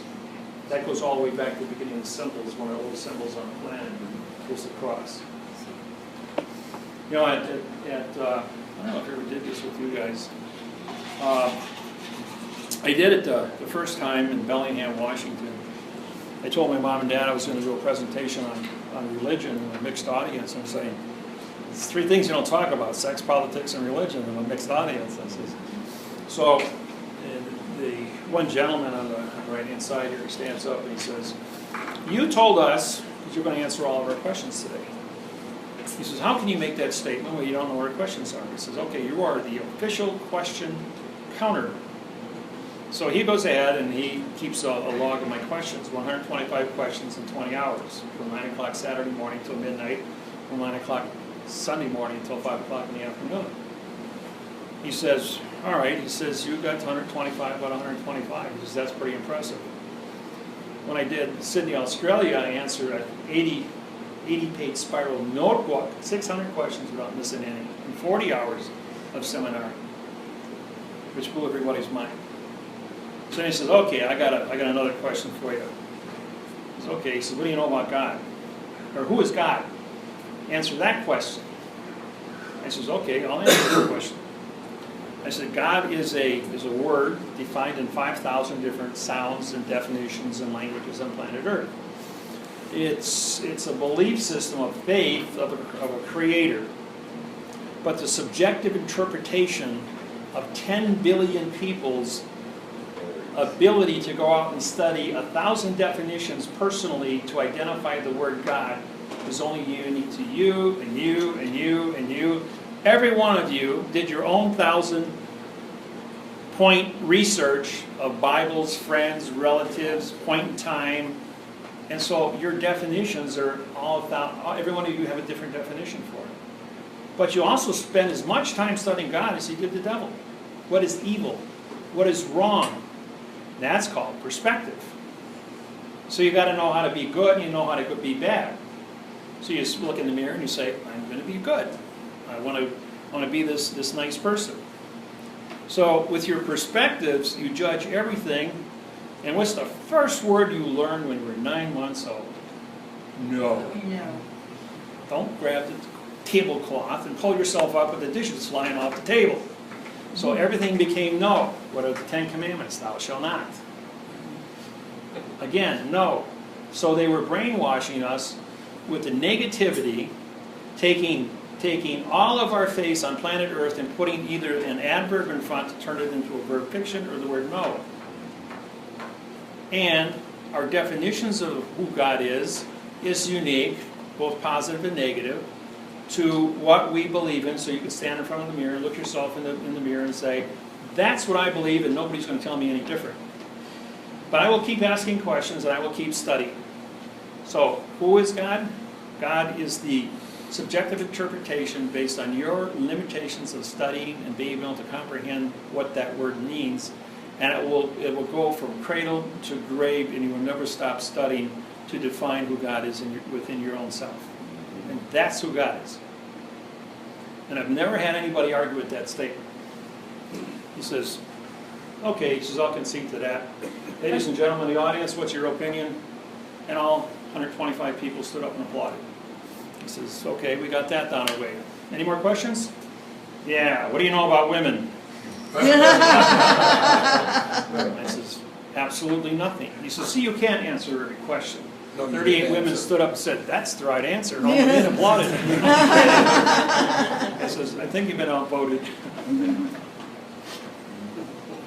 So, let's see what else we got in here. Satins, flags, faith, mortgage. Claims to life. Now, let's do that one next. Everybody. You know, you all have fiction birth certificates or those little contracts you guys all want to cash in. Do not do redemption, strawman, UCC, or acceptance for value. You will be put in prison for 8 years. I don't care what it sounds like, it's all written in adverb or fiction, and it's in violation of this program, and the government knows what this program is and will slam you. They'll let you go right up to the time, they even hand you a check, here, cash this check.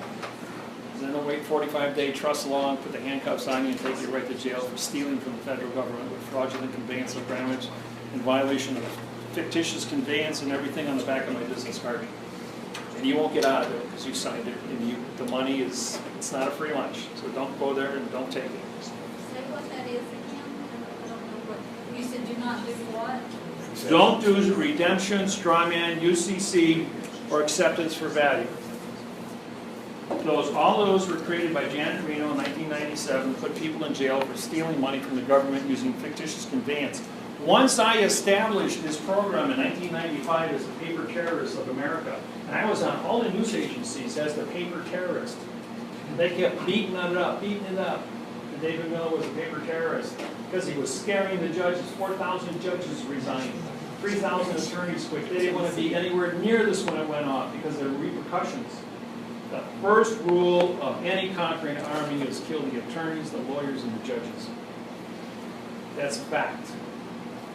And when they saw this coming, they're going like, geez, when people find out about this, and this is Facebook, the public are going to come after us for using fraudulent language to put people in jail and 32 million on probation, and we got no place to hide. And that's why so many quit. Even Janet Reno got up on CNN and advertised 500 new judges for any lawyer that wants a judge would really make a judge out of you. Today they're still short of judges, and they still have to deal with all of this pressure from us. Claim of the life.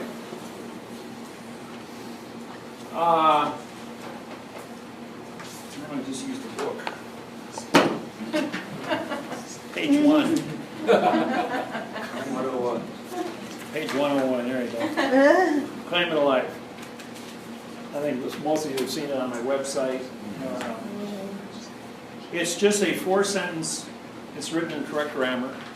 It says that the claimant's knowledge of the live life is singular, because you are a singular person making this claim, with the claim of the life birth, or some people use the word nativity.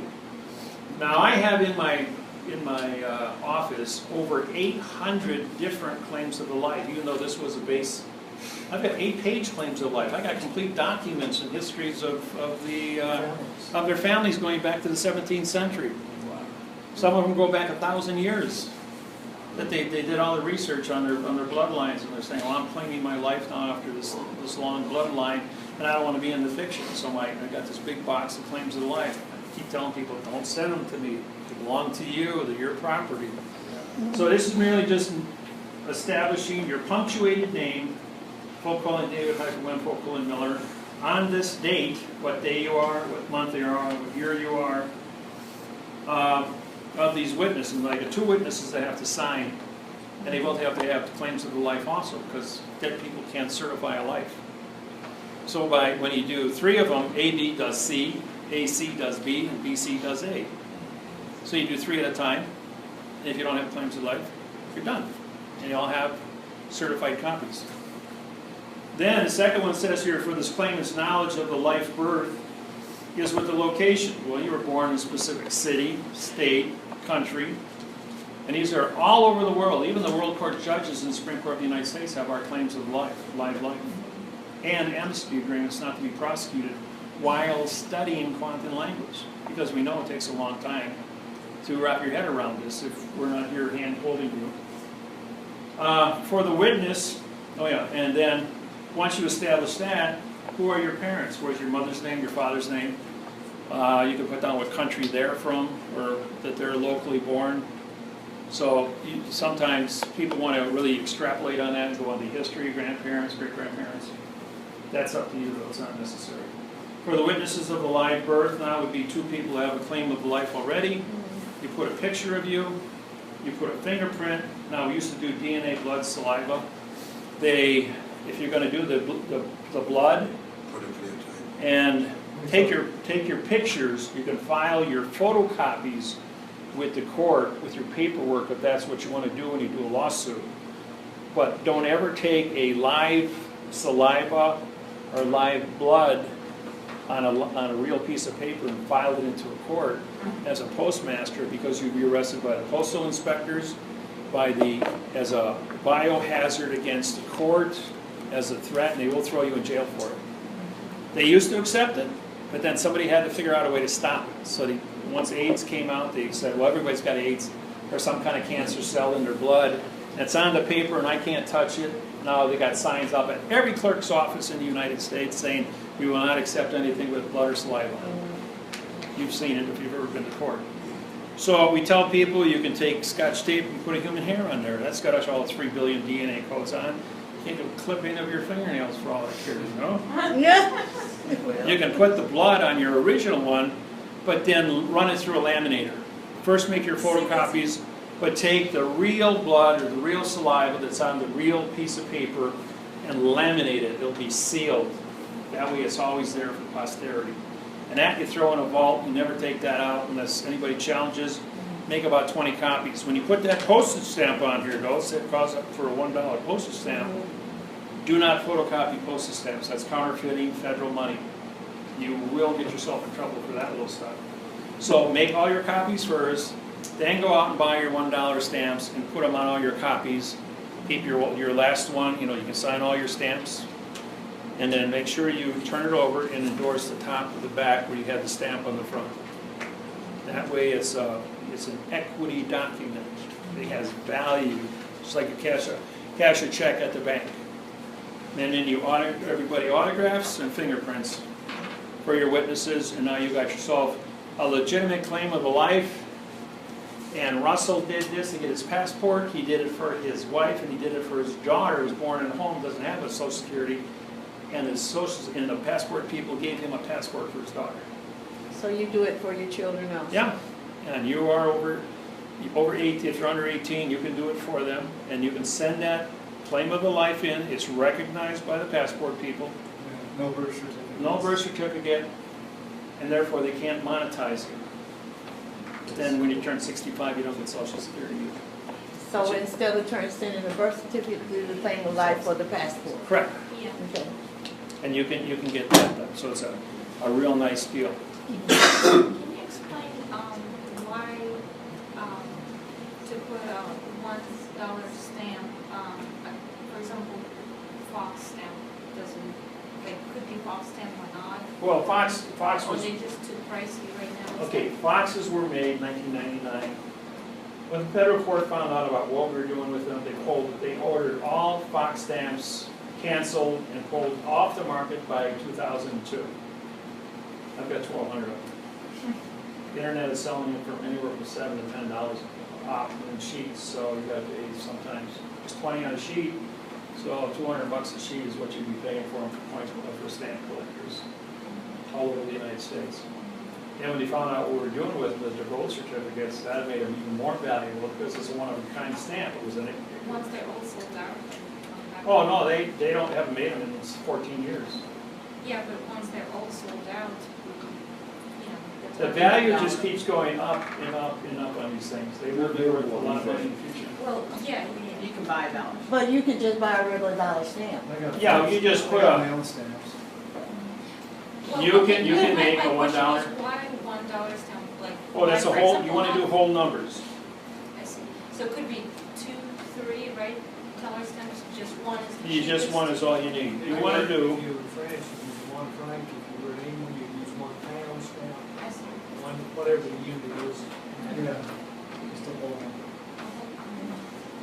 I'm looking for just $1. You got the red, white, and blue one. You got that rainbow stamp. I used a Rockefeller stamp because it's small enough to fit on your driver's license, so it works really well. North Carolina license has a lot of space on the back. You Yeah. can use the big rainbow stamps later. Okay. But as long as you sign those, you're a postmaster transporting the vessel of your body to your home, so that's really cool. And it will save you not doing it. You're always going to get a ticket. You might be stopped 10 times and never get a ticket. And every time you don't get a ticket, that's worth anywhere from $125 and 3 points up to $500–600 and 8–10 points, you know. So that's good for you. So you don't have to cancel the contract. Your signature is cancellation. Thank you. IRS. Let's do IRS stuff. Now, the IRS.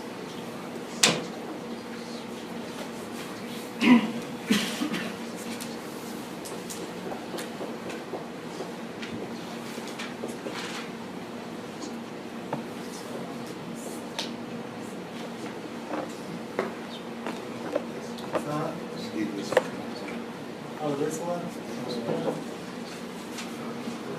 Isn't this cool that you have a voice? Okay. This is no, earth, contract.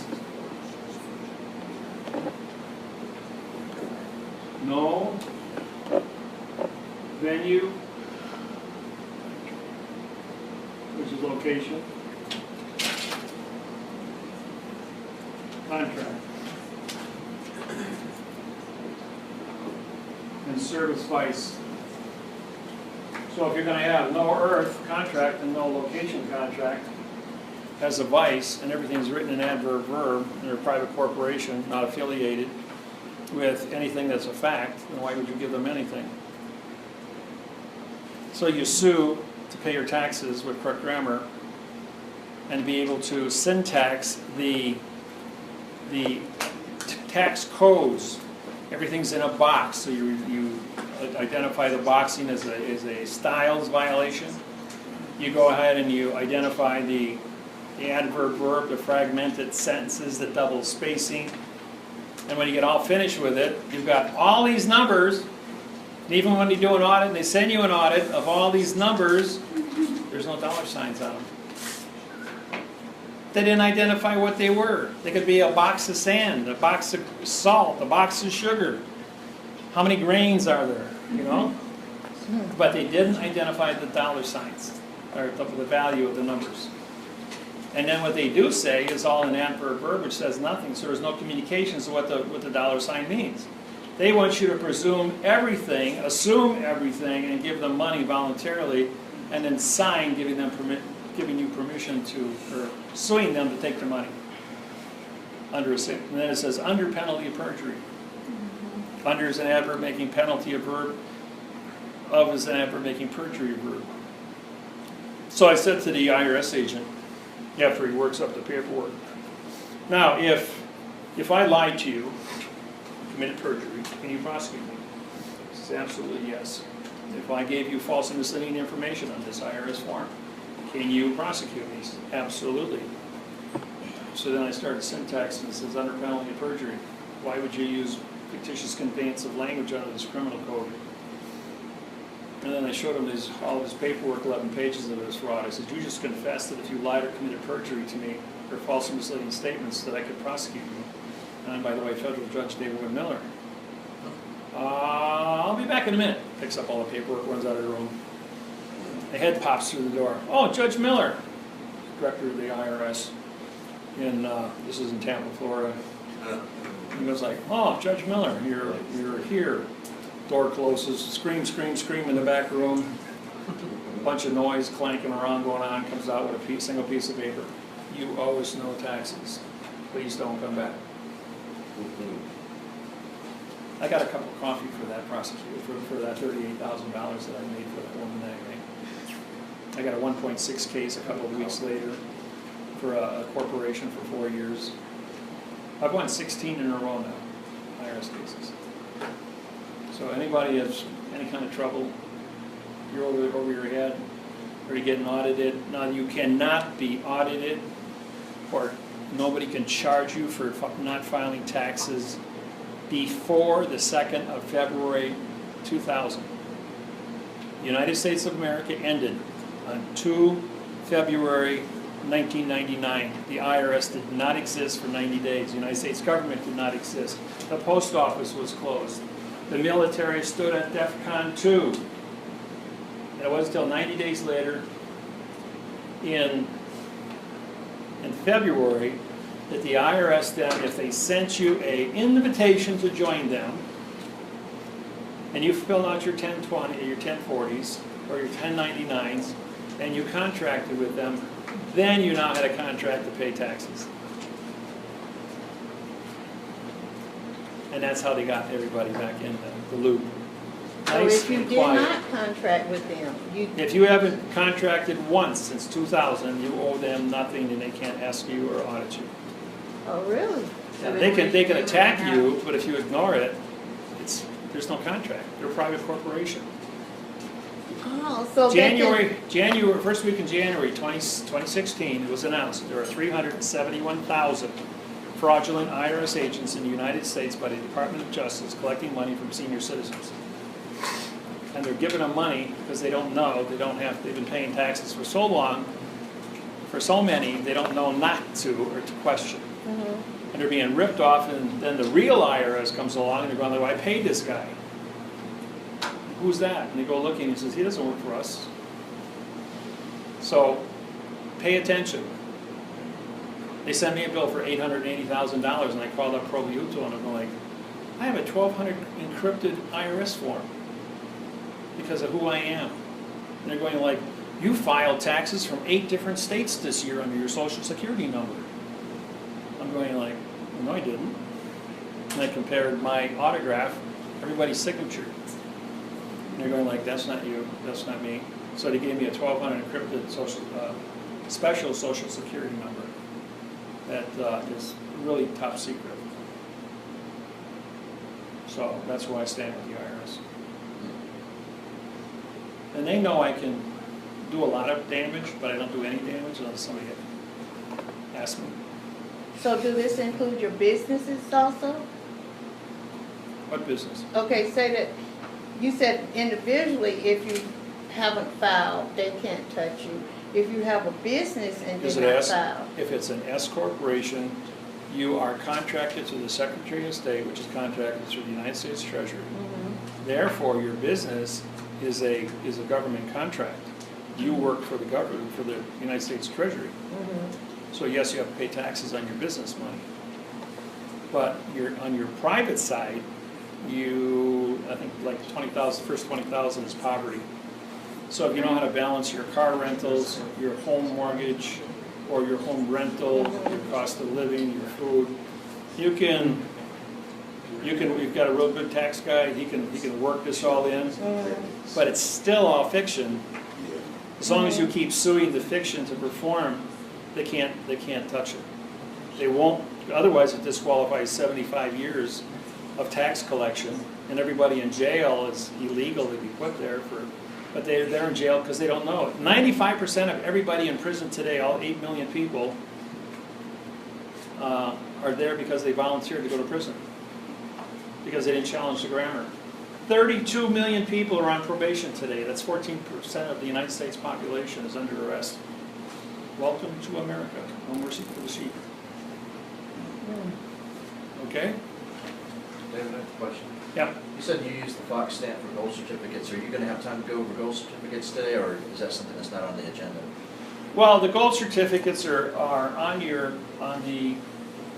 a gold certificate is a quantumized document that puts the value of the foreclosure, which would be your caretaker fees, or the value that the government would pay you for your whistleblower fees, and establishes a standard by locking in a gold price when you file, based on the Chicago Board of Trade or the New York Gold Exchange. There's usually only a $1 or $2 difference worldwide between the price of gold. It's rare there would be anything more than $10 anywhere on the planet. But it locks in a specific date. If you just look at the money itself and everybody goes crazy with inflation, then you're suing for one number, and by the time you get paid, it's not there anymore. But if you sue for the price of gold, you know the value of your gold has always been there. And so it's just a standard measurement. It's all that accounts for it. So there's really no, after we've done the mortgage lawsuit, there's really no function for the gold certificate after that. Well, it's just telling the government this is what my house is worth. It's always been worth these many ounces of gold. The price has gone up and down all over the world with the price of gold, so is the value of your house. So is the value of your suit. So is the value of a gallon of milk and a loaf of bread. They're all tied to what 1 troy ounce of gold will buy for who you are. That's always been a standard in all countries worldwide. That's why they use it as they advertise the price of gold and silver every day, and they tie it to all the currencies. And if gold jumps $35, then all these currencies reflect that number.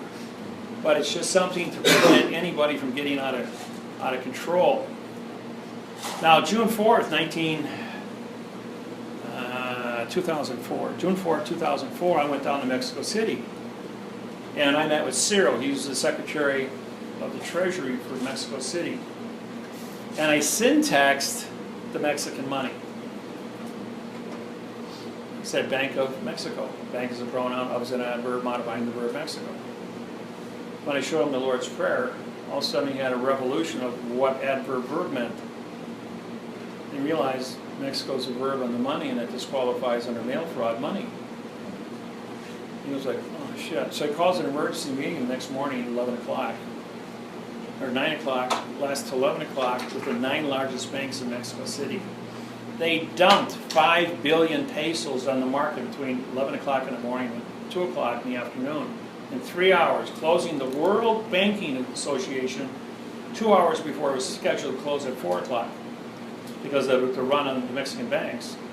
The peso went from 93 to $1.10 in 3 hours. That scared everybody on the planet, going, if it happened in Mexico, why isn't it happening everywhere else? What's going on? So as fast as the market closed, my hotel room phone rang, and it was Rothschild.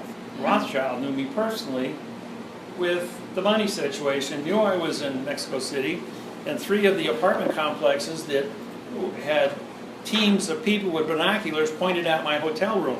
because we were on the penthouse, on the 12th floor of the Hilton.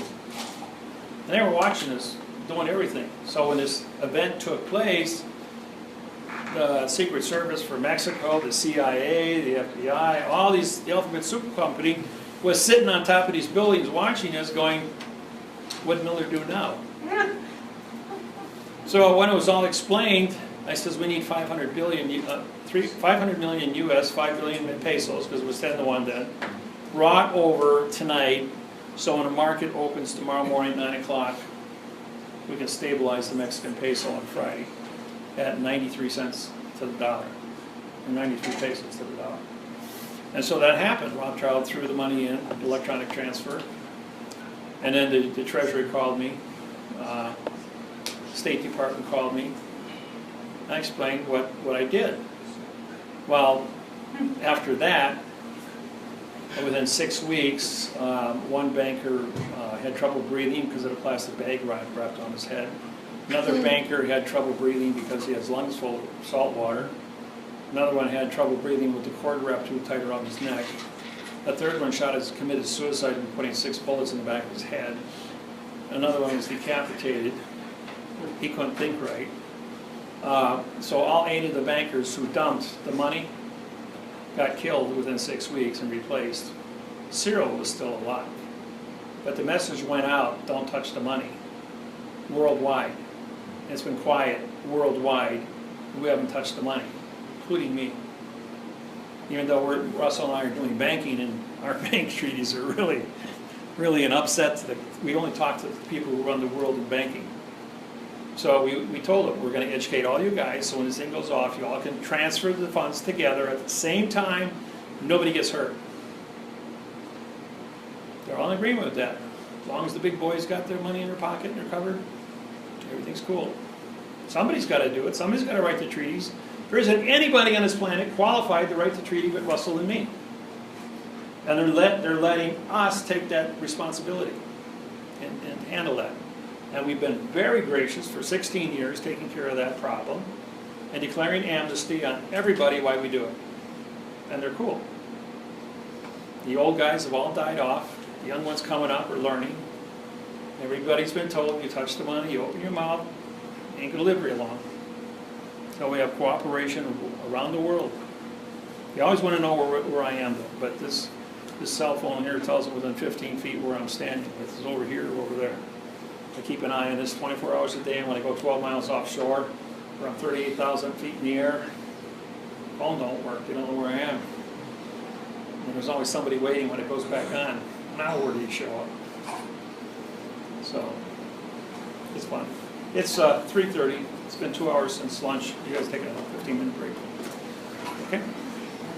So, when I say do your claim of the life, what you're doing is you're taking your facts and you're saving it for yourself. You might file it with your documents when you put them in to let them know that you know how to read and write, you're in quantum, and anything they throw at you in fiction is going to be attacked. So, at any time, they can use we can use the Title 28, 636, order the court open to go in there and prosecute the whole entire court system. They go a little crazy when they do that.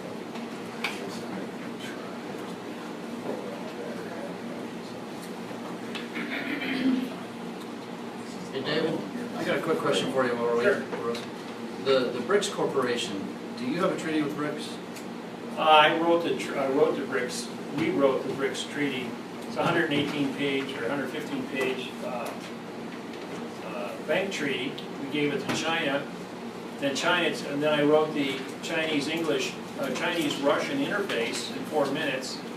So when they applied the interface to the banking, send it over to Russia, they both said, wow, we can communicate. Nobody's getting cheated. So they signed on, and India signed on. That was September 2012, October 2012. And that was 3.5 billion people just there for that one thing. Then it went over to Brazil, captured the Spanish-speaking of South America, Now 190 You wanted the 90 domicile, countries worldwide are involved with BRIC. CPAS and all of that. I just read an article, I just read something on my phone that says BRICS Bank approves first loan of $811 million for renewable energy. Renewable green energy loans. They're moving into all different kinds of humanitarian programs with the BRIC. And more people are cashing in their international monetary funds for gold and silver to move into the banking, giving BRIC more and more gold and silver backing and hard assets. What is a highway? What is a building? What is a bridge? See, highways and bridges are classified under national treasure because everybody uses them. They're not owned by the private community, they're owned by the post office. And the post office controls all the money on planet Earth. That's why only postmasters are allowed to be printed on the money. That's a picture. Including Harriet Tubman? Including who? Harriet Tubman. Was that the new money thing? It's going to be on the Yeah. 20, Oh, okay. in 2020, I think. He was a postmaster. Thomas Jefferson, replacing Thomas Jefferson, who I assume was a postmaster. Postmaster General of a fiction corporation. And so they're looking at the fiction that was been done in the past, and we're taking our position that quantum disqualified the fiction world.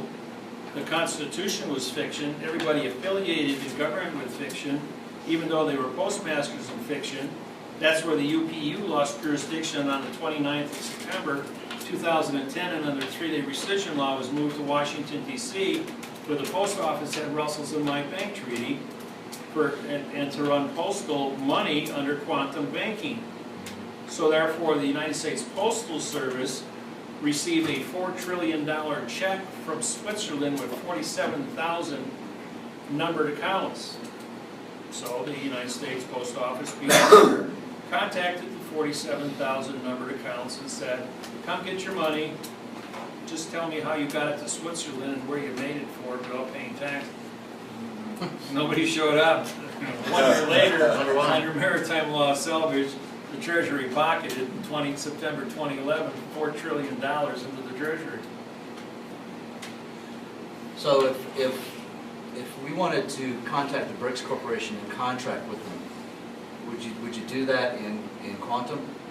I would do that in quantum, and you could do it onshore. It would be an onshore, offshore issue. Yeah. Like if you're affiliated, the United States or International Monetary Fund won't do treaties in the quantum with American citizens. First contract that's identified there, of course, is the correct communication, parsing, syntax, grammar flag. This is the guidelines which will be the governing factors when the vessel paperwork comes in and out of ports of contract venues, be it homes, be it courts, be it courthouses, registries, so forth. The claim of the life contract also has a postage stamp on it. This is fee for freight paid to transship, which is to autograph the stamp, makes you postmaster. As you autograph the stamp, then you have what the closure of freight waybill, which is the description which you give forth in your claim of the life, which will be the day you were born, where you were born, your parents, your description, might have your height in there, might have your weight. Different claims of the life have different functions that people present them to us for. Right. So, because of that, you're using that in a condition to transport it to, and then we call that a freight waybill. You're giving closure that there's a passenger aboard the vessel. The passenger has covery, closure, and livery of what it looks like. It has, in this specific case, it has DNA. It'll have, hair samples, follicles, fingernails. Some of these guys, you guys are pretty creative out here. So, but we don't need them because that's you. That's not. We don't need that stuff. So please don't send it to us. And you don't need to send them anywhere. You need to mail them registered mail for you to yourself. When you send it registered mail, It has a corporation number. This is your vessel number. This is the identification factor, otherwise known as a mooring line in nautical terms. Okay, so it's a line between you and the fiction world that fees, it's the bridge. And it's the archway that fees been paid for freight. The venue's been established through the flag, which is on the claim of the life. And now you're moving out of this. So this is what the fiction world's going to be looking for, but you have given closure and reporting under rescission 3-day timeline that this is now who you choose to be under the salvage. Because the whole concept is to, since this means no, and this is subjective interpretation, I guess it's no longer there. So if it's no longer there, you have to move yourself into position for transportation. And this is where the freight waybill, which is the passenger, who is you, which is aboarded the vessel, the fee's been paid for freight, and you've put it into transit, and that's called a transit waybill. The transit waybill then shows up to the postal station, where postmasters have the choice to autograph the stamp, join with the vessel, and then it becomes a switching waybill that switches your hand into another hand, back into another hand, back into transport from A, B to C, whatever you're trying to articulate.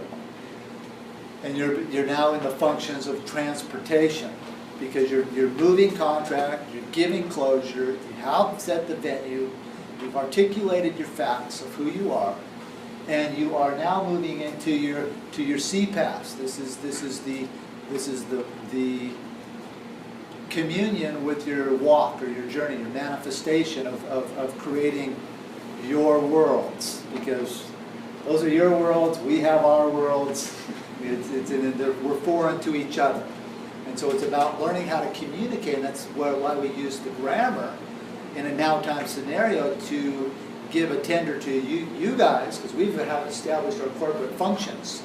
We have our protocols in place on a very big level. There's things that you guys just don't have access to, because some of that stuff you don't want to know. A lot of it's been taken off the books, suspended from even being anybody, even a judge, from finding it by the government, because they don't want them being able to duplicate what Russ and I did. Yeah. But all of our contracts are already grandfathered in, and so we're a unique couple of guys that beat the system. And we put the years of study in to do it, and it was done so fast they didn't even know we were in and out, and had our salvage claim established long before they even comprehended what was done to them. When they finally figured it out, they're going like, oh shit. Then they had to put their think tank together to stop the second person from doing it. Yes, and so this will then put you on a post road.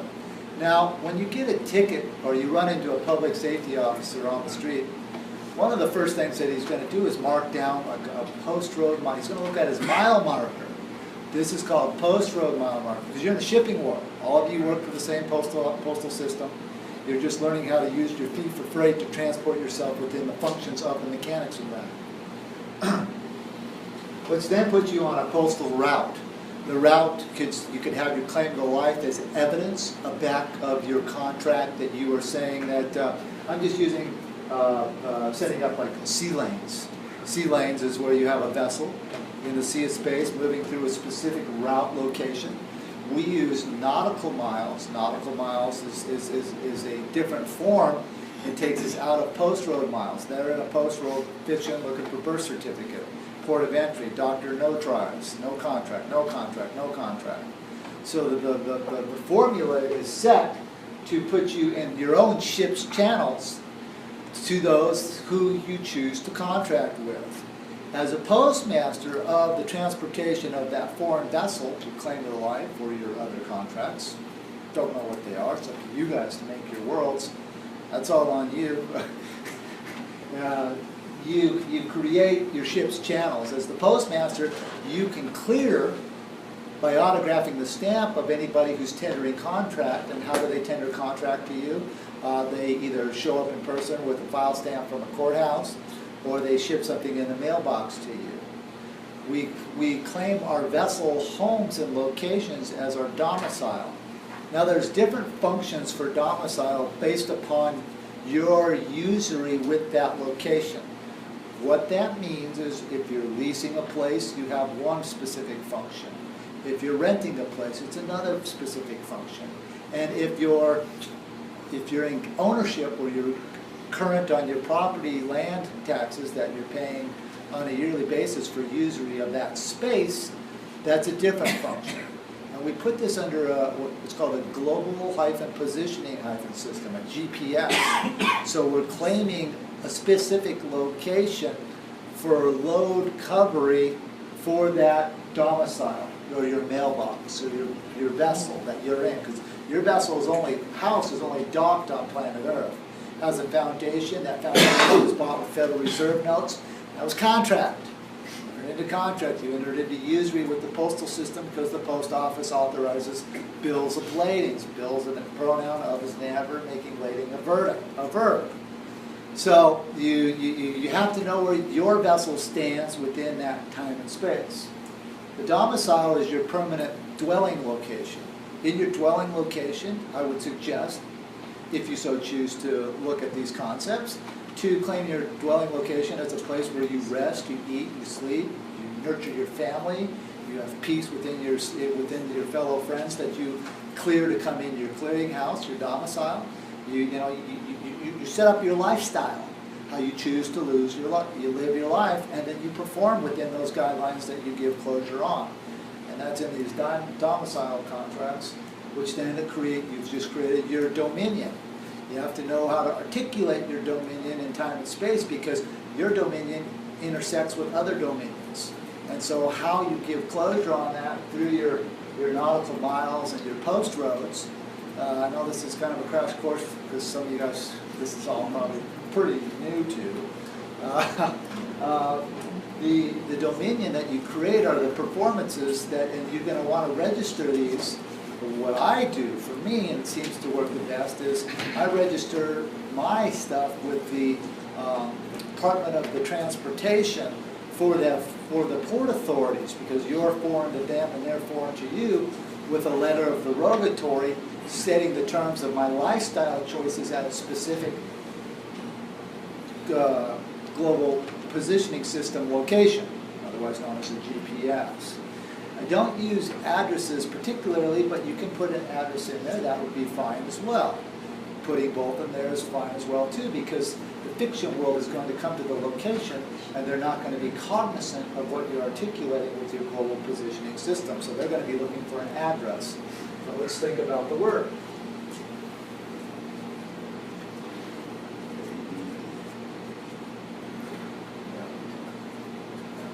So you have an owl followed by a double consonant, so you have no contract again. Dress you up, dress you down. How do you want dressed? Contract. Dressing is covered. Wear clothes for covering.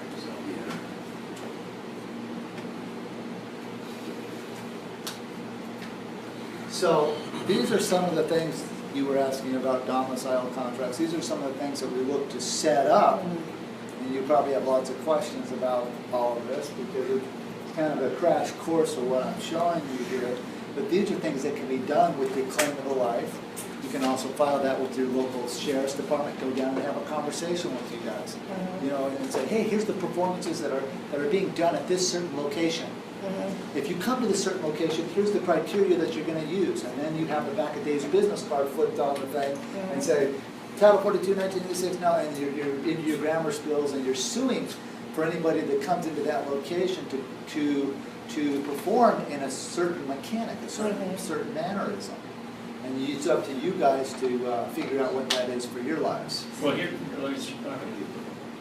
when you're going to look at, if you took the word transportation, for instance, and you went to a dictionary and you look at all the words that are synonym, then you go to the United States codes and you look up all those words under how many laws are written under that word. What does that word mean to you? Then you're going to get a whole bunch of more words in there that you don't know that deal with ships, with vessels, with trucks, cars, to move. You look up those words and those synonyms, and you look up the laws with those. That's how we did it. It took years to go ahead. And all of a sudden you start with one word, and all of a sudden you got 200-300 words under shipping. And everything that's on the old three-masted sailing ships, or the man-of-war ships that were sail ships, and you have all the names of all the riggings, everything that deals with sailing, you will find to be the name of the street that surrounds all the courthouses in the world. Because they're vessels in dry dock, and they're either on Water Street or Sail Street. Or Market Street. Bridge Street, anything to do with money, commerce. And it's all there, and then they're advertising, just like the Waukesha County Courthouses on the USS Waukesha Street. And so what we're doing basically with this is we're creating a clearinghouse. He's black, it's easier to see. Yeah, it is. That doesn't show up in the back of the room. That's a good pen here.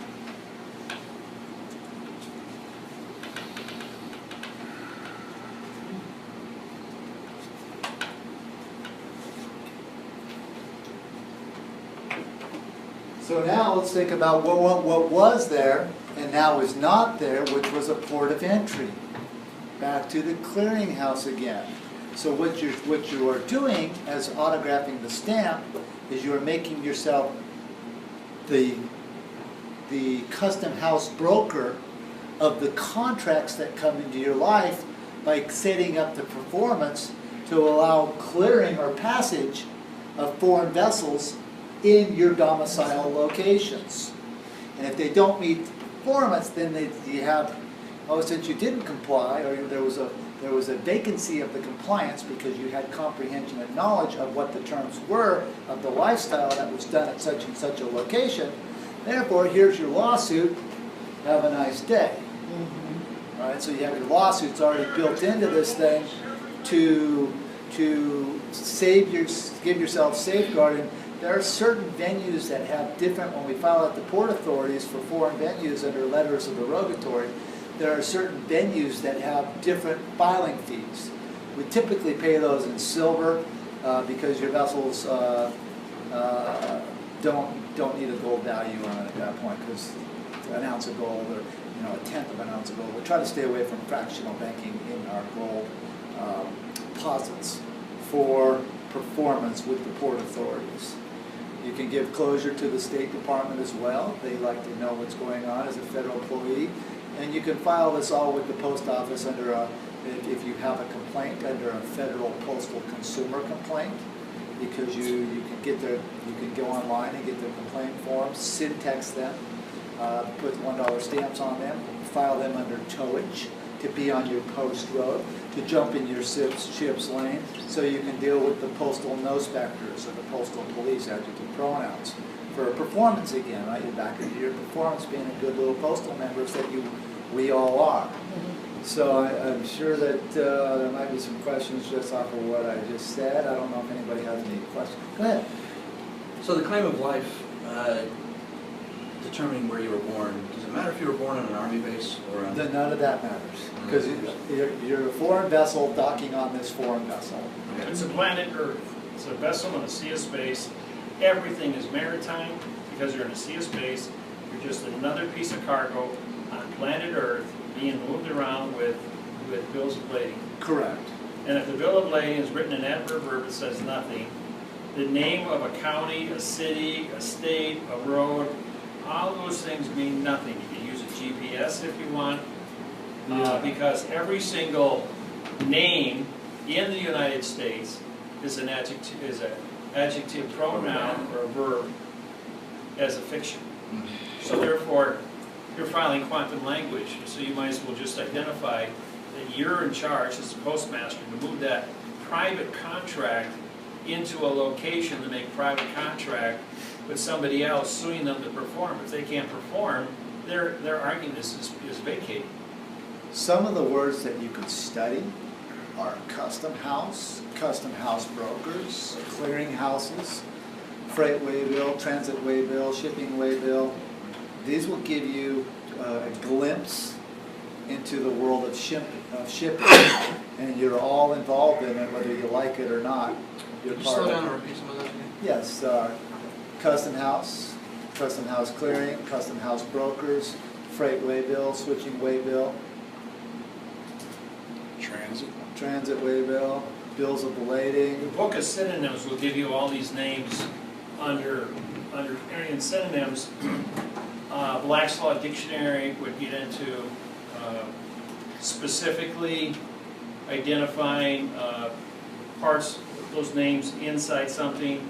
United States codes, you type in that, you're going to use cross-referencing. Yeah, Title 46, Title 49, 14706. I mean, they're just, Title 39 is a good one to go through as well.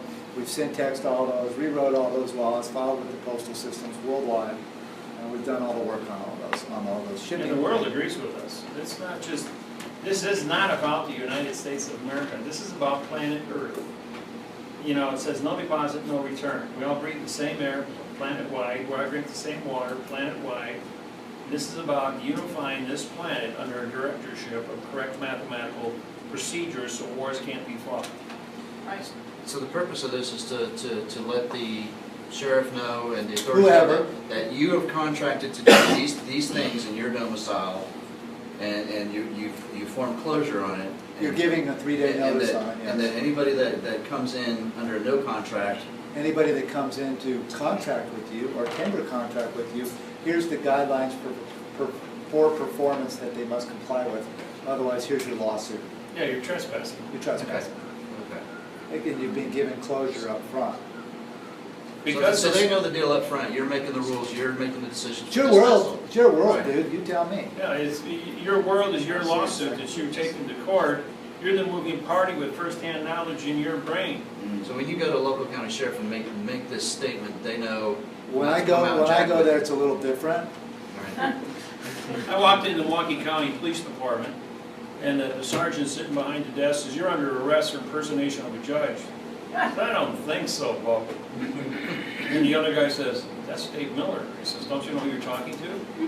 He's big 300-pound sergeant. He says, "No," he says, "I'm going to get that guy." And the other guy says, "No, you better not get that guy. You better call the captain." So they call the captain, and both the lieutenant and the captain comes out and says, "Oh, Judge Miller, what are you doing here?" He says, "Oh, I just came down to say hi, pay a visit. This guy over here wants to arrest me." He looks at the sergeant and says, "That's Judge Miller. He's been in the courthouse here for 29 years. He says, "You can't touch him." The guy goes storming out of there, you know, he turned around and walked away. Yeah, it's a little different because we have judicial history with those guys. Sure. So our Don't get scared when anybody's Nah. Just pick up the phone and call us. yeah, And we'll talk to them and make it go away. yeah, or they'll hang up the phone on us and tell you to get out. Either way, it's a good situation. Those business cards of mine really cut a lot of, you know, if you're talking to somebody who doesn't know, well, he doesn't know. Talk to somebody who does know. Call the captain and say, "Anybody around here know Judge Miller or Judge Gould?" And somebody around there is probably one of our students, so say, run interference for him, going, "Yeah, he's okay. You guys leave those guys alone. He's part of their Yeah. organization. We don't want that in Yeah, here." I mean, I've been. How many of the folks here in Nashville do you know? Any? I've done 4 seminars now in Nashville in the last 15 years. In Charlotte, in Greensville, in Tennessee, in Memphis, and after 2,500 seminars in the United States, everybody knows me someplace. Yeah, I could just walk in and give my name and tell them to punch me up on their Lexus. And by the time I get to security, like if it's federal, All the feds know us. Yeah, the feds. I walk in a federal courthouse, and everybody, you can hear it echo through the courthouse. A federal judge just walked in the building, a real federal judge, not our actors here. Yeah, You know? and the FBI always stands around. They're like, "We're real," and I'm like, "Yeah, you're no contract." Real means no contract. No contract. It I'm means factual. sorry I'm is factual. no. I'm factual. They're yelling at everybody, "But we're real. We're real." I'm like, "No contract. No contract." No, you're right on point, man. Absolutely, you're no contract. You have no authority. So those guys know. Remember Lexington, where the 2 gays want to get a marriage license here a couple months back? Well, that's the place I just filed my last federal lawsuit and federal oath. And when I walked in there day one, I told them I was a judge, and I want to file my oath with the clerk's office. Well, the one guy says, "Well, that's fine. I'll go upstairs, file it, no problem." Came back the second day, had 10 marshals and 5 of the 9 judges standing there at the metal detector at 9 o'clock when the court opened. So I walked in and said, "Well, as long as you're all here and I can introduce myself and why I'm here, here's my passport." You run my passport number, and you'll find out just how deep the rabbit hole runs. That's all I had to say. I want to see I'm here for the trial. And one guy goes like, well, that's up the steps there in room 202. I came back the next day, and it was only one marshal there. Good morning, Judge. You're up in 202 today. Yeah, But so- you could hear on the walkie-talkie, the judge is in the room. Yeah, those guys know, and, you know, I don't want to. In Hawaii, when I leave, all the marshals. Don't matter. I just kind of live peaceful, snouty myself. That's pretty good. Anyway, anybody have any questions on this before I? So what's the purpose of keeping a timeline on these documents? The value of it is like 45 days. 45-day Trust trust law, and so you can give testimonials, have witnesses concur under minutes, all autographed, the stamp, you know, have 2 witnesses on there, one's an opinion, 2 certification, you're the authorization. Okay, I got it. Yeah, so you run your own set of minutes on it, and you have your own logs and journals, you date it, you stamp it, you autograph it, you thumbprint it for your notary, and flip it over, endorse it, autograph the back of that page, attach it to the contract as evidence, and if they jump in and say, oh, I'm maintaining my rules of continuance of the evidence, and who are you now, and why are you stepping into this role? See, if you run your timelines and you pay attention, you can always tell when your next court hearing is going to be, if you need more time. You say, well, what you're saying here doesn't make any sense. I have to go back and study this. And the conversation that we've just had here today and syntax it. So you can ask for a 10-day timeline, a 20-day timeline, or a 45-day timeline. All continuances ordered by the judge will be based on 45-day timelines. And you can check it off for yourself, and you go home and start punching up when you got to do things. And even your own lawsuits that you're filing for mortgage contracts and that. The day you send those things out, you mark on your calendar what day you mailed it, and then it's going to hit Washington in 3 days under priority mail. The lousing thing usually takes 10 to 2 weeks before they send it up to the thing, but then within 3 days of that 10 days, you'll get a letter back saying this is your new case number, and we've accepted it. Now, once Washington, now that's the FBI, Department of Justice, the Treasury Department, Securities and Exchange, they all have, and the complete United States Supreme Court and writ of certiorari, all will advertise the fact that we are not bound by any timelines to answer you back, because there's only a couple of us and there's 400 million of you. So we've got all these millions of cases up here, and we have to investigate, pull the files from your court system. And everything is done electronically now, so everything was real fast. But you're still at mercy of their timeline and what your case number is. By looking at your case number, it'll be part of your case number is the date you filed. But then if you look at how many case numbers are in front of you, you can find out exactly where you stand in line. And there's, like, you've got the yellow pages, so you've got that many categories that the Department of Justice is policing. 103,000 employees. They divide that up. They just recently added or doubled the staff for the foreclosures. That's why they're putting out bigger payouts in a shorter amount of time, because it's a cash cow for the Treasury. So things aren't moving along.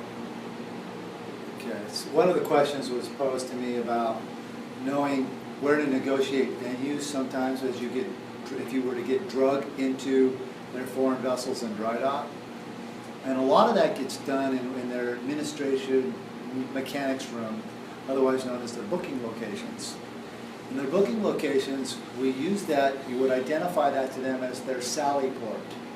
All right, this is an important term in nautical phraseology so that they comprehend that you know what's going on there.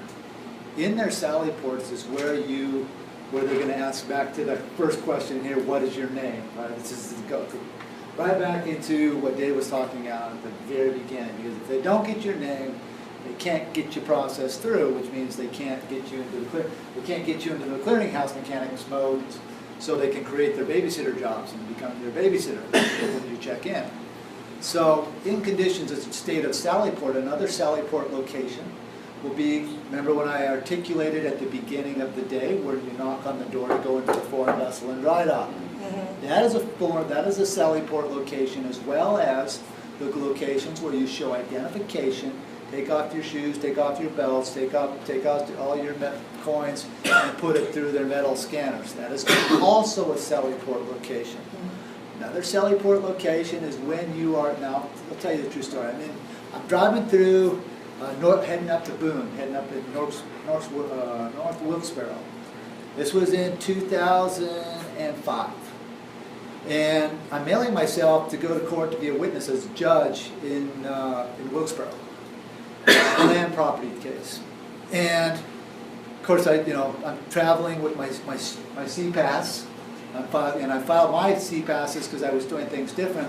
With the Secretary of the Navy's office for the martial law, through the Department of Defense, through the Postal Service, back through the International Trade Commission in Washington, D.C., over through the Secretary of State's office and through the Department of Military Affairs for the state of North Carolina to go up and be a witness at this trial.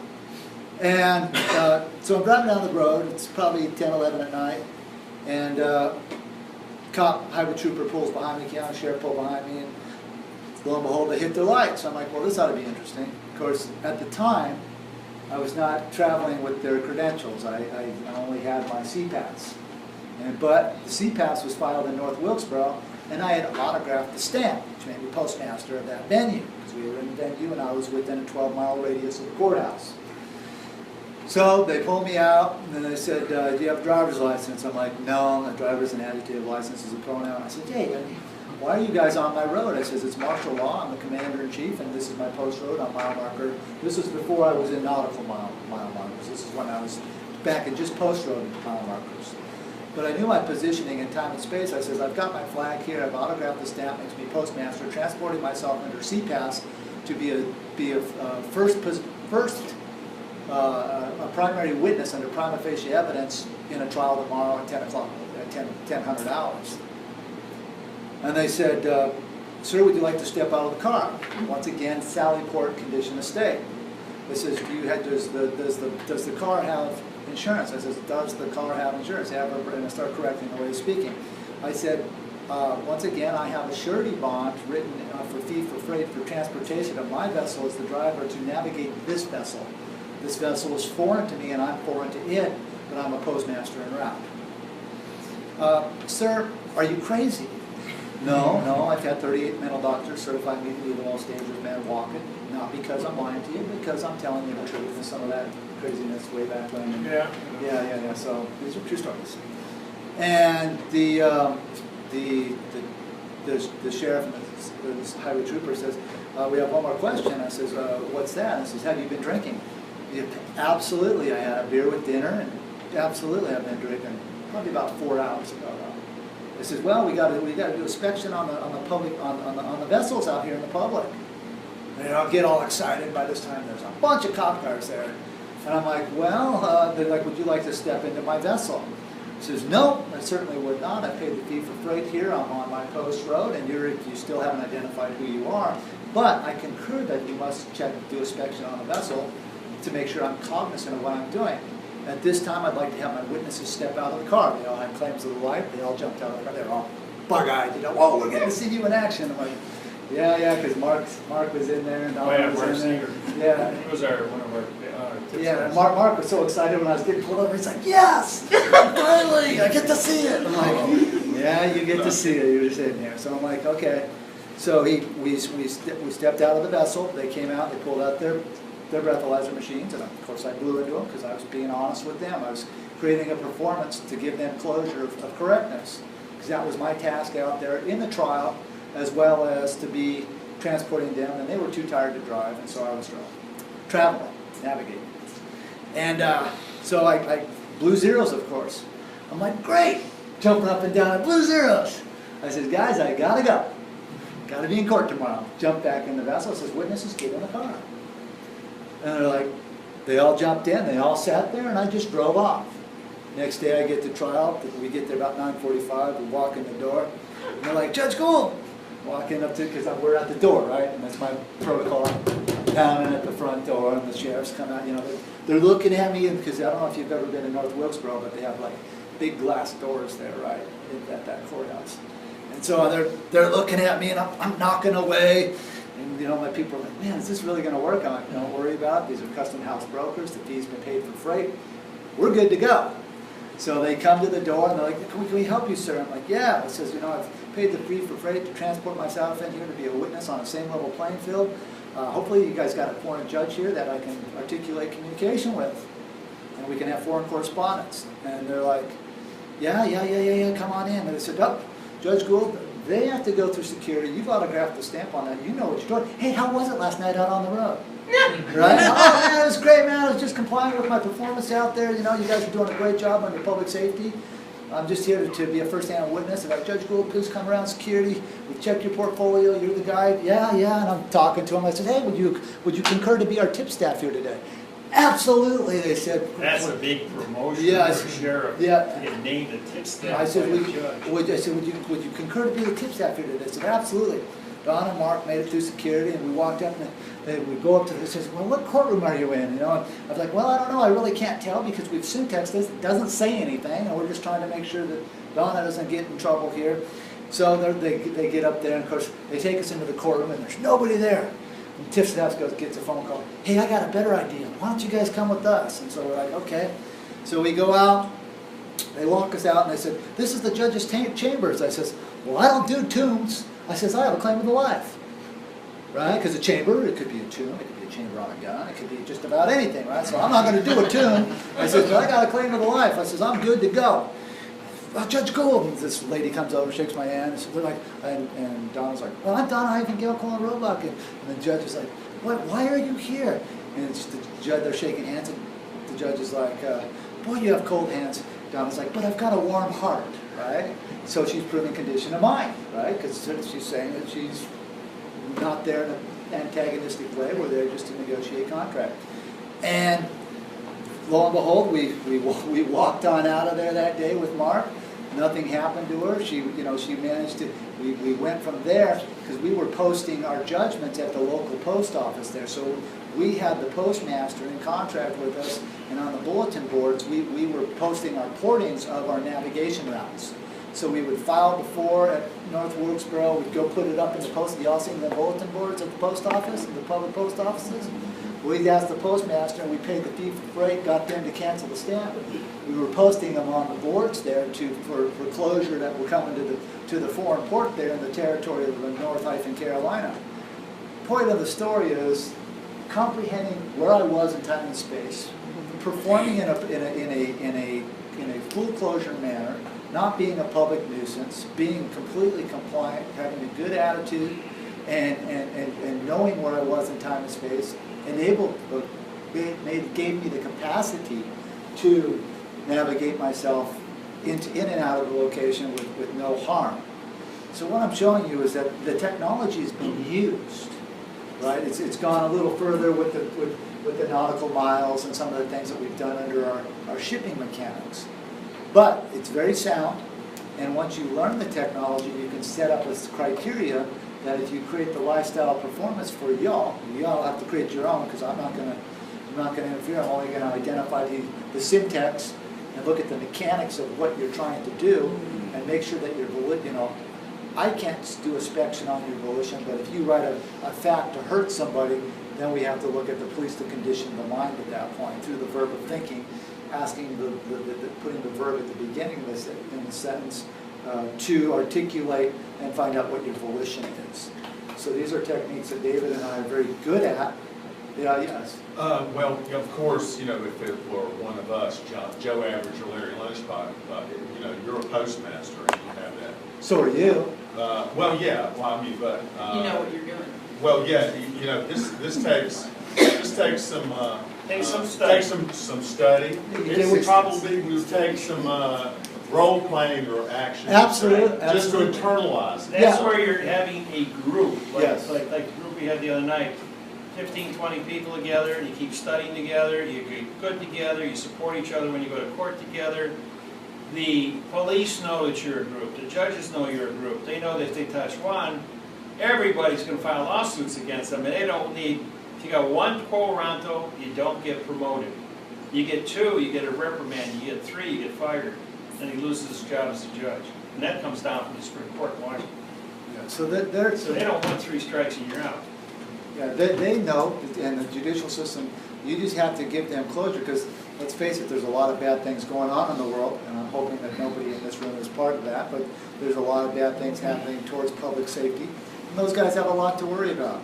They're doing a job, but it's outside their control too, because things are being compartmentalized in their world to make them be the fall guys. So it's a bad situation all the way around. There's a lot of bad press out there right now, and Yeah, all the shootings with the police officers and that. yeah, And one guy spoils spoils it for everybody. yeah. But, this may sound complicated and everything, but these judges actually go to school and study this stuff. They read our websites, they watch this. This is all taught at Scottsdale, Arizona, at the Judge Institute. And based on the thousands of pages of documentation that Russ and I have filed already with the government, they're even realizing that what they don't know, and when they run into us, how many levels above them we are, and the people that we work with that run the world. And they don't want to lose their job because somebody picks up the phone and says, you don't live here anymore. Because they got it pretty sweet. Yeah, because they have a world of people that haven't learned how to correspond with each other, haven't learned the mechanics of shipping, and have just not been given full closure. And that's the sad part for all of us. I too am a victim of that, and that's why I've chosen to study so hard and become very fluent in what has been manufactured for the usage of all. So, any other questions on this, or can we? Yes. Had you had your license, would that have changed the scenario any if you had given them your license? Yeah, I would have. I've since then got a license, Okay. right? And they pulled me over. They pulled me over, and they're like, "Oh my God, you're him!" Like I'll be in Idaho or something, the state troopers will pull me over. They're like, "Man, we just wanted to see you. We heard the stories are all true." I'm like, "Yeah, the food." And like, You don't think they don't talk to each other, they do. There's a Lexis and Nexus, which is an internet for judges, attorneys, lawyers, and sheriffs, all over the United States, marshals. And they communicate and tell our stories, because our stories are some of the best laughable stories in the United States. I've seen some crazy stuff. I mean, I've handed out tickets when I've been in booking cells where I ticket the cop, I turn around and ticket them for the very same charges that they're trying to get me for. Autograph on the stamp, give it to them, order them into a closet, and they'll show, at 1300, they'll all show up, my cell will open, they'll push me right into the cell, the police officer, and we'll have a conversation about his volition. What was his volition towards me? He deputized every sheriff in Madison, Wisconsin to be a postmaster, to mail his food into him. Oh yeah, yeah. And then I had to mail his food into him, because he didn't like what they were feeding him, so I had to go out grocery shopping and mail him, come by as a postmaster, mail his food. Then we got Gleason, who was an attorney to be appointed by the Supreme Court of Wisconsin to contract with us as our postmaster, so he could talk to Russell, to talk to the judge, and be the go-between from fact to fiction. I mean, we've done things that have never been done in the history of courts in this country.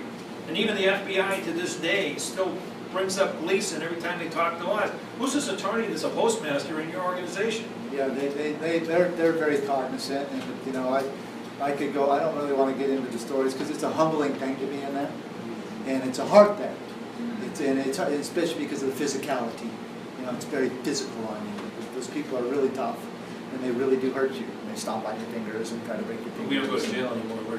We got smart enough to stay out of jail. Yeah, we're smart enough now. But back then, the enemy was me, and so I was battling myself to figure all this out. Did you not jeopardize your claim life contract when you went ahead and applied for driver's license? No, I used my claim to the life contract there. I gave them a copy of that. I said I have to have a bridge between fact and fiction. I'm Russell and J.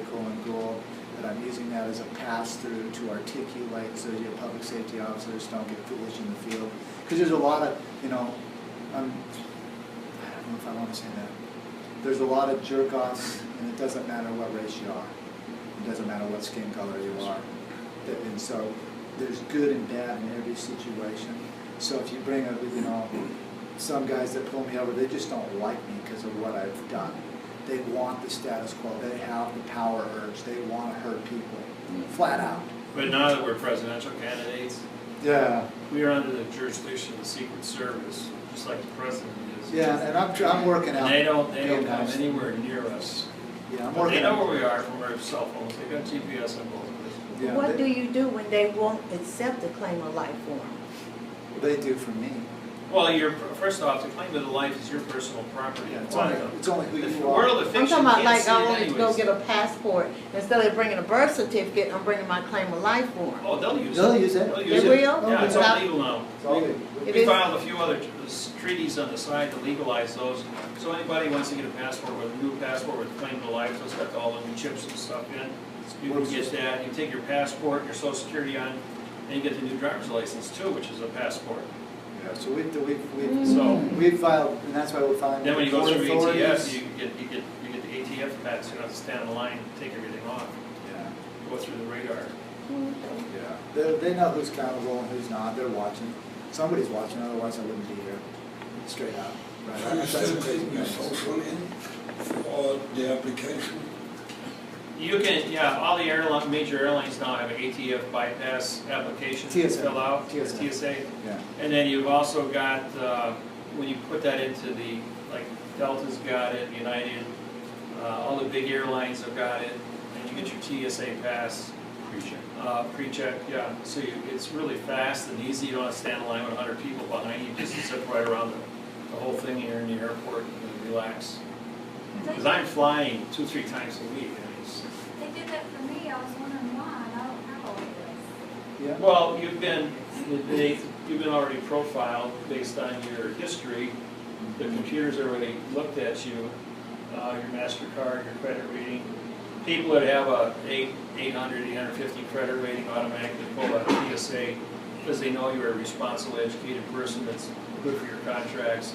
They're not, you have no history on your police reports. And all that's done by a supercomputer, and then you can say this person's safe to travel. So, but if you've got a whole string of criminal violations, you know, on your, you're gonna wind up getting strip shirts every time you walk through. All right, well, any other questions on that before I take it down? Yes, sir. Do you file the form for passport and the quantum at the same time? Yes. Yeah, you put, when you go to get your passport, you fill out the form. Post office. You post office, you put a $1 when you go, wait, because you have to autograph it. When you go to autograph it, you gotta put your $1 stamp on there, and they'll only take dead people. You have to cursive, because only dead people can travel. So you put it in upper and lowercase punctuation, and then upper and lowercase cursive, and then they'll accept it. All your passports are deal with dead people. So one country can't be sued for the death of another citizen in another country. When you die, you're just, they lost a soul. And you're just classified as a cardboard box that was shipped with a bill of lading, and that's all they look at. And attachment to probate at that point. Yeah, and then you're probate. PRO means no, abate means contract. So Under you're no what they call it. contract, piece of luggage that just got lost. Yeah. And that's the way the airlines look at it. Under a body attachment, they call it kids. Is that why Obama's pushing back against the 9/11 families suing the Saudis? I don't know, I don't have any knowledge of any of What's that. that? The Obama's pushing back against the 9/11 families that lost loved ones, so being able to sue the Saudis. Is that why? No, that's never gonna happen. For one thing, who knows about, who's all seen my 9/11 program? I haven't seen that, that's it, you can't even find it. I've seen a part of it on videos. Only a couple of you guys? You can use it for a lot. All right. The whole thing's over. On September 17, 2012, on the anniversary of 9/11, the morning that the towers came down, I was videotaping, and I videotaped the whole thing. And we're like, this don't seem right. One thing you've got to, FRCP 41A is anytime you make a mistake, this is how you cancel whatever you screwed up on. Redemption, strawman, UCC, or wrote a bad lawsuit, an adverb verb, use a FRCP 41A voluntary withdrawal, and then they can't touch it. You just put that in, they'll give your paperwork back, and always make sure you have a corrected document, because you're going to be talking to us anyways when you can do that, and then shove that in right away so nobody gets sued for handling bad papers. Okay.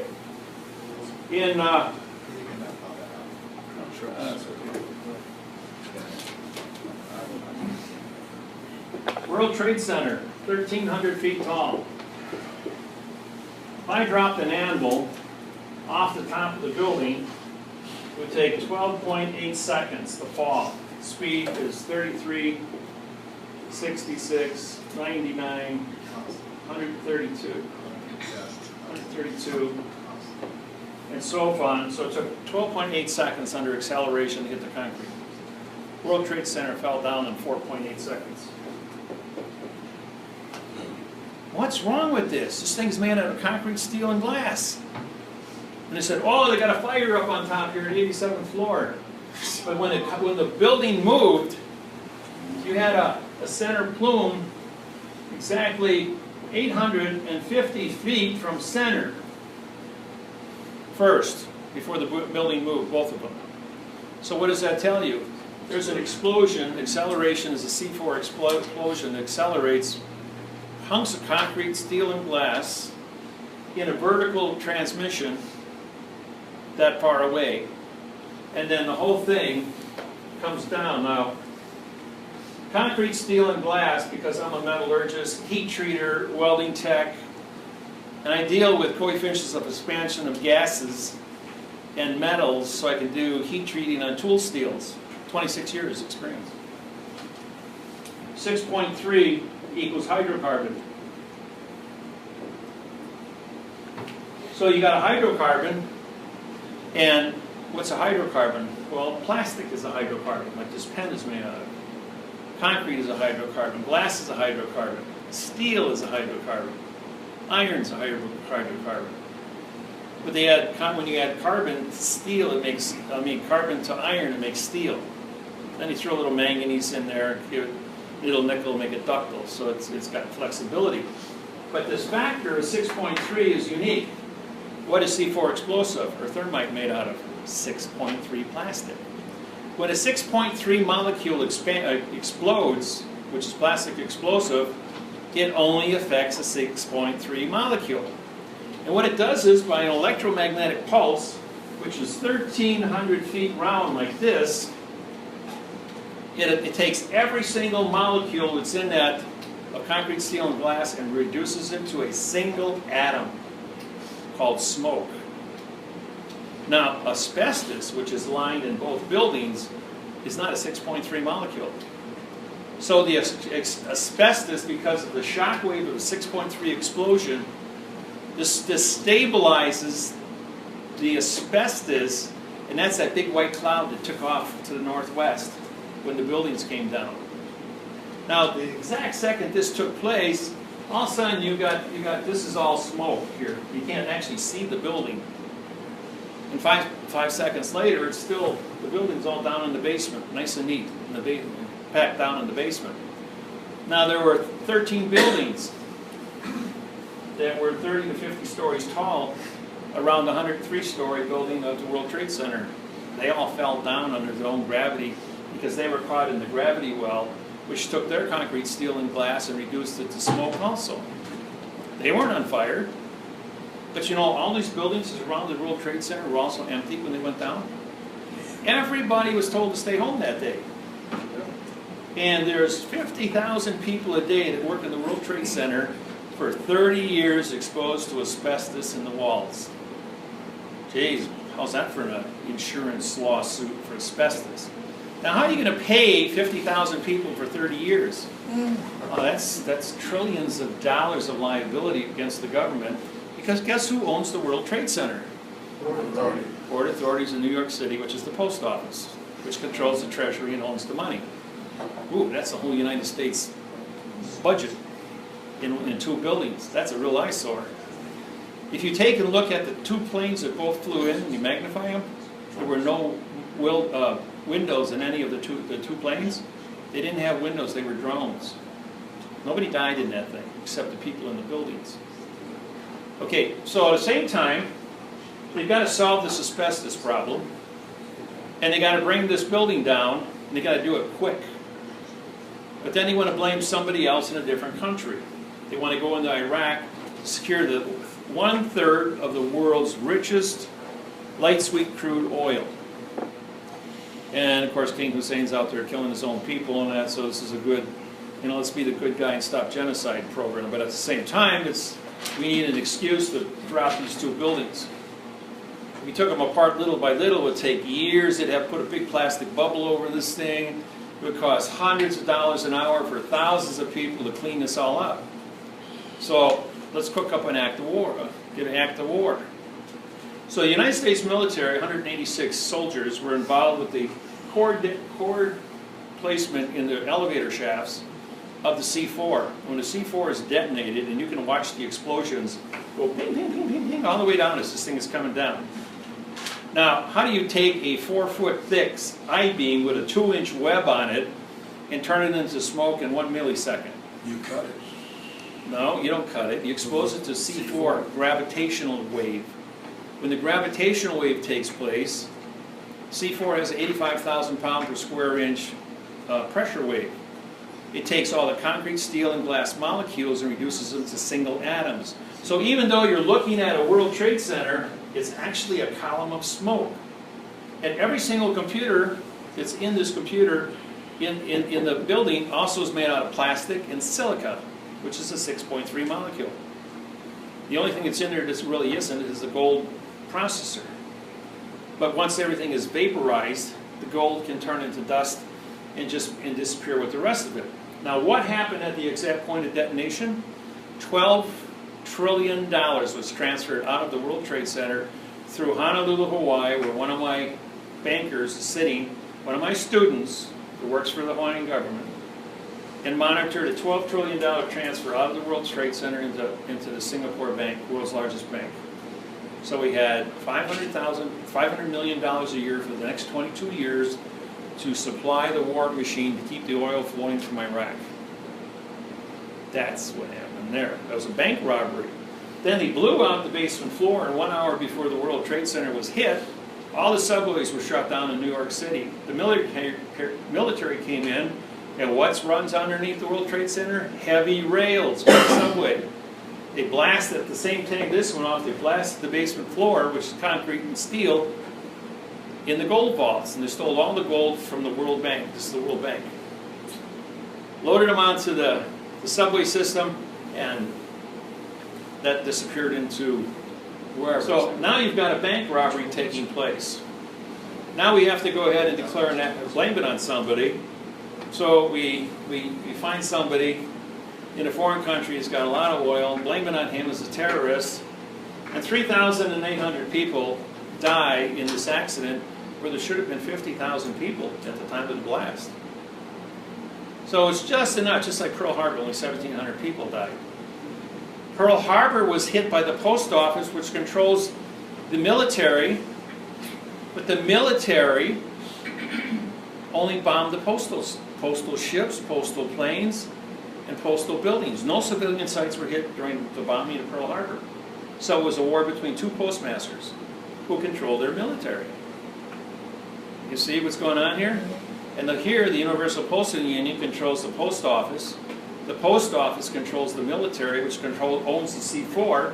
And the only section of the Pentagon that blew up and killing 186 men was Black Ops, where all the guys work that handle the C4 division. I'm a muster master for the Pentagon. So is Russell.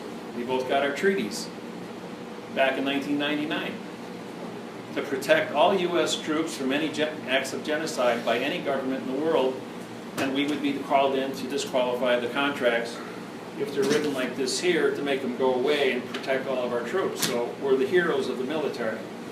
Even though we're nice, quiet little mice here, we do enjoy those privileges. So the World Trade Center, I'm watching this thing, and I'm sitting there with a stopwatch again and again and again. It's 4.8 seconds. This thing came down. Somebody changed gravity. And being a person with chemistry background and coefficient of expansions, because I got a heat treat tool steel, I know that 6.3 is the key. That was a smoking gun. And some guy driving a van into the basement or flying a plane up here, which heat goes up, so the fire was raging so hot it melted the I-beams, which created a collapse. Well, how is fuel oil at 1,800 degrees going to melt steel I-beams that are encased in concrete and insulated with asbestos in 4.8 seconds when they're 4 feet thick and a half-inch web, and then do that to 1,300 feet of it all at once in 4.8 seconds. Even in free fall, it's against the law. It would take months for that building to melt itself down. So this here was a telltale to bringing both of them down, and allowed me to put on a 1-hour program about how C4 was used to demolition both buildings.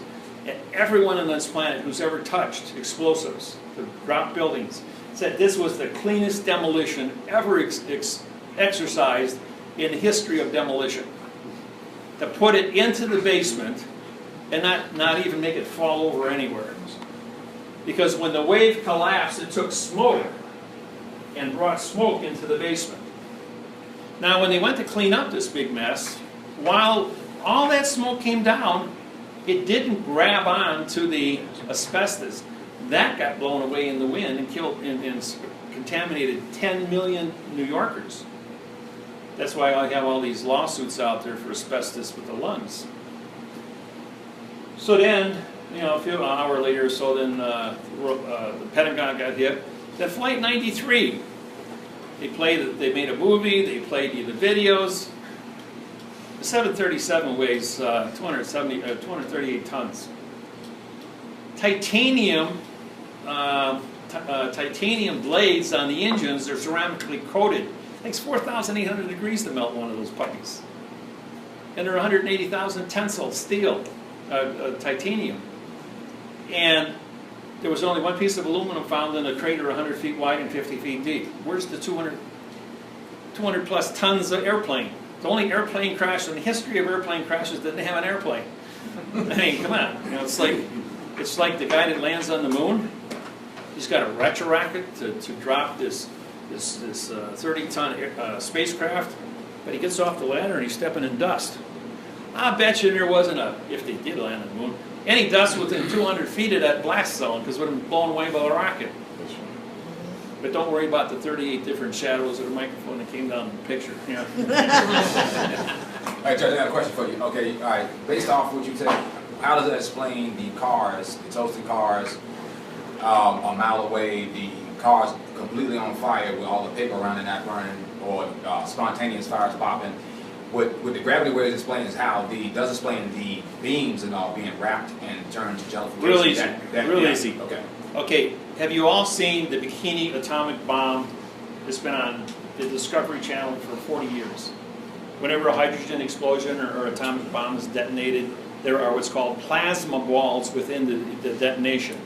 So when a C4 detonation takes place, there's plasma balls that are created where the gravitational well is so strong that gravity can't touch the steel.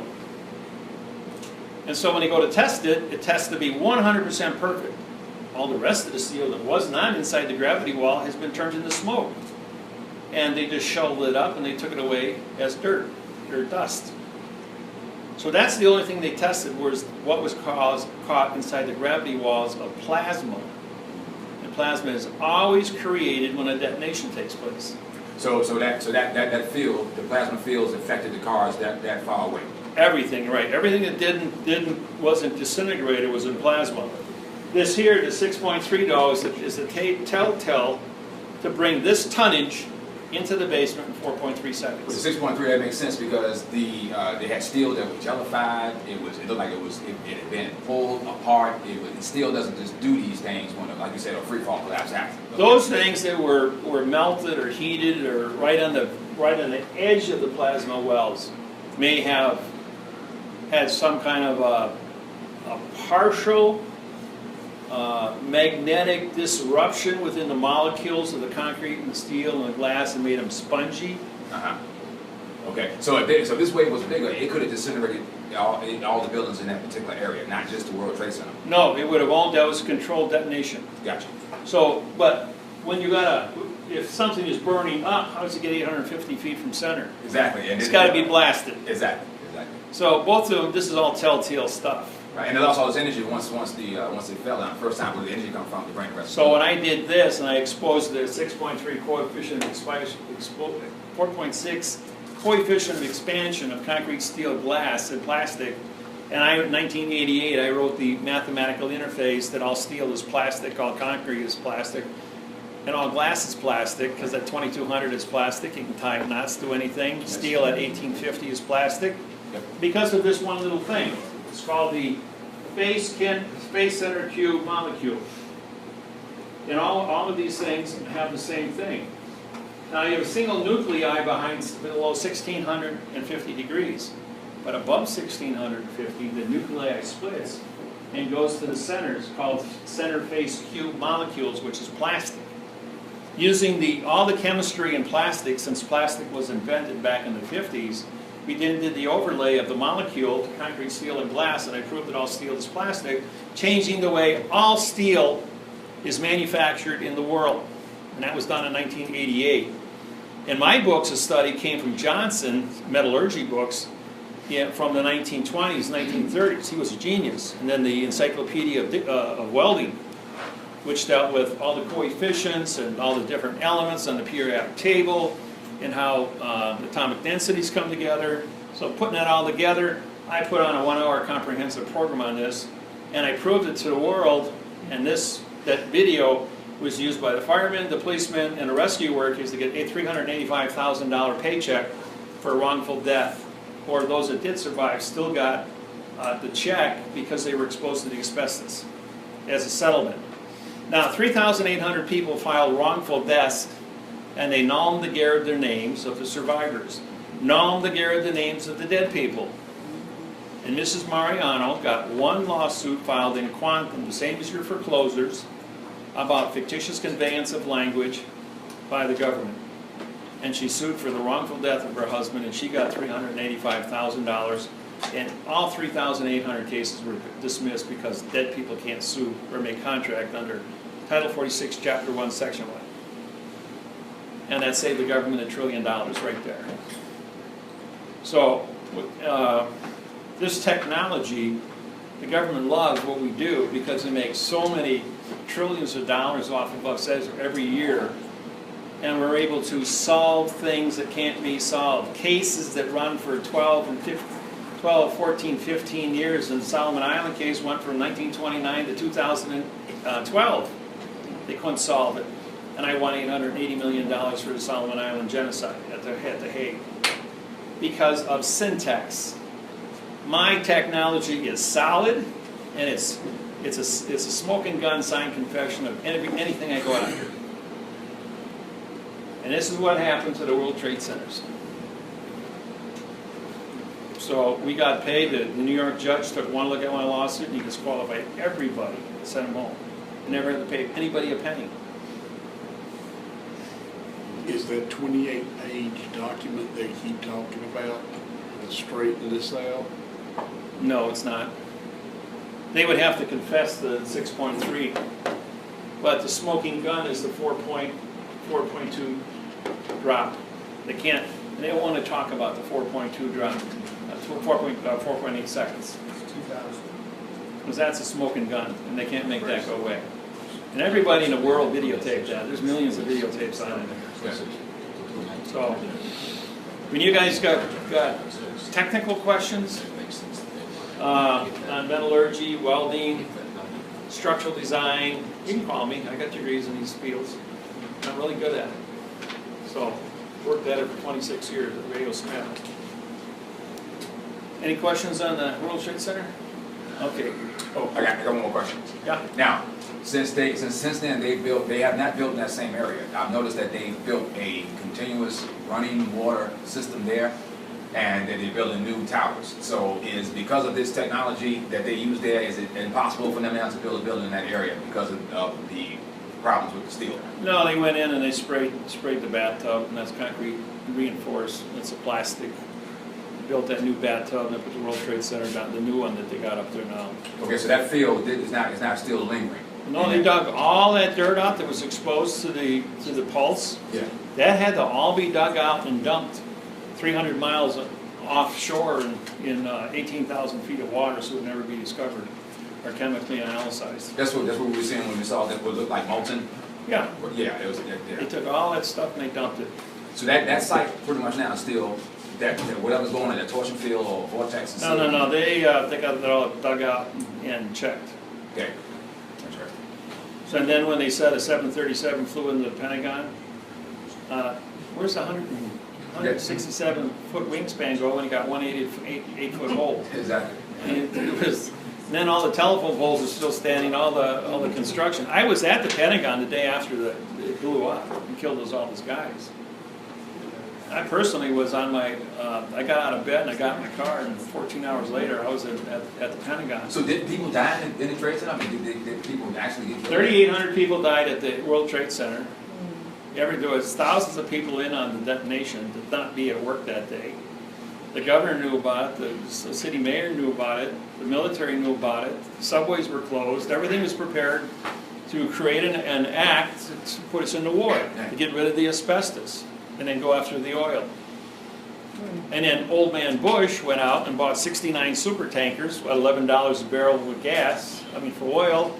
And Junior, after this happened, 6 weeks later, pushed the price up to $140 a barrel. And he made $500 million a boatload every day for his entire presidency until he brought the oil back down to where it is today, 42 bucks a barrel. Stole $1 trillion from us. What a nice guy. The bubble also took in Building 7? Say again? The bubble also took in Building 7? Yeah, that took out all the buildings that surrounded there. They all fell down. They were inside the bubble in both World Trade Centers because it was duplicated both times. And it was the same detonation, same everything, and they repeated it.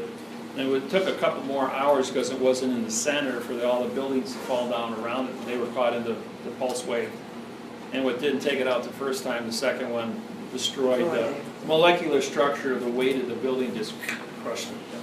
But nobody died in those buildings. They were all vacated already. The next thing I want to talk to you guys about is a Dicon. This machine, after I had my heart attack on September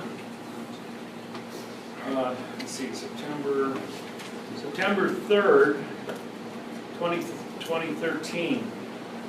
I took it upon myself September 1st to go on a 30-mile bike ride at the age of 63. Next, I felt pretty good about that. So the next day I made it a 40-mile bike ride. And on the third day I did a 47-mile bike ride. But at the end of the 47-mile bike ride, my arm was twice as big as normal. I'm going like, had a hot dog underneath here, and my blood vessel blew up like a hot dog in a blood clot. So I went to the hospital with 200 over 150 blood pressure. They wouldn't let me go home. And in 10 days I lost 32 pounds. Talk about a weight loss program.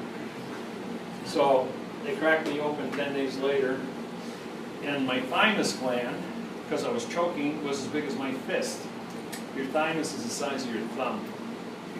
They took x-rays of me, they took ultrasound, they took regular x-rays, CAT scans, and when everything was said and done, there's nothing wrong with you, sir. We can't find anything. I says, did you use 3D Doppler ultrasound? And it was like only twice in probably 15 years. It says, put on 3D ultrasound in color. It says, measure my tissue density and you'll see what I'm talking about. You turn that thing on, and it's big, yellow, and a tumor the size of my baseball in my heart. They thought it was a muscle. It was a tumor on their tissue density. So they cut a 4x4-inch plate in my chest. Went in there and they cleaned everything out. 3 days later, I had pneumonia. My lungs were about 90% full of fluid. They should have died right then and there. But I dropped $12,000 and bought a Dicon machine. Plugged it in and reprogrammed the DNA crystalline of my heart tissue, my liver, my pancreas, and I reprogrammed the chromosomes to get rid of the fluids and rebuild my body at the age of 25, not 63. And I kept using this machine over and over and over again. 3 days later, my lungs were clear. I could breathe normal. My I rebuilt my kidney, my liver, my one kidney, my liver, my pancreas, my stomach lining, all my intestines, my muscles, my bone marrow, my bones, my teeth, my cartilage. 750 different body parts. I used that thing for a year and a half to reprogram me at the age of 25. Now, 50% of all DNA in all human beings on planet Earth are identical. Doesn't matter who you are or what age you are. The machine, if it reads, so we test the machine on many different ages, and if you were less than the age of 25, it gave you negative readings, because it meant you haven't stopped growing yet.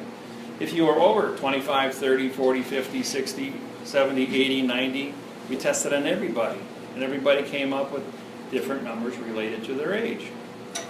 And then this machine, as we used it, every time we did a 10% correction, reprogramming the DNA to talk to the chromosome to take the nutrients out of your system to rebuild the cell, we went from 60 years old to 50 years old to 40 years old to 30 years old to 25 years old. And that's why at 67 I look like I do now. Because I reprogrammed all the cells in my body through your brain. Because your brain is connected through radio frequencies and your lymph node system, your nervous system, to talk to all the cells in your body through your nervous system. So it's a really cool machine. How do you spell that? DIACOM, DIACOM. Then when you're doing repairs with the DIACOM if you use 30 kilohertz frequency, that talks to every cell that you're targeting to rebuild 4 times faster than normal. So now you have the ability to regenerate not only with the machine, but 4 times faster, because all the new DIACOMs are built with a zapper, a Holder-Clark zapper built into them. So it's a compact unit now, so you get the repairs besides doing diagnostics to tell you what's wrong. And when you see what's wrong, and you're looking at your whole body in full color, every single body part, this thing goes in and shows you what your parts of your body or your organs look like, all in color, and then they show you hundreds of different cells within each organ and how it's repairing and what the repair codes are. As you use this machine over months and you see yourself getting stronger and more improvement, you're going to like, wow, this thing really works. And you take pictures of yourself, you start comparing your pictures, and all of a sudden at the end of that, you're going like, damn, this thing's working. I'm getting healthier, I'm getting stronger, I'm getting younger. I've stopped the aging process. You can see better, you don't ache and pain, you don't get aches and pains, your cartilage is repaired, your bones are repaired. Now if you take 30 kilohertz and you run it from cheek to cheek, it sterilizes your root canals, all of the tubes in your teeth, all the spaces underneath your crowns, your fillings, it sterilizes everything. Because you can take a spoon and do this. Just lightly tap your teeth. And if you feel a sensation, it means there might be some bacteria in the root canal area, not enough to ever cause you any problem because your body's going to repair it as fast as it happens.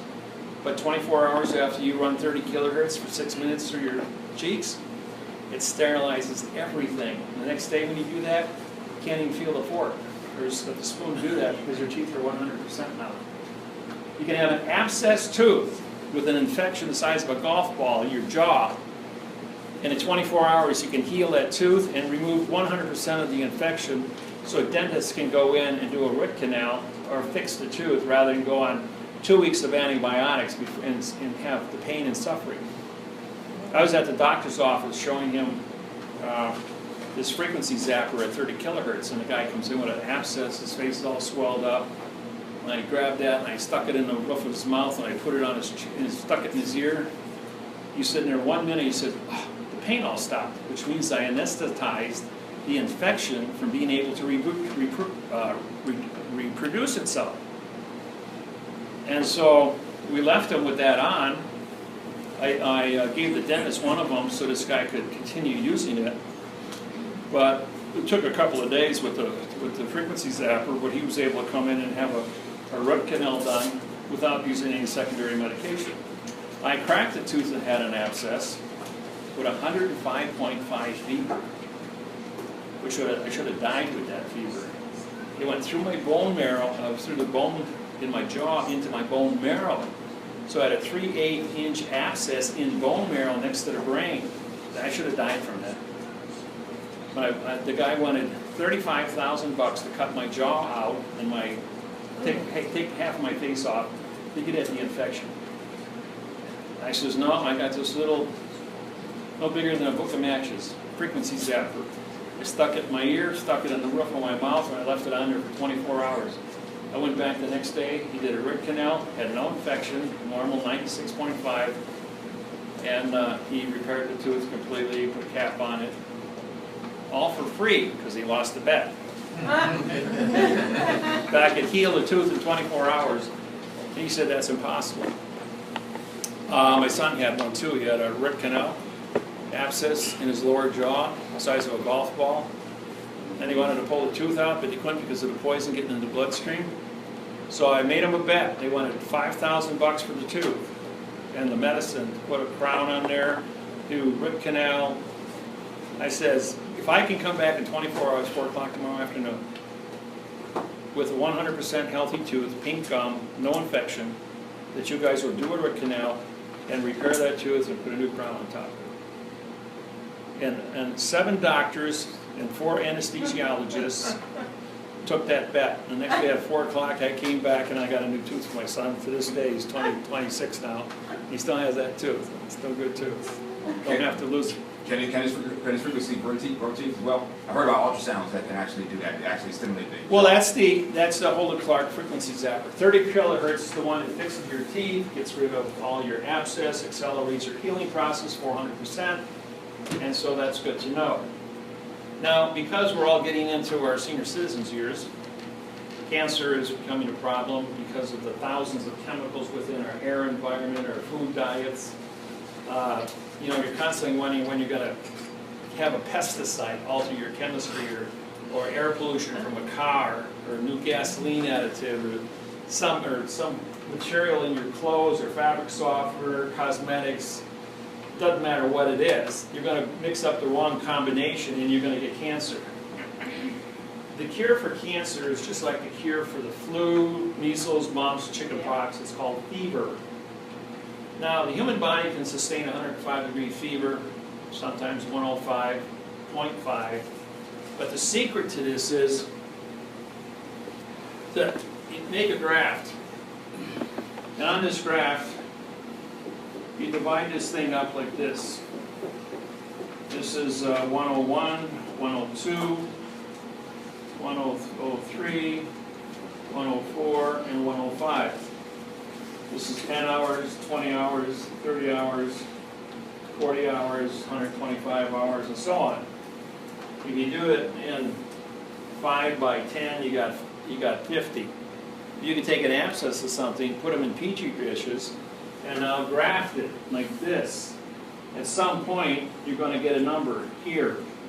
It's going to say, after 60 hours at 103 degrees, that cannot reproduce itself. It will die of old age. And your body is 100% purged.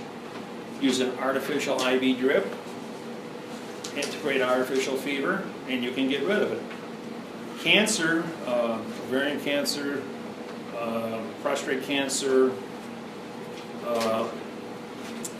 breast cancer, colon cancer, brain cancer, all are 105 degrees Fahrenheit for 125 hours. So what we do in a case like this is, we take the individual at the Mayo Clinic, we heat you up with an IV drip and an artificial fever, and put you in an incubator chamber at 2 atmospheres. We increase oxygen from 14.7 to 16.8.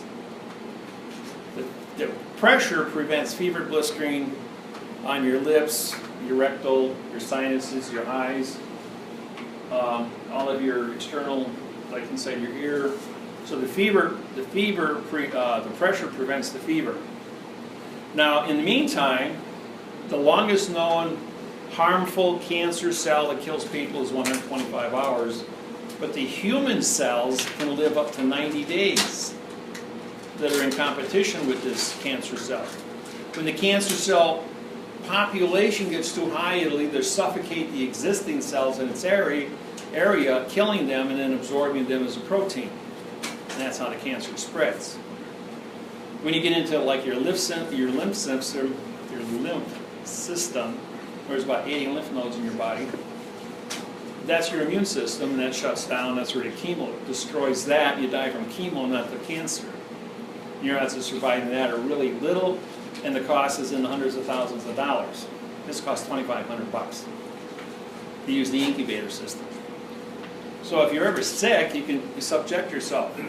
Now, I went out to the Solomon Islands in 2002, and while I was in Solomon Islands, Dickie was my guide and translator, and his son was 9 years old and had malaria. So every 72 hours he had 103 fever, was shaking, and he was really sick. So 2 German doctors came out from Germany on a 2-year grant. And day number 1, that we're all sitting around having dinner together, the doctor said we were there on a grant to study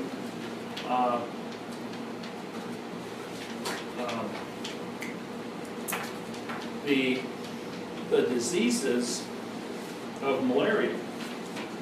And I said, well, don't you guys know what the cure is? I said, the cure is 140 degrees for 9 hours. And I said, the only thing you got to do is give a kid put them in a barometric chamber, if it's necessary, but you really don't have to, because 104 really isn't that bad, but you can give an artificial drip to create an artificial fever. Usually the fever only lasts 5 hours and reduces the population by 92%. Malaria is the number 3 killer of all people in third world countries worldwide. So if the doctor can initiate an artificial fever for 9 hours at 104 degrees, it'll kill 100% of all the malaria cells in the body. And you're cured for life, because there's no cells left to go after you. If you only take it up to 103 for 5 hours, you're going to get 92%, but every 3 hours they will double until it suffocates the human body and you die of malaria. It comes from suffocation is what you die from, because the disease absorbs your oxygen. So here's how you beat it. You increase the fever to stop the spread artificially, and you can do it whether you're sick or not. You can, like you just got done, you survived, your temperature's 98.6, and you only got a factor of 6% in your body. You can artificially heat your body up to 104 degrees for 9 hours, and you can kill the other 6%, and you're cured permanently. Good thing to know.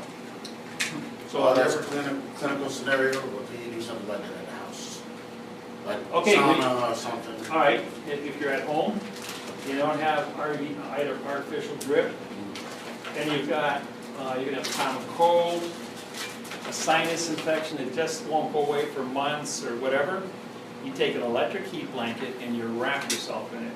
Put a thermometer in your mouth, crank up the heat until the temperature reads 104, and you'll kill the common cold, and do it as long as you can. In the summertime, you go out and sit in your car.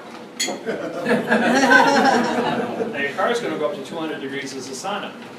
So by rolling down your windows, you can manipulate what your normal draft is going to be, like infrared radiation keeps your body temperature at 104. If you get out there at 9 in the morning until 5 in the afternoon, you're going to get your 9 hours in, and you're going to virtually cook yourself and get rid of all that. Sweat. Yeah. Well, you got to hydrate yourself, drink hot water. Well, my uncle used to give me onion tea. He used to make me, he told me to wrap up and sweat, and the next day I was much better. Right. Yeah. When you get just a head cold, and you can't figure it out, you always see people with the towel over the head and the steam. Yeah. Your nose is air conditioned at 72 degrees, and the cold bacteria lives at 72 degrees. The minute it enters your lungs, it's 98 degrees, and they can't live at 98. They're dead at 88.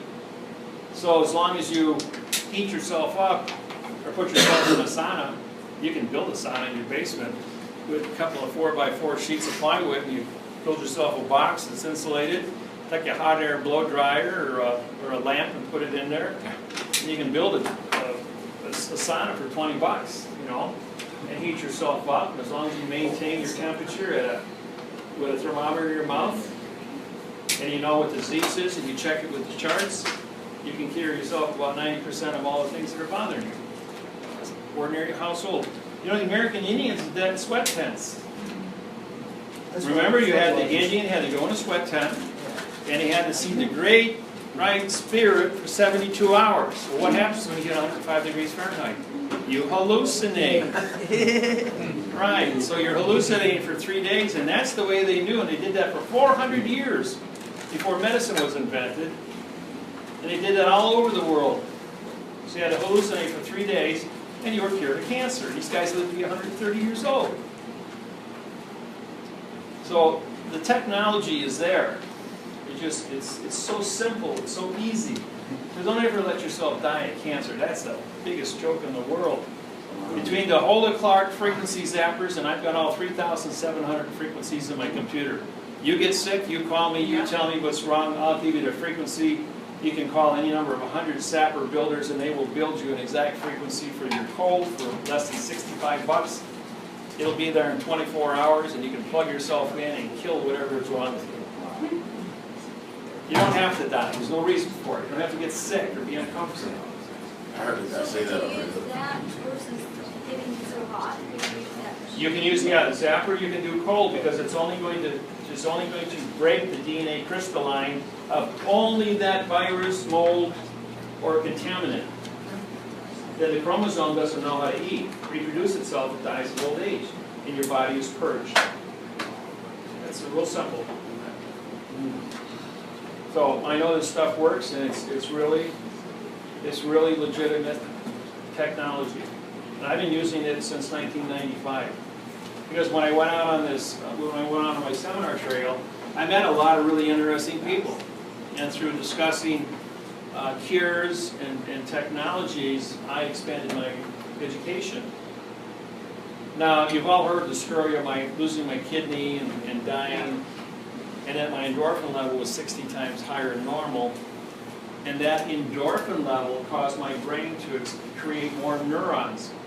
And that's what I was tripping on. The endorphin is the secret. Now, my cousin Jason was 21 years old, 40 pounds overweight, couldn't stay awake, going to college, electronic college for computers. He comes and says, Uncle David, how do you stay awake for weeks at a time and not sleep? And then process all this information with the lawsuits and this technology. He says, well, I have an endorphin level that's 60 times higher than a normal person. He says, well, how do I do that? I says, well, you go to a GNC store. You have 100 blood types with humans. You find what your amino acid, there's 8 amino acids in every human being. You find out your amino acid, which is your endorphin for your blood type, for your brain. It's sold in a pill form. You take 400% dosage every day, and it'll increase your IQ 1% a day. 1% a day. Everybody that follows this and actually finds out how to get smart like this, they go from, like this kid was riding a bike, he got hit by a car, and he's mentally retarded. His father was a neurosurgeon. Came to my seminar in Denver. So he comes to me privately, and he said, my son's retarded, and I met the boy and interviewed him. He was 32 years old. And he had an IQ of maybe 60, 70, that's just barely able to use a toilet, like a 2-year-old. And so he went ahead and tested the boy with his blood, got him the endorphins, and gave him endorphin injections at 400 times the dose that would normally be produced for the brain. He increased the boy's IQ 1% a day, just like I said. 14 weeks later, the same boy came back to my seminar, got up in front of my audience of the same people. There were 45 of them in the audience that day. And he had 165 IQ. He was blowing through college like it was a candy store. Was self-employed, got himself a job, apartment, and he got his whole life back. And he got in front of the audience, and he told everybody what happened and how he went from a nothing, not even knowing how to dress himself or use the toilet, to be what he was. And he continued to increase his IQ. And other people that have come to my seminars also have discovered this. And when he went to the doctor said, I won't do that. We're not allowed to allow you to know what your blood type. You can know your blood type, but not know what your endorphin is for that blood type to get smart. Because they don't want too many smart people, because you get too smart, and you're going to be in competition with the guy that's doing whatever he's doing. What's the first rule of business? Never hire your replacement. So. Okay, so you go to GNC and you get a test for your blood type? No, GNC is just a vitamin store. Oh, okay, so. You're going to have to, everyone in this room should know what your blood type is already. I'm O negative. So am I. I'm a O negative to Rh factor, and my blood type is found only in 1 in 40,000 people, so I'm an alien. Aliens. My blood doesn't have adrenaline. I don't have adrenal glands. Right. And I'm an anomaly in myself, because my December 15th, I was at the VA hospital for 22 minutes with no heartbeat. Hooked up on EKG and seeing the 2 heart doctors, and they're going like, "You're dead, sir. There's no heartbeat. Put a fluoroscope up. There's no movement. There's no heartbeat. Why are you alive with blood pressure of 150 over 110? But the frequency of your blood was 161 pulses per minute with no heartbeat." I says, my brain has evolved with the endorphins, and my blood, all the balance of my blood, pump my blood and keep moving like caterpillar. I have a caterpillar circulatory system, so technically I have 2 hearts. And my heart only beats 24 beats per minute because my veins are taking over 90% of the load. That's probably why I'm the way I am. But it gives me all kinds of privileges over a normal person for endurance. And Wait a minute, David, back up just a second. You don't have adrenal glands. right. But adrenal glands create endorphins, right? But that's another thing. Both of my adrenal glands were surgically removed by a doctor when he took my right kidney and half my left kidney out. They cut the tops off, which are where your adrenaline are. Right. So when they put me back together without adrenal glands, and my endorphins were 60 times higher than normal, my body's production of endorphins was a complete puzzle. They couldn't justify. They've seen no one in the history of medical. I'm a medical phenomenon. So there's lots of endorphins, but nothing created. No, they don't know where they're being created in my system. My system does create them just the same. But everybody else's adrenal glands create the endorphins, right? But not like mine do. Mine are 60 times higher than normal. You're right, you're an anomaly. So the neurons are not 6 or 8 neurons or 20 neurons to the cell. So I'm like in John Travolta Phenomena, where he's got a brain tumor that's connecting all the cells together and allowing him to see and think about things faster than normal. The way I look at grammar, any grammar in the world, and do what I do, nobody does that anywhere in the world. There's only a few people that have learned how to do it, and after a long time. So that's why they asked me to do translations for the Bibles and the Quran and for international treaties and constitutions, and say, what's wrong with this picture here? And I can just dive right in and read out loud all the mistakes and then reconfigure it into a quantum sentence as fast as I can read out loud. So that's where you guys get this, protection. And as far as reading goes, when I went to college 17 years, I had 2 330 cubic foot oxygen bottles sitting next to me, and I jacked my oxygen levels to my brain to 25%. It took me a while to adapt my brain to 25% oxygen, but I lit up all the cells in my brain for memorizing for 17 years. And so I was really, really pumped. I could go through 900-page books every 8 hours, just reading and flipping to pages with that level of oxygen, besides all these endorphins. So it became quite a phenomenon. And that's why we built this program. It's the only program on the planet. We have no competition on our website anywhere in the world, in any language, which is cool. And the government has allowed us to continue building this thing because the world needs this kind of information. What do you guys do? Oh, do you want to talk about flags? No, these are the guys in Europe that have created new postmaster badges and oh, okay. paper in Europe. We've got support groups all around the world doing this. Our biggest hits are in all the Arab countries, the Muslim countries. taking the Arabic language and syntax into quantum to go into BRIC corporations, do treaties with China, Russia, and India. And then South America. I got 200,000 Zulus screaming at their land back in 1800 right now.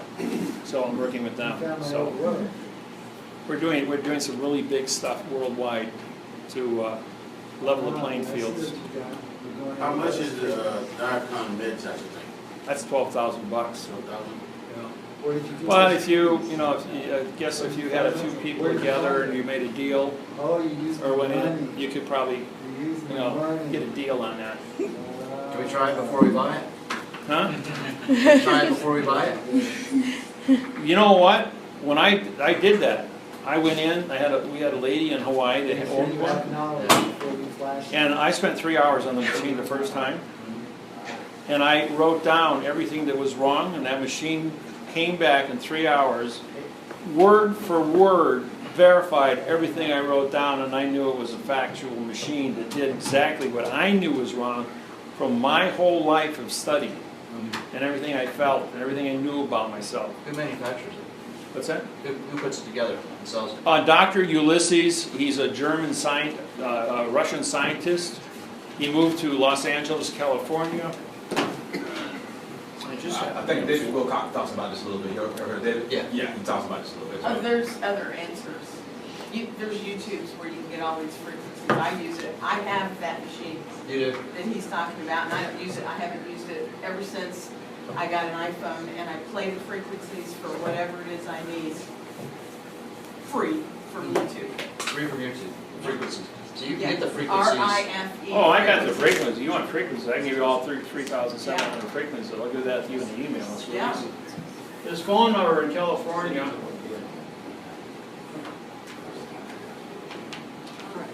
You can tell him that I sent you.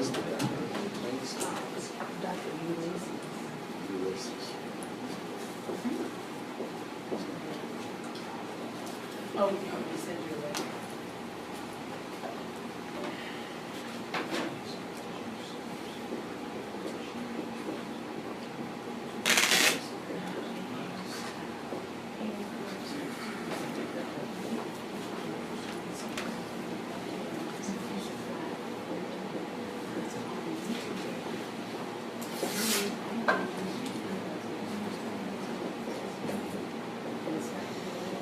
Okay.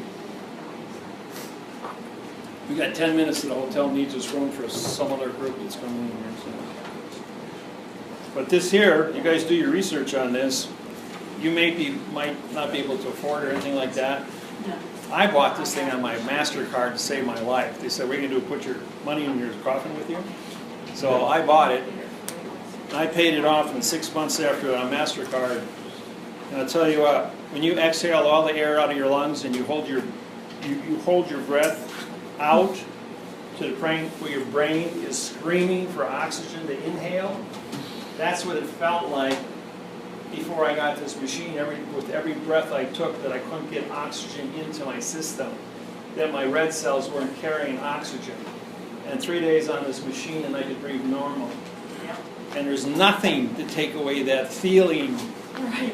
That was the best money I ever spent in my life. When you amortize it over your whole life, or you buy this Never go to the doctor. the frequency zapper, and all the things you can do with that to repair your body for the little bit of money they cost, so like $85 to $115, $120, and you amortize that and what it can do for you in repairing your system. You go like, wow, it's a penny every time you use it. An abscess tooth costs you 10 cents, not $1,000 plus repairs. Or if you got to have a tooth replaced, that's $5,000 to have an implant put in. So it's a tool you can't afford not to have, because as you get older, you're going to have teeth problems, and this thing will keep all the teeth in your mouth. And I'm 67. I got all my teeth, and I like having all my teeth, and they're all healthy teeth. How about your gums? What's that? Is it on your gums? My gums are 100% pristine, like a 25-year-old kid. Will it regrow? And I had them all, yeah. Regrow gum tissue? Yeah, this the DICOM machine will reprogram and grow your gum tissue. It'll clean up everything inside your mouth. It'll fix broken bones. Yeah, you just run in you run in the frequency for that, and it'll go in there and tell the chromosome how to repair the. You talk to the DNA, which tells the chromosome how to rebuild it. What is it using? Electromagnetic waves? No, it's using radio frequencies and talking to your nervous system. Radio frequencies. Yeah, it's a radio frequency generator. So.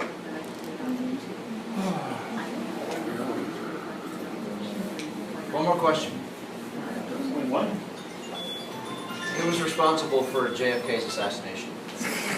That was a question you were asked last night, but. Well, I was at the other two. It was shot from the front because the brain blew out from the back. Who was standing in front of him? We had the man with the umbrella. We had the guy in the grassy knoll. There's nobody sitting up on top of the angle that was killed. I want to know who was responsible for it. What's the backstory? Who ordered it? Yeah. He touched the money. So it was the Seven Sisters? It was the money. Seven Sisters? The banks? I don't know about any of that. It was the money. You touched the money. He was going to tell the secret about the money and how money is. So is it true that the three presidents that have been assassinated are all for the same reason? Yeah, all about touching the money.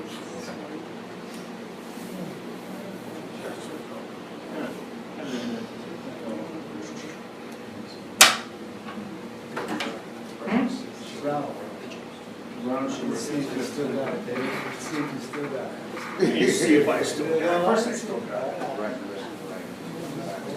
I know I got it.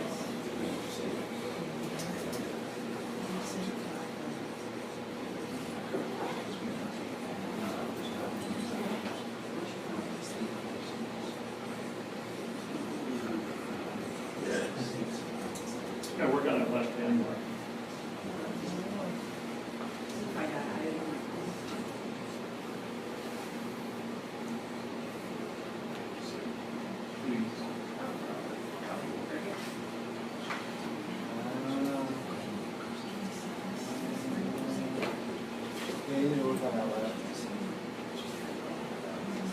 Yeah, the left needs a little bit more practice, a little bit. Let's see.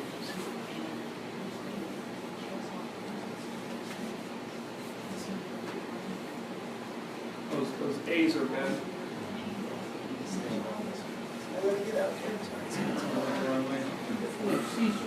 Are you leaving? I gotta leave real quick. Yeah, I gotta make a phone call. Touch the money. Come here.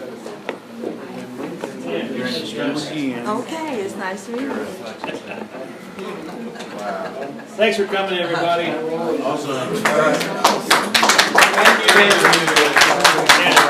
And the seminar never stops now. You guys got questions, you call me at home, you Skype me, and we'll keep this ball rolling until you're 100% efficient at everything you do.